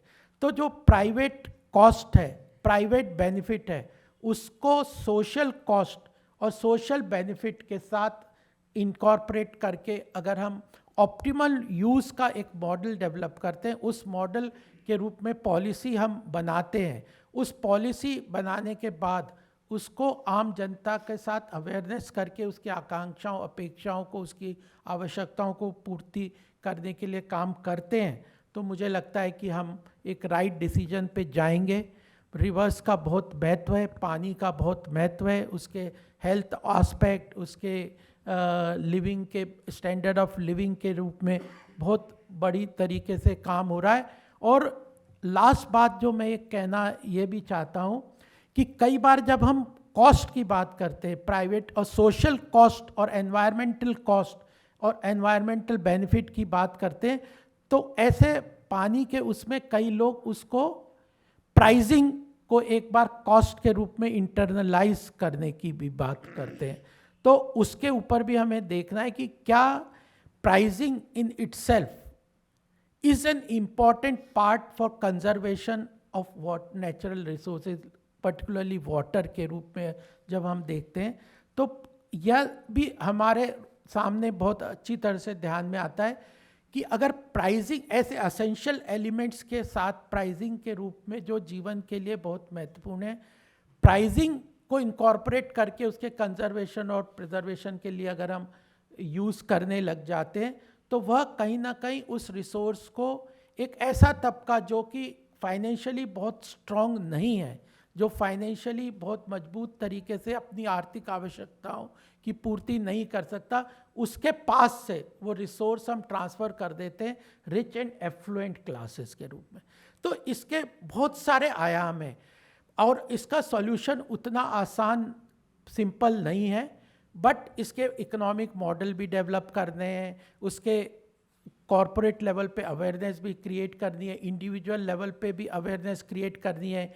पॉल्यूशन जो करते हैं कॉमन रिसोर्सेज को जिस तरह से लोग उसका प्रिजर्वेशन उसकी तरफ ध्यान नहीं देते, तो उन चीज़ों के लिए भी अवेयरनेस क्रिएट करना मुझे लगता है कि बहुत ज़रूरी है। वेलफेयरिज्म बहुत महत्वपूर्ण तरीका, बहुत महत्वपूर्ण जिम्मेदारी सरकार की है, लेकिन उसके लिए अगर आप हर घर नल के द्वारा जल तो दे दोगे, लेकिन जल कहाँ से लाओगे? तो रिवर्स को कंजर्व करने के लिए उसके कैचमेंट एरियाज, एनक्रोचमेंट, कहीं भी अगर हम जब अगर जाते हैं गंगोत्री के और यमुनोत्री वगैरह देखें तो, या इवन नर्मदा की रिवर का अमरकंटक में देखते हैं तो बहुत ट्रिकल डाउन से बहुत छोटे सोर्स से निकल के आता है। तो पूरी जो रिवर का रिजुविनेशन होता है वो केवल ओरिजिनल सोर्स से ही नहीं होता। गंगा का तो बहुत बड़ा सोर्स है, लेकिन बाकी कई रिवर्स का जो ओरिजिनेशन है बहुत छोटा है, और उसके बाद उसका सारा इकोसिस्टम, उसका ट्रिब्यूटरीज मिलके फिर वाटर जो रेनफॉल वगैरह के साथ होता है तो उसके साथ उसके कैचमेंट एरियाज़ के साथ उसके मतलब पानी के रिजुविनेशन, रिवर के रिजुविनेशन की ज़रूरत है। फिर मॉडर्न लेवल पे कंस्ट्रक्शन वगैरह के कारण जो नेचुरल चैनल्स ऑफ वाटर जो हैं वह भी कई तरीके से डिस्ट्रीब्यूट हो गए। तो यह बहुत सारे एस्पेक्ट्स हैं जिनको मुझे लगता था कि मैं आपके सामने कुछ बातों को अंडरलाइन करके आपके सामने कुछ बोलूँ। ये मुझे लगता है कि अवश्य आप लोगों ने पूरे दिन में इन चीज़ों पे चर्चा की होगी और कॉरपोरेट लेवल पे CSR के रूप में भी बहुत सारे इंडस्ट्रीज़ जो है इसके ऊपर काम कर रहे हैं।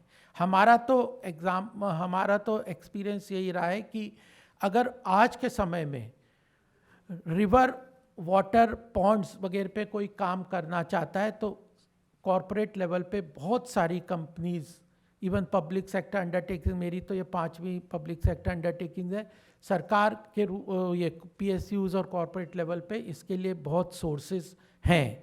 सरकार इसके सोशल इनिशिएटिव्स को फंडिंग करने के लिए भी सोशल स्टॉक एक्सचेंज जैसे इनिशिएटिव भी लेके आई है। मोदी जी इस चीज़ में काफ़ी हमारी सरकार काम कर रही है कि नेशनल स्टॉक एक्सचेंज के रूप में कैसे NGOs जो इस क्षेत्र में काम कर रहे हैं और कैसे कॉरपोरेट्स जो ऐसे प्रोजेक्ट्स को आइडेंटिफाई करके उनको फंडिंग करने के लिए आगे आना चाहते हैं, तो वो सोशल स्टॉक एक्सचेंज ऐसा प्लेटफॉर्म के रूप में डेवलप भी सरकार ने किया कि सोशल एंटरप्रेन्योरशिप को, जो कि एक महत्वपूर्ण इस बार इस सेशन का एक आयाम था, उसके अंदर भी कैसे फंडिंग के रूप में काम हो। अच्छे प्रोजेक्ट्स ज़्यादातर कॉरपोरेट लेवल पे हमने तो देखा है कि बहुत अच्छे प्रोजेक्ट्स कई बार सामने नहीं आते हैं, तो उनके रूप में ये जो प्लेटफॉर्म्स हैं वो सब महत्वपूर्ण तरीके से काम कर सकते हैं समाज में। और भारत के सांस्कृतिक रूप से या ऐतिहासिक रूप से अगर हम देखें तो सामाजिक कामों के रूप में सरकार के अलावा आम लोगों का भी बहुत महत्वपूर्ण रोल रहा है। तो इन्हीं शब्दों के साथ मैं अपनी वाणी को यहाँ पे विराम दूंगा और मैं धन्यवाद दूंगा कि यह जो SAIARD का 4th इंटरनेशनल ये रिवर कांग्रेस के रूप में यहाँ कार्यक्रम हुआ है। और जैसा डॉक्टर विश्वजीत ने बताया कि he is doing lot of activities and he plans to do many more activities. So it will be my pleasure always to be of any help or associate with the project. Thank you very much.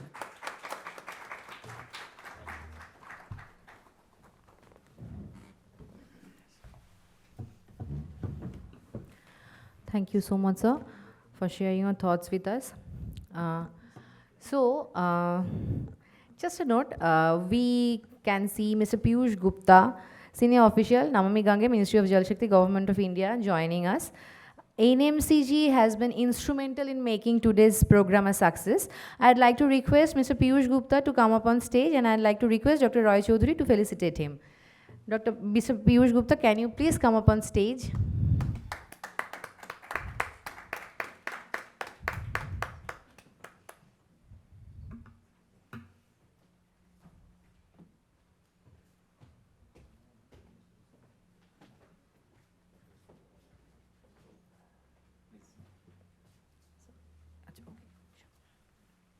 I would like to take just one moment for that because this is the person जिसको मैं अपना दोस्त बोलता हूँ, भाई बोलता हूँ, जो भी है, भले ही वो मिनिस्ट्री में है, मैं दूसरे संस्था में हूँ, बट ये जो इनिशिएशन रिवर वाला जो भी इनिशिएशन जो भी काम हम करते हैं, बेटर मुझे बोलने दीजिए। अच्छा आप ही बोल लीजिए, ठीक।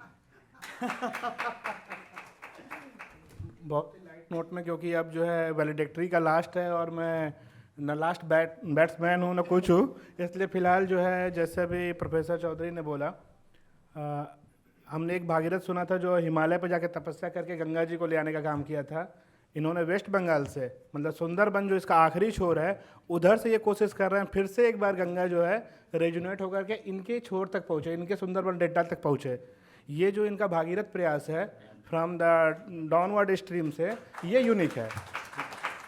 और जब हम गवर्नमेंट में होते हैं या किसी एक वैसी पोजीशन पे होते हैं तब कुछ करते हैं तो उतना मायने नहीं रखता है। जैसे अभी महापात्रा सर ने बताया, अग्रवाल साहब ने, जितने अच्छे से वाटर की जितनी समझ है लोगों में भी आज भी है समझ, और मतलब उस, और ये जो है एक नॉन गवर्नमेंट साइड से होते हुए भी यहाँ पे गवर्नमेंट को भी ले आना, इंडस्ट्री को भी ले आना, एकेडमिक को भी ले आना, और वेस्ट बंगाल से आकर के रात के जो है, अब मैं रात ही बोलूँगा 7:30 बजे भी अगर 50% हाल भरा हुआ है तो ये ग्रेट सक्सेस है। Thank you sir.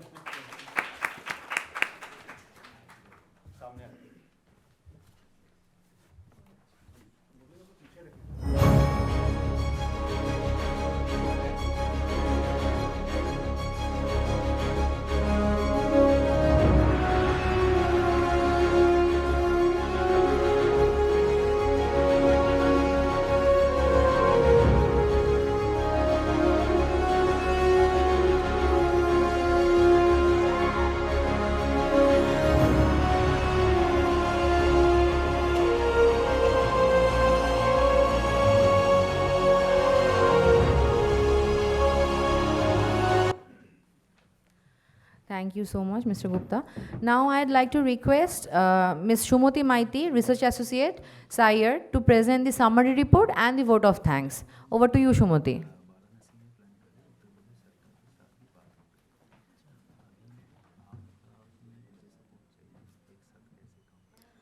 Thank you, Antaradi.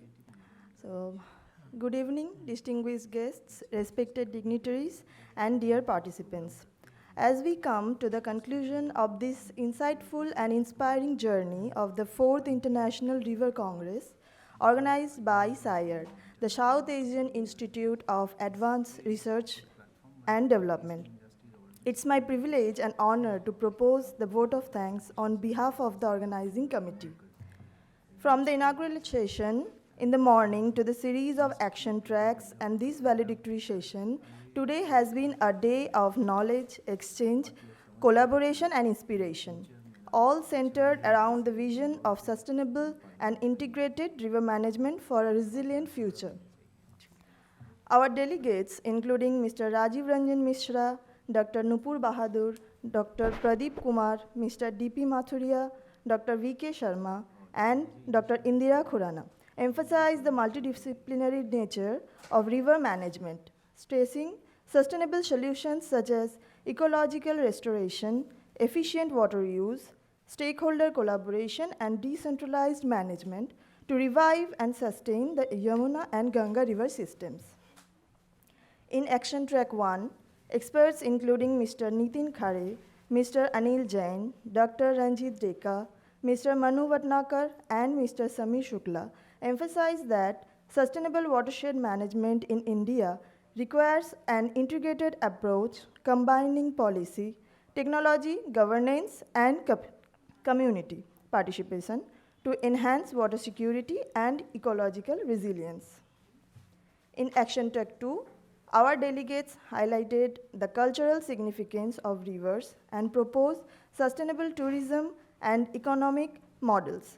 Ms. Mugdha Sinha, Mr. Amit Bharadwaj, Dr. Anitha K. Sharma, Mr. Ansi Mikola, and Ms. Dr. Ankita Menon suggested initiatives like restoring ghats, promoting integrated religious tourism, circular economy, and innovative technology, like nanobubbles to reduce pollution and ensure sustainable river management. Delegates from Action Track 3, including Mr. Surojit Bose, Mr. Ashish Bharadwaj, Ms. Shaili Gupta, Mr. Indranil Bose, Dr. Diksha Katyal, and Mr. Ajay Gupta, discussing industrial partnerships focusing on sustainable blue economy, sanitation, and reducing carbon footprint. They emphasized local leadership, collective action, skill development, and technology to drive positive change and mitigate climate change. Thank you all the delegates for sharing their thoughts and visions with us. Now, first and foremost, we extend our sincere thanks to our esteemed guest, Dr. Ranveer Singh, retired IAS, Chairman, Brahmaputra Board, Ministry of Jal Shakti, Government of India, and Mr. Kenji Matsuno, Counselor, Economic Affairs, Embassy of Japan in India, Mr. Rajiv Ranjan Mishra, former DG, Namami Gange, National Mission for Clean Ganga, Ministry of Jal Shakti, Government of India. Professor V.K. Sarma, Senior Professor, Indian Institute of Public Administration, Government of India.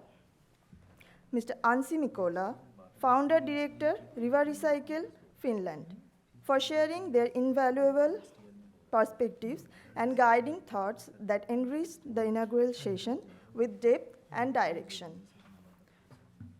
Our special gratitude goes to our valedictory session's distinguished special guest, Dr. M. Mahapatra, Director General, Indian Meteorological Department, for their remarkable insights and for being part of this meaningful conclusion.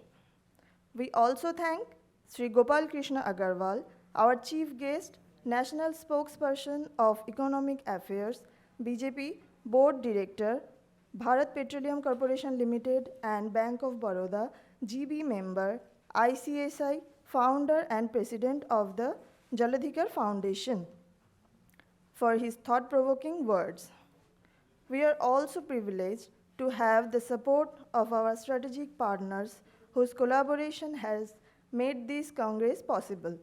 The Ministry of Jal Shakti, National Mission for Clean Ganga, Brahmaputra Board, Department of Land Resources, National Disaster Management Authority, Indian Meteorological Department, and Northeast Center for Technology Application and Reach, National Dam Safety Authority, Swatch Environment Private Limited, Damodar Valley Corporation, Northeastern Hydraulic and Allied Research Institute, River Recycle Finland Jaladhikar IWA. We sincerely appreciate India International Center for allowing us to use this multipurpose hall for this prestigious program. We extend our sincere thanks to Mr. Basu and his team for their excellent technical planning and event operations, and to Mr. Mehboob and his team for their outstanding support in logistics, venue coordination, and smooth ground management throughout the day. A special word of appreciation for our technical and IT teams, whose precision, professionalism, and relentless efforts ensured the seamless flow of audiovisuals, presentations, and live sessions across all segments of the Congress. Our heartfelt thanks to Executive Committee members of SAIARD for their enthusiasm, teamwork, and tireless efforts behind the scenes, ensuring every detail was executed perfectly. A very special acknowledgement to Ms. Antara Kundu, Program Director SAIARD, who not only anchored the sessions with grace and poise, but also single-handedly managed and coordinated the entire program from conception to execution with her team. Her dedication, planning, and calm leadership have been truly commendable. Our deepest appreciation goes to Dr. Bishwajit Roy Chaudhary, Chairperson, SAIARD Group, for his visionary leadership, constant motivation, and unwavering support. His guidance has been the cornerstone to SAIARD's continued mission towards sustainable river governance. And finally, to all our participants, researchers, and delegates, your enthusiasm, engagement, and meaningful contributions have made this Congress a true celebration of ideas and innovation. On behalf of South Asian Institute for Advanced Research and Development, I, Shumuti Maiti, once again express our heartfelt thanks to everyone present here.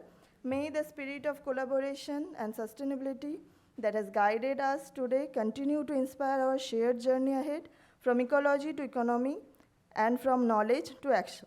Thank you all. Over to you, Antaradi.